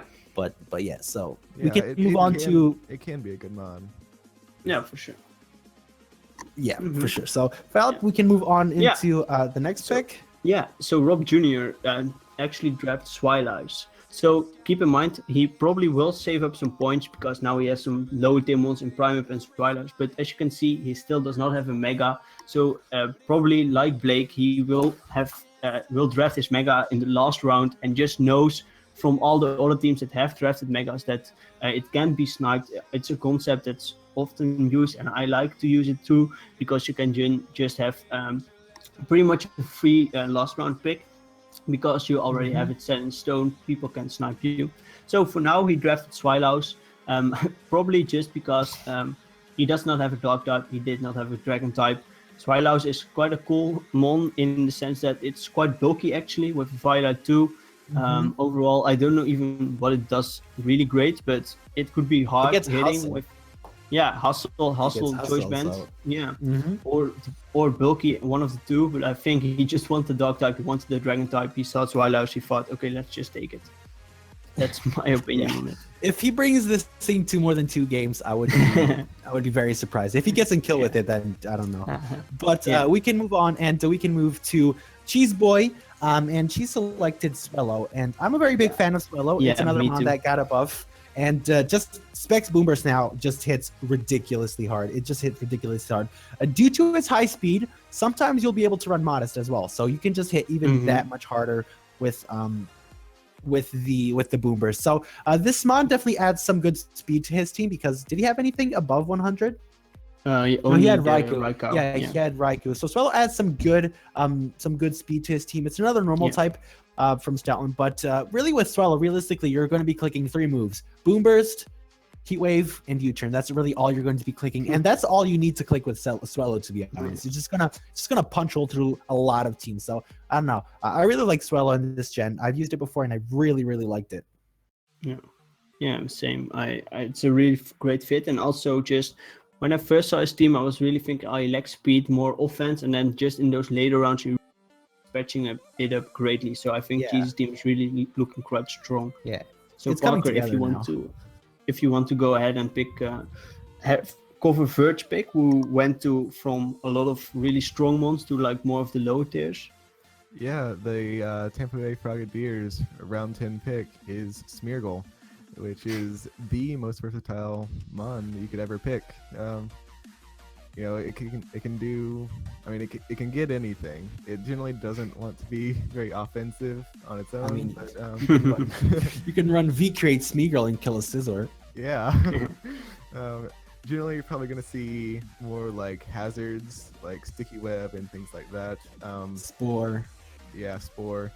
I think Sticky Web would be pretty good for his team. He has some decently fast stuff, but nothing that's like blazing speeds. His slower things like Zygarde and Bulu are going to benefit greatly from that. Spikes are always nice. Just different things Smeargle can do. Yeah, Great. it can do everything. It can even be hazard removal if you want, because he doesn't have much of it. So I don't know, Smeargle / Defog, maybe something like that. I think for 5 points for the amount it can do is very nice. Yeah, for for sure. sure. It's a respectable pick. Mm-hmm. So diving in also into the more lower tiers, also for 5 points, is actually Scyther from Monotui. So he drafts mons that are just a little bit more speed. I believe Scyther has like 110, 115 speed. And it's quite weak to rocks, but if you look at the rest of his team, he does not have one weak to rocks actually. So his team does deal well with stealth rocks quite often. He has Sandslash and Gliscor potentially to remove it, but rocks won't be that big of a deal most of the time, so he could afford definitely a mon like Scyther. And I think Scyther can definitely be like a sleeper for his team with a lot of bulk. He has some offense, and then just that one or a few weeks he could just bring a Scyther and just wham a whole team with it. It hits harder than you expect actually. So it's definitely a cool tech to have in your team. Yeah, with Roost and Eviolite, Scyther can actually be somewhat bulky. Yeah. Yeah, it has a respectable bulk. So we can move on to the reigning champion, and we have Gypsy King, who is picking up Piloswine. And Piloswine is the baby Mamoswine. So obviously, ground and ice stab is always a ridiculous stab to try to switch into. So even though Piloswine doesn't have the ridiculous 130 attack, it still has respectable. I think it's at base 100. And outside of that, it's a good bulky electric type. Electric immunity. It has thick fat. Yeah, so it has thick fat as well.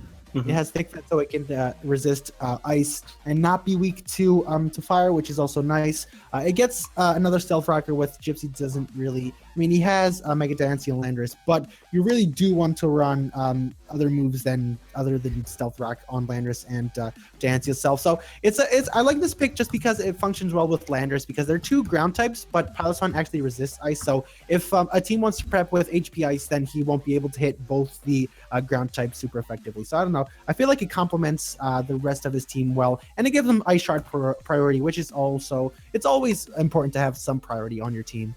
Yeah, for sure. I think it's quite nicely, actually. And it's one of the mons also Gypsy used in the past. It's one of the mons that recently, as of late, got a bit more attention and has been used to great success because it's actually surprisingly bulky.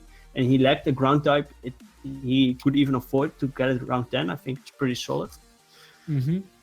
So, if you want to take Sep's next pick. Yep, next up we have Granville on the Florida Persians team. Granville is probably my favorite of the low-tier fairy types. Just a lot it can do. And Intimidate is a fantastic ability. It has decent coverage. It can even heal Bell if you want to do that. You can run like bulk up and rest and different things like that. Yeah, it gets heal Bell and T-Wave, right? Yeah. He has some decent steel and poison resists on his team, which complement Granville pretty nicely. Yeah, I'm just a little bit worried because Sep's team still doesn't have a fairy resist, and he only has a couple of points left, so I don't know.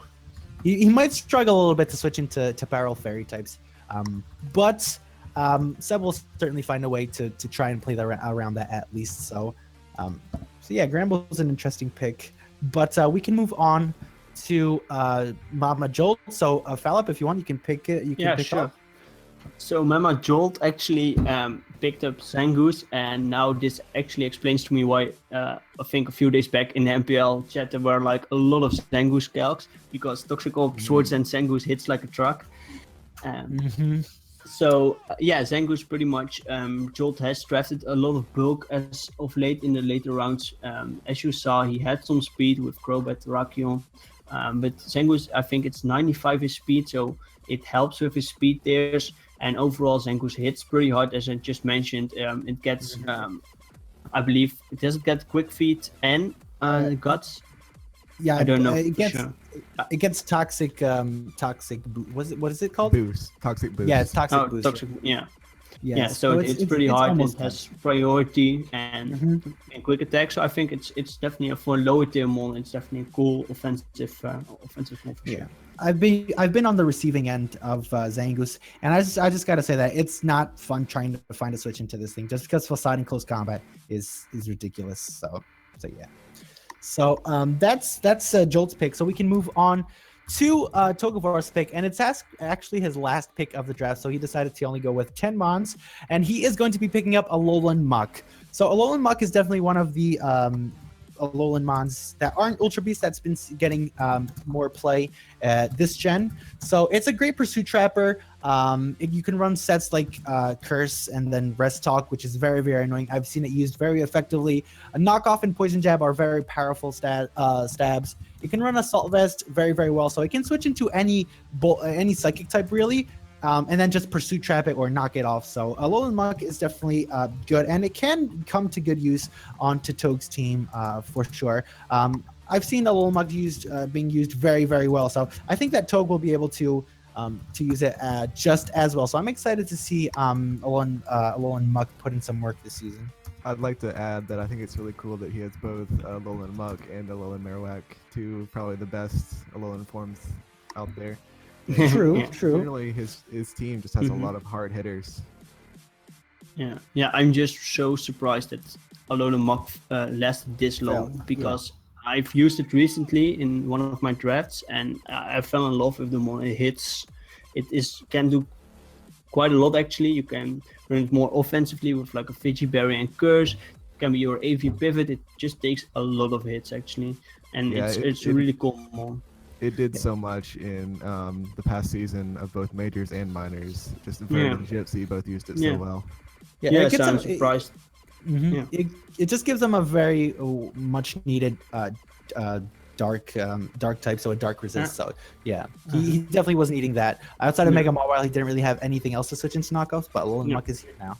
Mm-hmm. Okay, so the next pick we have up from Mr. Murkrow is Gligar, which not my favorite mon in general, but I think it fits his team pretty well considering he really needed another defogger, considering he has Dragonite and Talonflame. It also just adds another Stealth Rock user, which is nice. You know, Gligar is great for fulfilling roles like that. You know, it's a good defensive mon, can take hits, has good recovery. Its biggest weakness is ice, of course, and you know, ice weakness seems to be pretty big on Yeah. the team overall. Yeah. With Zapdos, Just 'cause he's- Celebi, Dragonite.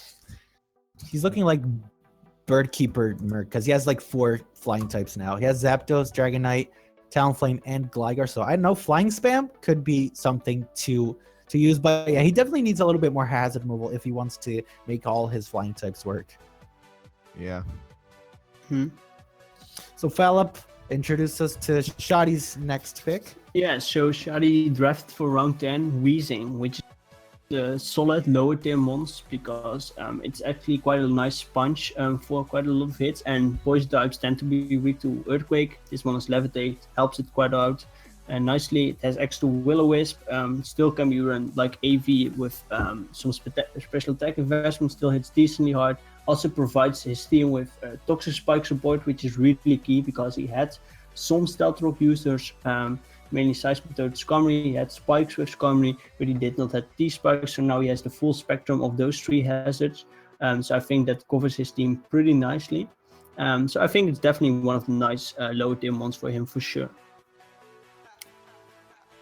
So if you want to go ahead, Hera. All right, so the next pick. So we have the last pick of this round, and Razor decided to pick up Aerodactyl. Now, this pick makes a little bit more sense on his team than the previous picks made, but Aerodactyl is very fast, so it adds some needed speed as well, just because his team wasn't looking too fast at the moment. Aerodactyl provides a lot of good support options with Defog, gives him another Stealth Rocker, which he also kind of needed, just because Mamoswine doesn't really want to run Stealth Rocks like ever unless it's going to be a Suicide lead set. But yeah, Aerodactyl gives him speed, gives him another hard hitter if he wants. It's a great Z-move user.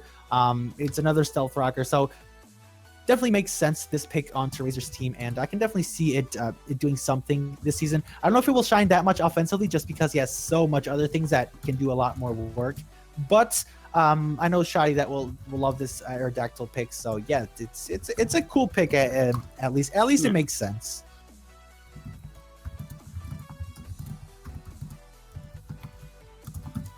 So that's pretty much rounds off round 10. So this might be, I think we saw still all 16 teams. So with 120 points, it's quite a lot. So that's why most of the teams were able to draft 10 mons at least. So now I think for the last round, I don't think all 16 teams From what I saw, will have another mon. I don't know for sure, but I don't know for this round. What were The your only one who does not have an 11th mon is Togue. really? Well, I- okay, that just shows you how much mons you can get with 120 points. Which Yeah, with actually is 120 quite a lot. points. Okay. Mhm. So that's good to know. But yeah, I don't know what your guys' surprises were for this round. I think the biggest surprise was Alola Mach for me. And I think the two biggest mons that really helped teams out were that Swallow, which was a key offensive mon for Cheese, and Piloswine, which is a great pivot and a nice solid ground type for Gypsy. Yeah, Swallow and Alolan were also one of my favorite picks, just because it's round 10 and them getting this far is kind of surprising. But the pick that I'm most excited for in this round, to be honest, is Rampardos. Because I just want to see Blake do something with Rampardos, because I feel like it has potential, but it never really gets drafted. Because if you get a Rock Polish up with it, it has Sheer Force and Life Orb. Rock Slide is just going to hit so hard if you don't miss. So I don't know. I'm just excited for that Rampardos pick. Really excited for that Rampardos pick.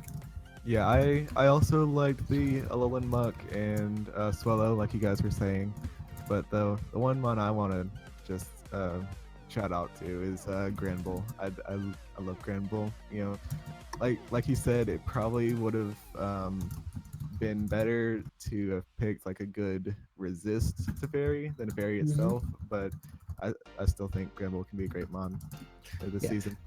Seb still has one more pick, so he could patch it up that way. Even any steel type, I don't know, like something like Matang could be something that could be useful for his team. But we will have to wait and see what teams will do in the last round. We still have a couple of teams with that do have a lot of points that can definitely make some big impact with these last picks. Yeah, so for sure. I don't know. So it's the last round, but we're still gonna have some pretty exciting picks for sure. So I guess we can go straight into it. So if one of you want to take it, then go ahead. I'll take the Clean Clang. Spoilers, it's a Cling Clang. Yeah, I mean, we were just about to say what it was, so. Say it doesn't count. Yeah, it's a Cling Clang. It's something really interesting. I don't think I've ever actually seen anyone use this in draft format, and you know, it's classic Razor to pick something that, you know, the last thing you'd expect to see. Cling Clang has access to Shift Gear, of course. That's its main thing to sweep with. Yeah. And, you know, if it had a bit better coverage, it would have a nicer time. But basically, it has Ear Grind, Wild Charge, and Returned. It basically just runs those three offensive moves. So I don't know if he gets a Cling Clang sleep, which he could get, but I'd still be very surprised if he was able to pull it off. Not a very versatile mon, but it may be able to do something. Against Volt Switch, I guess so. Yeah, so the next mon from Shadi is actually a really cool mon, and that's Floatzel. So Floatzel still is quite speedy, actually. I believe it's above. It might be 115, but might also be just 110 or something. But I think it's 115. Yeah, so it's a pretty cool mon. It has some nice abilities with Swift Swim, but also it just gets moves like Bulk Up with Baton Pass, and it just has some fun utility options. I know I looked into using Floatzel also a bit earlier, and yeah, I'm definitely curious how he will use it on his team, because we mentioned that rain option a little bit with Seismitoad, but now Seismitoad and Floatzel together, who knows? A little bit of rain might be just manual rain. We might see it. I definitely like the Floatzel. It's definitely a great lower tier pick. I'm definitely really looking forward how Shadi's team will fare, because it's not really a standard team. It's a little bit underrated team. I think there are quite some underrated threats actually on his team. So yeah, we will see. Yeah. Also, It seems a little bit top heavy. Does anyone know if Shadi plays Riz? No, I actually don't. No, I have not checked the doc because I would then see the drafts. Yeah. Okay, so, well, if he does, Riz had better watch out for that Floatzel. Floatzel is great, man. It can go physical, special, mixed. That speed is amazing. Bulk up, I don't know. It's pretty good. So I enjoy that Floatzel pick. So we can move on to Merc, closing off his draft with a much needed rapid spinner. And Merc decided to pick up Kabutops.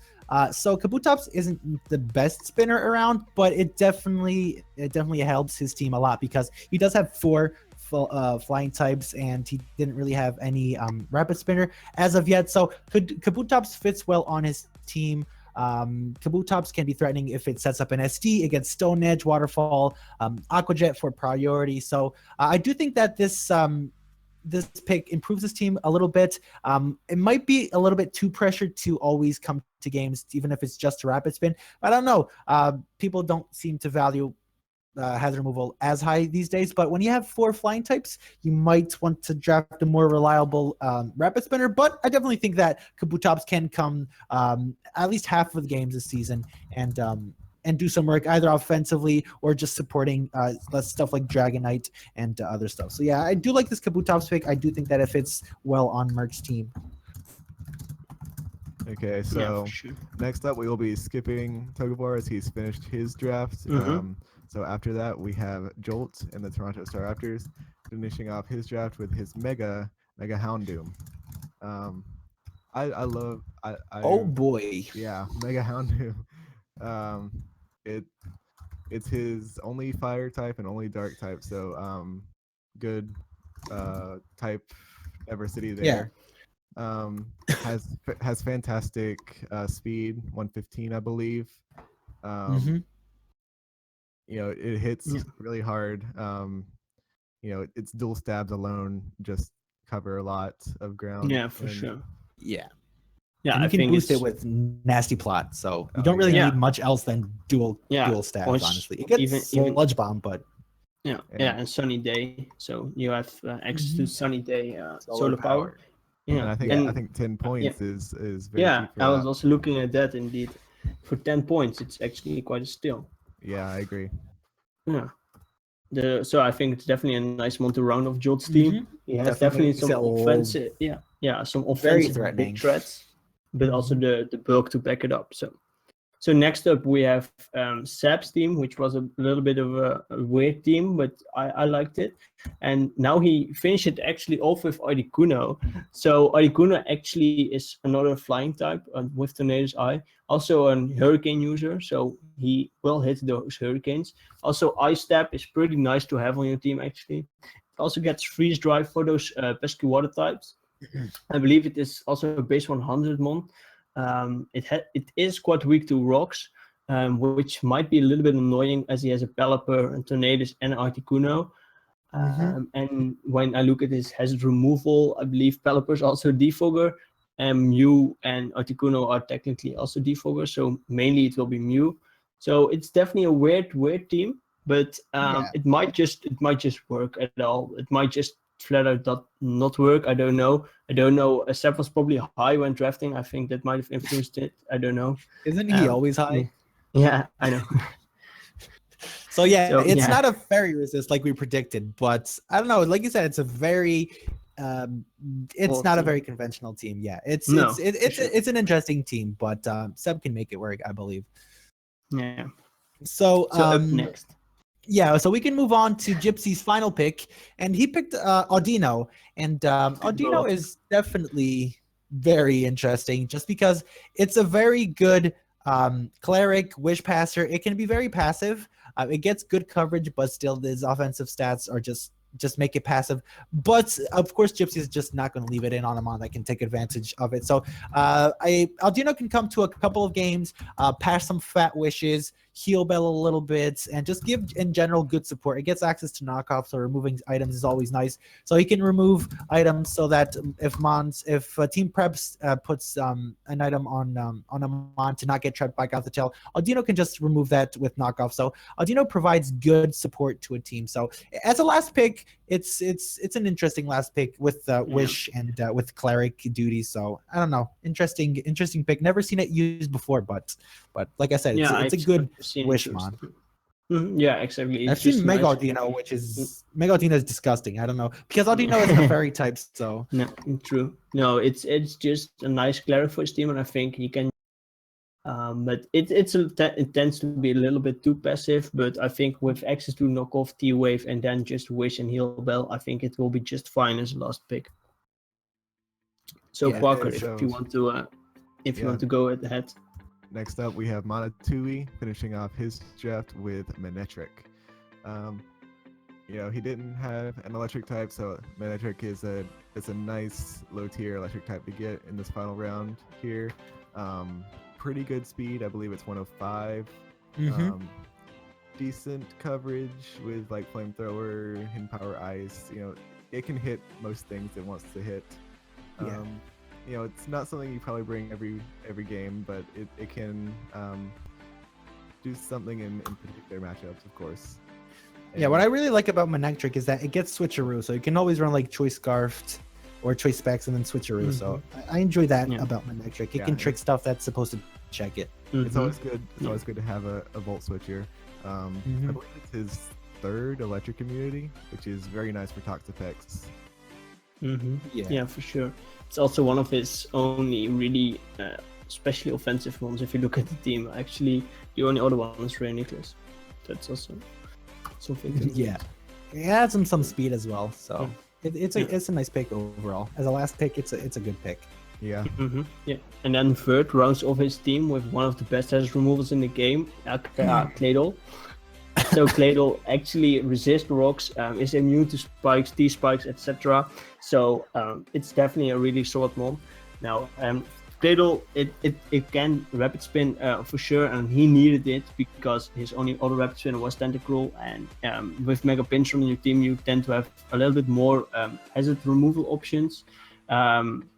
But just when you look at first team, it's a bit top heavy. The last 4 picks are a bit lower tiered, but I think he can definitely make it work. And I think Claydol is not that bad, as indeed you could call it lukewarm garbage. It might just kill a Lando Eye flat out. You don't know, but Claydol could surprise someone. But I think overall it's not a great mon. It's not totally a garbage mon.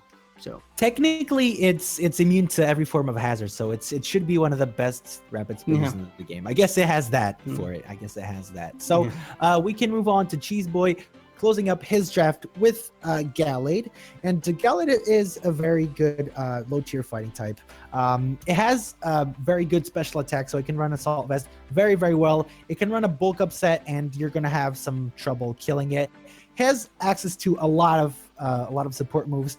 Wish, Thunderwave, Will-O-Wisp. So you can get very, very creative with Gallade.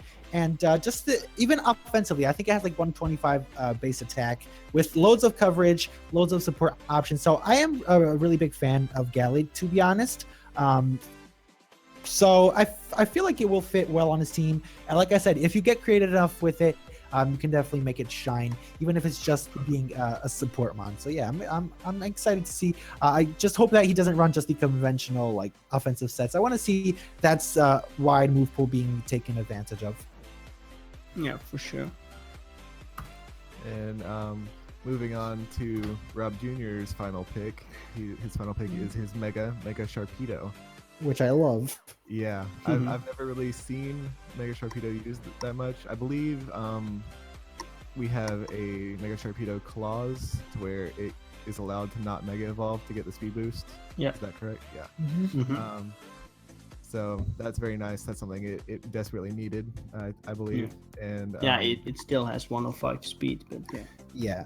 It's still a lot better with that though. Yeah, speed boost adds so much more to it, for sure. Yeah. And also with the addition of this generation, it's got a decent buff, and I'm interested to see what Rob can do with it. It's it paired with things like Victini and Thunderous. It's gonna be hard to take hits from these things. Yeah, I really love Mega Sharpedo. It can really shine as a late game cleaner. That's mainly what I want to see it used at. So, Valib, you can move on to Aberforth, and he has a very interesting last round pick. Okay, so there's a bit of a story behind this last round pick. So his last round pick is actually Linoon, and there was a league called the CFA, which Aberforth was part of for a few seasons, a bit of a side league, and he also drafted Linoon there, and I believe he brought it a lot more than he should have used to. But also, I think he got that belly drum sweep one time, and I think he just was like, okay, I have like a few points left, let's just go with it. Yeah, indeed. So that's probably the story behind Linoon for his pick. But yeah, Bergdrum, extreme speed. That's pretty much all I can tell you. I don't know much yeah, that's else. really all it's going to do, to be honest. It gets good coverage moves, but fucking +6 extreme speed with Figgy Berry. It's a nice pick. So I predict that he will have at least a sweep with Lanoon, just because he's a specialist at setting up and sweeping, and Lanoon is just amazing at that. So yeah. So we can move on to Trev and the Houston Toxapexians, and he decided to pick up Victory Bell for only 2 points. Now, Victory Bell with Torkoal, that's a core of only 9 points, and Victory Bell is an insane Sun abuser. Honestly, it gets Weather Ball, it gets Solar Beam, and it gets Sludge Bomb, and that's really all you're going to need to pick up a sweep with Victory Bell. So I can definitely see Victory Bell putting in a lot of work, and it's certainly going to have to get a little bit of a price raise next season, just because for 2 points of Victory Bell, drafting it with Torkoal that has Drought is very, very, very threatening. So it's a very respectable pick. As a last round pick, people can see it as a sleeper mon, but I don't know. If you sleep on it, then you risk getting swept by it. So it's a very cool pick. I like this pick a lot. Yeah. So the last round, if you want to take it. Maddie's next pick is Archeops. Most interesting thing about this pick, I think, is that he still has 8 points left after that pick was done. So a lot of points left over on Maddie's team. 3 points left over, actually. So he might just want to preserve it for potential transactions later in the game, later in the season, if he thinks like this concept does not work. But I think Archeops. That's the best thing I can think of. Yeah. Archeops' main drawback is defeatist, but when it's outside the range of defeatist, when it's at above half health, it is a very strong, very fast mon who can deal a lot of damage and has very good dual stabs for sure. Yeah, with the introduction of like Figgy Berry that heals a lot of health, Archeops can do some interesting stuff. And also if I look at Maddie's team, I did not saw a mon that was like, oh, that would be the C move user. Yes, it could be Scolipede, but now I won't be surprised if he makes just Archeops the Z move user. Yeah. So we will have to see later on. But for now, we are now going to go to Riz. And Riz in the last round drafts Furfru. So some people might say, okay, where's the potential send for Exodil? So something to explain, and we probably forgot to mention it, and I think Riz himself put it out in chat. The NPL works with when you draft a mon in the weather. So, for example, that Victory Bell with that Sun, that means that Victory Bell not costs 2 points, but gets a 1.4 increase in total amount of points. So for Victory Bell, that's only going to 3 points. That does not matter that much. But for Exodil, that would mean, I think it was like something like 16, it would go to 20 or 21 points. Yeah, and that's way too much, actually, for Exodil. What's it worth? So that's also the reason why Riz did not go for it. And that's why still there are some weather Pokemon taken, but there are mostly the lower tiers, because you can afford that point increase. But with Exodil, you actually can't. But yeah, Furfru, not seen that much. It has Fur Coat, so if you have attacks that actually directly hit Furfru, and that's not even all contact moves, but only those that really make contact. So not all physical moves. It has I think double the defense or something. So it's a funny pivot, and I think he did not have a normal type just yet. So I think this is his new Mega Kangaskhan. I don't know, but we will just have to see how he will use it. I don't know. It gets a lot of support options. So Thunder Wave gets U-Turn to be a good pivot. I don't know. I've always wanted to use Furfro in a league, to be honest, and I don't know. It just feels like it has a lot to offer for only a couple of points. It's a good mon to fit on Riz's team. So he's not that weak to like go spam. So we are going to finish off the NPL Season 7 draft with Blake and his Baltimore Braviaries picking up probably the biggest pick this round, and Blake picks up Mega Venusaur. And I remember early gen when Mega Venusaur was first introduced. A lot of people just didn't know how to deal with Mega Venusaur. Nowadays, I feel like people know how to deal with it a little bit more, but still, Mega Venusaur is just so bulky. It can be very annoying to take down.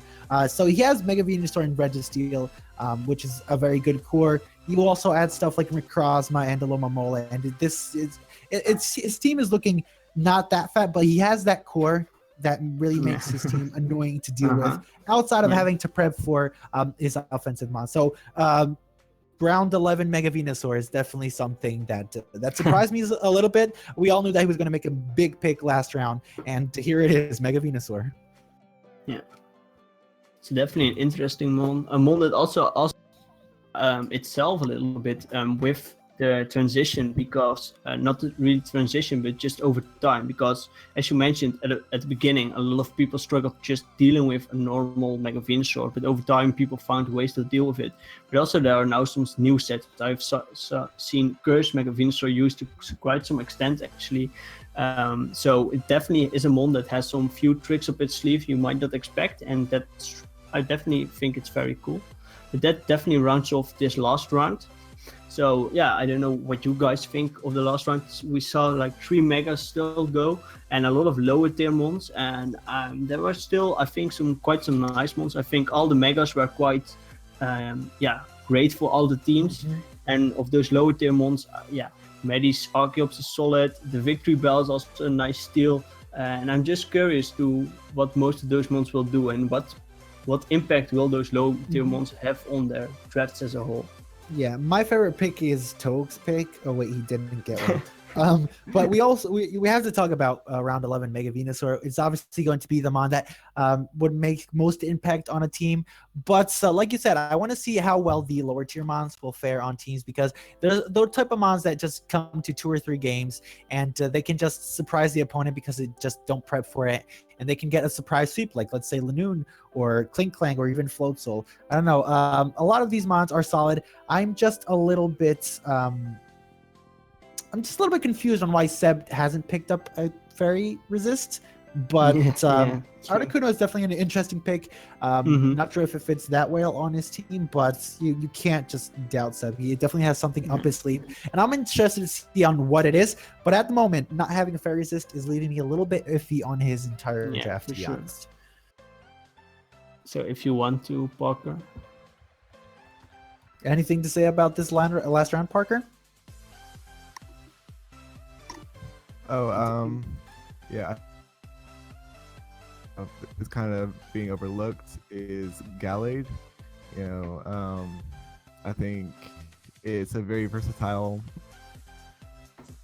with the bulk ups and I don't know, just lots of different things they can do. Yeah, Will-O-Wisp, Wish, Thunderwave. It's definitely a cool one. This is a very interesting one for sure. So if you want to start off the Z round, Parker? Yeah, we can go ahead and start with the Z captain round. So it's only 1 Z move user per team, and they can use both offensive and support Z move. So and I believe only a few are banned, but I believe it is just Omni boosts and such. Most of them are allowed. All right, Parker. So kick it off. Which way are we starting? Razor. We're starting. We'll start on Razor. Yeah, we're starting with Razor.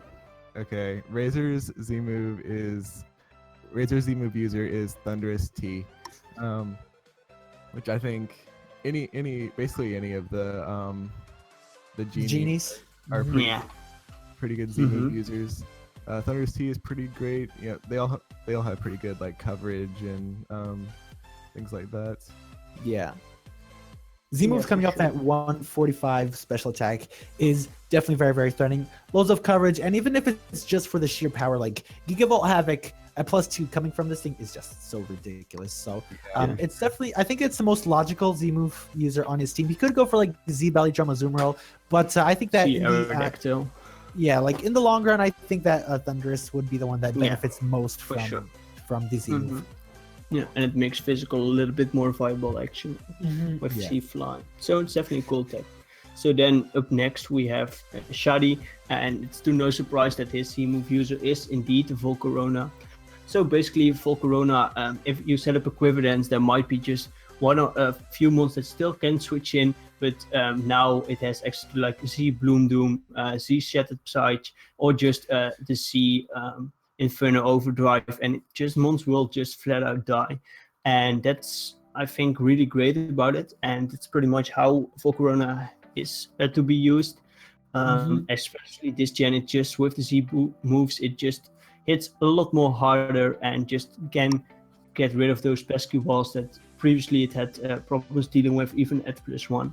So yeah, I think it's definitely a cool and great C move for him. Yeah, and one plus thing is that Torturnator was not drafted, so Volcarona is going to have a good time running some sweeps. So next up we have Mr. Murkrow, and his Z move captain is, to no surprise I'd say, Dragonite. Yeah. And the Dragonite is one of the mons that appreciates Z moves the most, just because before it only had one usable stab. You could always run Fly, but it wasn't like nobody really ran Fly. But now with Z Fly, you can really add another layer to Dragonite, and Dragonite is so threatening. I really want to use Dragonite this gen with the Z moves, and I'm just excited because I know that if you get a Dragon Dance up with it, with all the coverage that it gets and access to Z moves, Dragonite is just so threatening. I really enjoy it, and I think that it's the best choice for a Zmon user on his team. He could go for Lucario or Celebi, but Dragonite really appreciates that Z move a lot.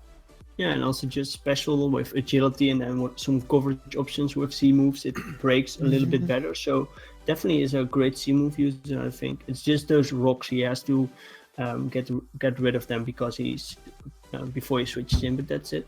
So unfortunately Parker's internet is a bit dying, so he can't join us for this last round. But back with us is Greg. So Greg, if you want to take the next one. Hi, everybody. Welcome. It's nice to be back. And we're going to take a look at Togevar, who selected Latios as his Z captain. I think Latios is a really great Pokemon to be his Z captain. As you look at Chris's team, I think the only other logical option would have been like Tornadus Therian or even Rotom Cut, but with Latios, automatically the first thing that comes to mind is Z Memento, being able to bring back to life a Pokemon like Mega Mawile that could act both as an early game wall breaker and now as a sweeper with Swords Dance, or set up for Pokemon like Diggersby or even just Tornadus T to do something crazy, or like set Trick Room. I think Z Latios is a really good mod, has tons of coverage options that make it a really good offensive Z move user too. So I'm really excited to see Chris select Latios as his user. Yeah, and I think what really sold it to me is Z Memento. That's just, it adds another layer to Laddie, and it's amazing. I really like I it. think if it was only attacking moves, I would definitely go Tornadus. But now definitely Latios, that Z momentum can just be key, especially with how his team is structured. I think it's fair, and still Z Draco Meteor or something, it does not, you don't get a drop, but still hit quite hard. So, and then next up is Jolt, and Jolt indeed goes with the Z Terrakion, so he won't be missing much Stone Edges. At least the first turn, he might still miss it later in the game, but he can still use one Continental Crush without fearing the miss. And overall, all-out pummeling. It also gets some coverage if you want to. It definitely can, but most of the time with its dual step, it just will hit really hard, and then paired up with Swords Dance or Agility, it's definitely a really scary sweeper, and I think Jolt will definitely get a lot of kills with this one. Yeah, it gets access like Z X's or Z Poison Jab. Like you said, even if it's just for the stab, just for that extra boost in power, Dracon's a great Z move recipient. Yeah. Okay, so we can move on to Seb and his Florida Persians. And he decided to select Garchomp. Now, Seb did have some options on his team for Z-move users. You could always argue with Mew, Keldeo, or even Tornadus Eye, but Garchomp does like those Z-moves as well, just because it can just get that extra boost in power, or it can just pop something with a Z-boosted Fire Fang, and it can really pop any grass type that wants to switch into it. It can make the special set be very, very threatening as well. In terms of support options, it can go like Z Sandstorm, so it can give it like a Scarf with freedom to mix up his moves. So that's also cool in terms of Garchomp. So I do like Garchomp as a Z move user. He did have other options, but I can definitely respect Garchomp as a Z move user. Yeah, same. I've used Garchomp also as a Z move user in the past, and just with the combination of Z moves and also just Sword Stance, it breaks a lot of mons quite easily. Actually, with that Z move access, which previously it had maybe problems dealing with, and just Continental Crush or Tectonic Rage or the Devastating Drake will now just make get you a 2-hit KO you might not get even without a boost. And if you compare it with like some non like Mew likes its item actually quite a lot. Well, Garchomp, like Scarf is a bit different story. That might still be a set you can still use over Z Crystal. But you still have also X2C Sandstone, and otherwise, a resist berry like Yachi Berry is sometimes nice, but overall, Garchomp does not have a specific item that you want to run on it. So I think it's for Z Crystal use also pretty great, and that's why it might just edge out Mew together with that Z Sandstorm access. Yeah. And now moving on to Gypsy King, coach of the Sydney Sharpedos. He is selected to nobody's surprise, Surprise. as his Z Crystal user. And unlike a lot of other teams, Gypsy had a lot of options, including like Celesteela and Hydreigon. But guys, there's one reason why Landers T is arguably the defining Pokemon of this generation, and that's because with its offensive prowess, Z Supersonic Sky Strike is just so busted on Landers T. Being able to break past like grass types that really hinder mons like Mega Diancie that are really fat, like Tangrowth, the Mungus, and it's become such an amazing breaker and sweeper, paired up with like its support, like its setup options being Rock Polish and SD. I think Landers T goes from being great to being like an all-star as far as draft is concerned, and I think Gypsy really nailed it right here. And it also gets some really heat sets like Z Gravity. If you're running like special Lando T, that could be a thing where you get a plus attack special boost. But overall, I think most of the times we'll see offensive Z moves out of this Landorus, and it's undoubtedly the best choice for his team, in my opinion. It's probably the mon that appreciates having a Z move. Like Dragonite and Men's as well, but Landorus is just ridiculous. Like even its special coverage is just boosted by Z moves. It's just I don't know. It's just gonna be so hard for it because you can't even prep for a Z move. So I don't know. It's gonna catch a lot of teams by surprise. It's just gonna punch a lot of holes for his team, and I love it. I love holes. Okay, so let's move on before we get sidetracked. So next up we have Monotui, and Fallon, would you like to cover this one? Yeah, sure. So Mono selects as a Z Captain Mimikyu, which actually, if you look at his team, pretty much you either Tyranitar could be, but Tyranitar really loves the diversity of items, and the other option would be Hexorus, and I think it was definitely between Mimikyu and Hexorus, but he probably thought that Mimikyu was just hit that bit harder with C moves actually, and also just that Fairy and Ghost Step pretty not much switches into it, and especially not with the Z moves, especially Ghost moves. There are not a lot of Ghost resists at all. So yeah, if does it edge out Hexorus? It might not. It's definitely hard to say. And I also don't really know about support moves, if it really gets support options really well with C moves. I don't know actually. It gets access to Z Destiny Bond. So if this was a doubles league, it would act as redirection as well. So kind of useless in singles, but really cool to know. Trivia with Greg. Thanks, Greg. Thanks for that useless information. Yeah, so Hexorus might be better, might not, but I think Mimikyu definitely is a great C move user. Yeah, I'm using Mimikyu with Z moves in a league, and I can definitely say that it appreciates that. It's like you said, it's either Hexorus or Mimikyu, but either or are amazing Z move users. So we can move then on to the Verd, and his Z move mon is his first round pick, so he decided to pick Zygarde 50% as his Z move user. So you could have definitely picked something else to use Z moves, but because he has stuff like Tapu Bulu, Nihilego, and Kartana that could appreciate those Z moves. But Zygarde still appreciates those Z moves nonetheless, just because it can get that boost in power that it didn't get previously. And I don't know. It's just I'm not sure if it gets that many coverage options. I know it gets Sludge Wave, but in terms of diversity of a move pool, I'm not sure Zygarde really has that much. But even if it's just for the sheer power of having boosted Outrage and boosted Earthquakes, Zygarde definitely makes for a good Z move user, especially if you can get to +1. Just break something with that Z move that you have, and then sweep through the rest of the team. So. I'm not sure if I'm completely sold on Zygarde 50% as a Z move user, but same. I don't know. Do you guys Yes. any other opinion from you guys? Yeah, so I think Zygarde still it's a good C move use, definitely. As you mentioned, Sludge Wave and just Outrage, just devastating Drake. You don't lock yourself into it. It's definitely nice, but if you have other options like Bulu, like Katana, I would definitely thought about or Bulu or Katana. Then you can still think Bulu most of the time is Choice Bandit. Might be Scarf, might be nice. What do you have else? Bulky sub with leftovers. Yeah, so with leftovers, you might see some usage in your head with a lot of different items. Same with Zygarde, like a Yachi Berry is often run. Choice Bandit is often run. But when I look at Katana, I don't see an immediate item. So I would definitely maybe even make Katana my C move user. But I don't know. I probably agree with you. Yeah, I don't know my Katana calcs by head, but if you get a Swords End up and then have the right coverage option packed with that C move, I think you can break a Mon, and if you break a Mon, you get or an attack boost or a speed boost, which also helps you out in the long run.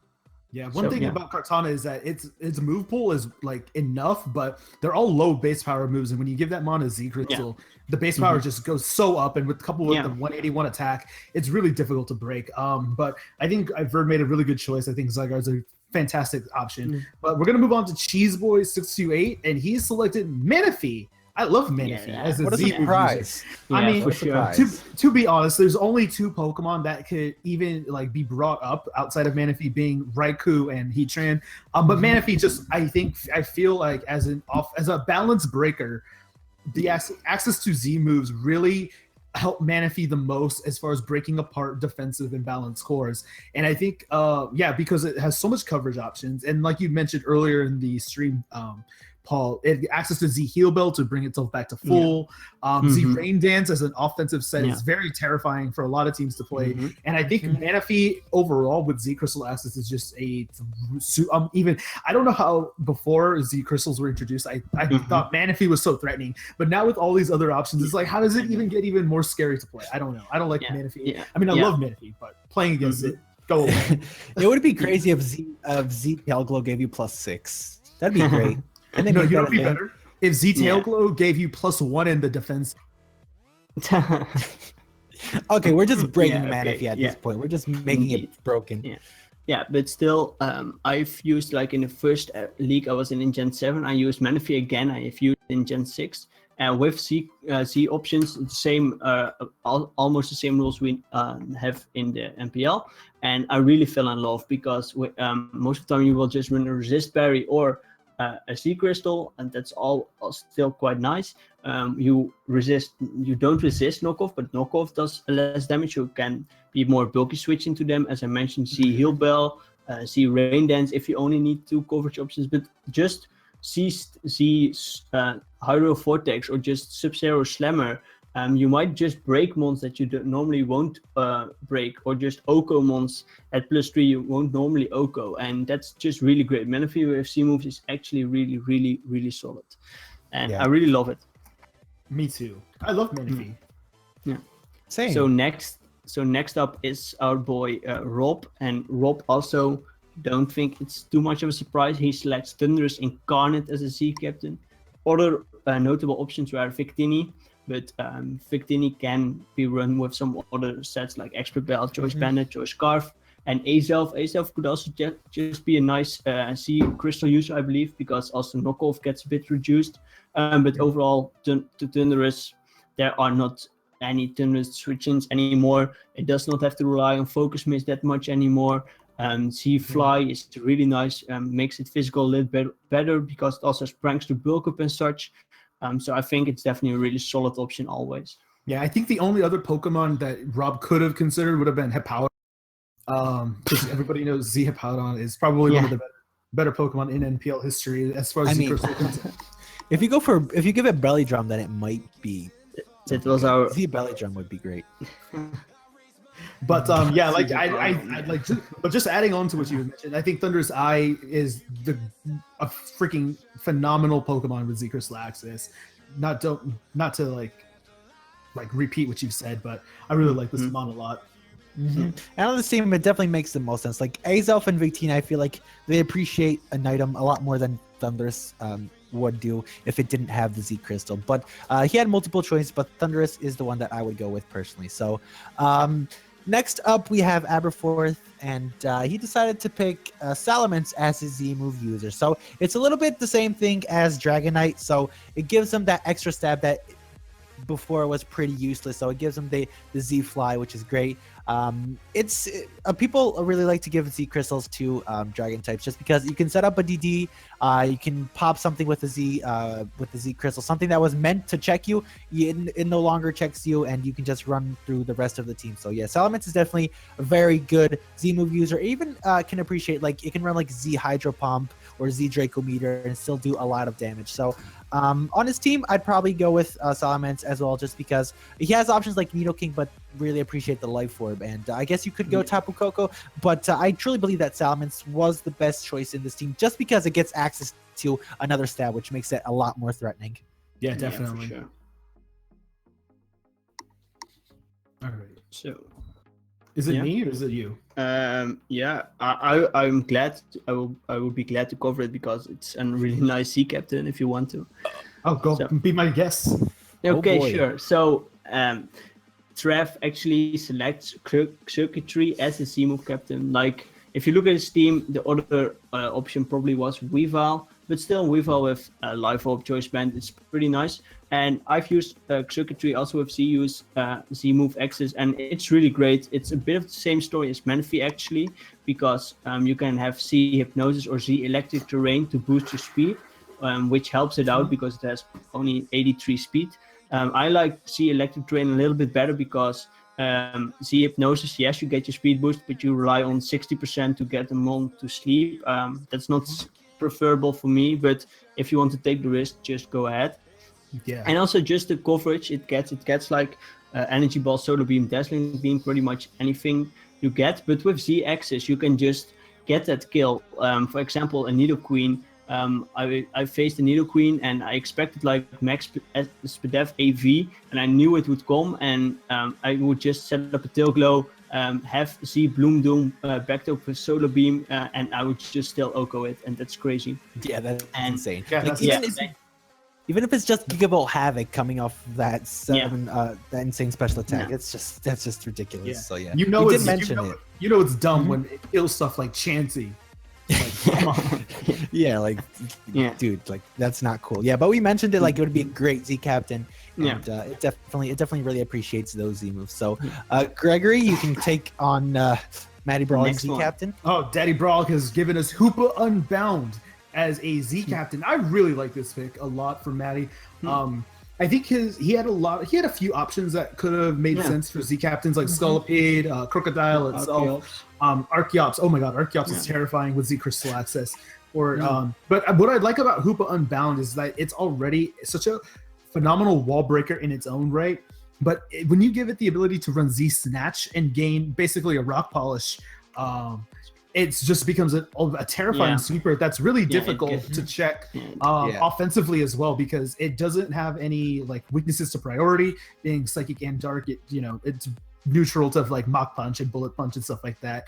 And 80 speed, like, you don't think that's super fast at +1, but at +2 there's not a lot of Pokemon that can like, you can put a Scarf on and outspeed that thing. So Z Snatch Hoopa is really scary, and it's something that a lot of teams have to take into account, because Hoopa is still really strong. It's got base 160 and 170 on both offenses, so it doesn't necessarily always need an item like to boost its attacks. And if you couple it with like Spike support, Toxic Spikes from the Scolipede, and like Rock support, and then like all of his other wall breakers, like, look at how many wall breakers he has: Mega Blastoise, Chandelure, Drampaw, Crabominable. Like, he can, like, Hoopa doesn't need to be the wall breaker every weekend. With the Z Snatch set, it can pretty much run the cleaner role pretty well. So I really like this pick by Matty Brawlick.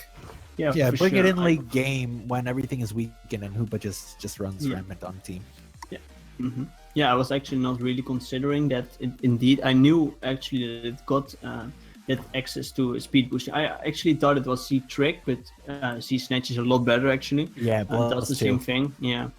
So yeah, Scully and Archeops, I really thought it would be between those two, and I think it would definitely have been if it was only offensive. But because we also have that support, I Z agree. snatch, Yeah, Z It's snatch just- is just crazy, and it's just Yeah, it's too good Hoopa to pass can- up on with Hoopa. Hoopa can mostly take anyone hit, especially if it faces an especially offensive mon, and if it takes one hit, it can set up, and then it just goes to down. Yeah, for sure. So yeah, Z Snatch Hoop is just ridiculous, and you can expect great things from that. So we can move on to Rizzy Pal, and his Z move user is going to be Kieran Black. Now, from my experience, I'm not sure if I agree with Kieran Black as a Z move user. I guess it does get amazing coverage, but from my experience, I've known that it wants to run an item more often than not, but still making people prepare for a Kieran Black with his Z moves is ridiculous. And there's always something that I've wanted to try, which was Z Freeze Shock, which just in my head, it just sounds completely ridiculous. It's crazy. Z Freeze Shock is just like, there's not a switch in. And It then you does can so run- much, even to resisting hits. yeah, it's I run the calcs and it's ridiculous. And then you can even run like Z Hail to boost up its speed, and it's 100% accurate blizzards, which can definitely make it a threat as well. On his team, I do think that it makes the most sense for sure. Like you could always run like Greninja or Gengar for Z moves, but Kieran Black is definitely very, very threatening as a Z move user, just because it gets a lot of coverage. And I just want to see him run Z Freeze Shock 1 week, just so he can punch something and just watch it drop. Like it's resisted, but it still drops. Yeah. The only problem, there's one thing with C Free Shock, like it might be nice, especially to like break a mon. Like I saw my brother used it with C Free Shock. I think on a defensive Metagross, I think it did 60 to 70%, and then you pick it off next turn with a Shadow Claw or something. Or if you expect to resist Berry, then it just breaks a lot of things with Z Free Shock. The only downside is it takes up an item slot and a move slot, because Free Shock pretty much is useless afterwards. So it will be run not many times, but as you mentioned, Z Heal is also quite a nice tech actually, which makes it a bit of a sweeper too. And with the coverage it gets, it's also pretty nice. And when looking at Riz's other options, like Greninja is also a nice Z move user, but it does not need it actually. Other options, Blaziken could be, but yeah, it's not the mon that you really wanted to. You want to that prime mon that you bring every week, and then I can definitely see that Kyurem is the best team of fusion. Definitely. And you know who's going to really appreciate the wall breaking potential are his really fast but frail cleaners, being Greninja and Mega Aerodactyl. They're really going to appreciate the Z Crystal access that Kyurem can provide to weaken their checks. So I like this a lot. Yeah. And then the last one. So who wants to take Boost Monferno? I'll take it. It's Blake Slick's Monferno. I'm sorry, Infernate with Z Crystal use. Infernate is, I think, a really great mon for Z Crystal access on his team. I think because I think some of the other things that he could have considered would be like Necrozma and also Excelgor. I think Excelgor would have been a really nice pick, but Infernate with Z Crystal access, it actually makes it a lot more reliable of a Dark Resist, being that most Dark type moves that you'll face are like either Dark Pulse, which Togekiss can take really well, and Knockoff, which Infernate, if you have like Life Orb, you really don't want to lose your Life Orb because you lose out on so much power. But if your move is a Z Crystal, like Flare Blitz gets taken up so much, you can effectively run better Nasty Plot sets because you don't have to rely on missing your Focus Blast or your Fire Blasts, which are really, really nice. You'll be able to break through other mons that you probably couldn't have with the Life Orb, being mons like Jellicent, with like with Bloom Doom from your Grass Knot. Thunder Punches allow you to break through like Pelipper's and Mantines and Gyarados a lot better. Continental Crush is so good. Like what's the Acid Downpour? Like it's ridiculous. You could even throw some tech, like if you have a psychic type on the opposing side of the field, and maybe Z Flare Blitz isn't enough, you could run like Z Fling, which is really cool. It's a dark type move. It gives you Black Hole Eclipse, so that's really good. Infernate, just a move pool like this is so perfect to have Z Crystal access, so I like it a lot. Yeah, the same. So I think this rounds it off. Yeah, we want to say thank you to all. I want to say thank you to everybody who's been a part of the stream, Philip and Hera, and then also Noah, Parker from earlier on, and then all you guys watching the stream at home. And from the luxury of your computers or mobile devices or iPad or whatever you're on. And I'm pretty sure our commissioner is going to come. I've been sitting in silence for too long here. But yeah, big shout out to God. our analyst as well. You guys have been here for the season. I got an official stream time for us. We've been going for 4 hours and 50 minutes.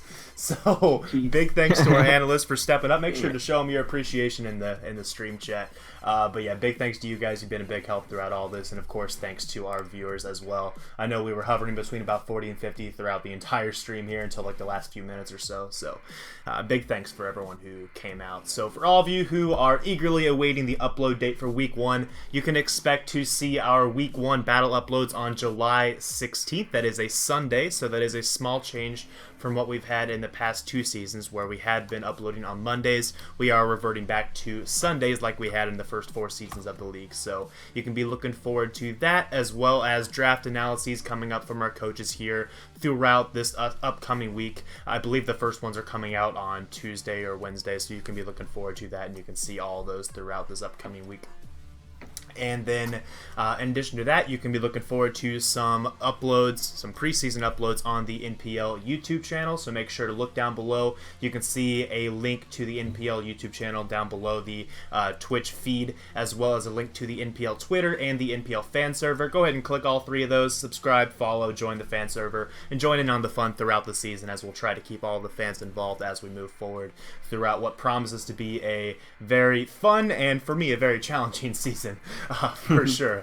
But just a little bit of a preview for some of the analyst uploads you can expect to see for this upcoming season. We're going to have power rankings for both the majors and for the minors, as well as something that will replace the weekly podcast that is Around the Rhyhorn, featuring the inventor of the show himself, Crobat for the win, and a variety of analysts that you've seen here today. You've seen Greg, you've seen Hera, I believe, those are the only 2, and Parker as well. Those are the 3 that are on Around the Rhyhorn, as well as a few other ones, as well as Philip again on Majors PR with Turbo, who is not here today, but Turbo Blaze, I'm sure a lot of you have heard of him. And on Minors PR, you will see Richard, as well as, no pun intended, who you heard earlier in this stream. So that's some of the stuff you can be looking forward to. I believe that about wraps this up. If you're interested in seeing some future stuff here on the NPL Twitch, feel free to subscribe as well to that. We'll try to stream some of our playoff games, especially as we get to that part of the season. We won't spoil anything else before that, of course. But, that's about all I got. Anything else from our analysts? A big thank you also to Joel, who was running the stream in the back, and just keep everything up to date with just the screens you saw. And just also big shout out to him, who also just set up the whole Twitch channel by itself last night. So big shout out also to Joel. Yeah, he's the best commissioner for a reason. Best commissioner. A lot of the stuff you saw today wouldn't be possible without him. So definitely go ahead and show him some love. And also for putting up with all of our sass talk during the stream. You guys trash talk me a lot. No, one thing I did not mention. Shout out to our graphics guys as well for the help. Exactly. Yes. Oh my God. Yes. Yeah, to cannot forget Bill, that. Freeze, all of Bill, them, Freeze, and Riz were the 3 that helped with the editing the most for these. So big shout out to you guys. So yeah, that's about it. Guys, thank you very much for coming out. I certainly enjoyed, and I'm excited for this LMPL season. I'm so excited. I know. And it'll be sad to see no Diglett though. Yeah, or Fanfi. There's still hope. There's still hope. There's free agency. Yeah. don't lie to us. You're right. All right, let's go ahead and get on out of here. Thanks again for coming out, guys, and we will see you all next time. Peace. Peace. Peace.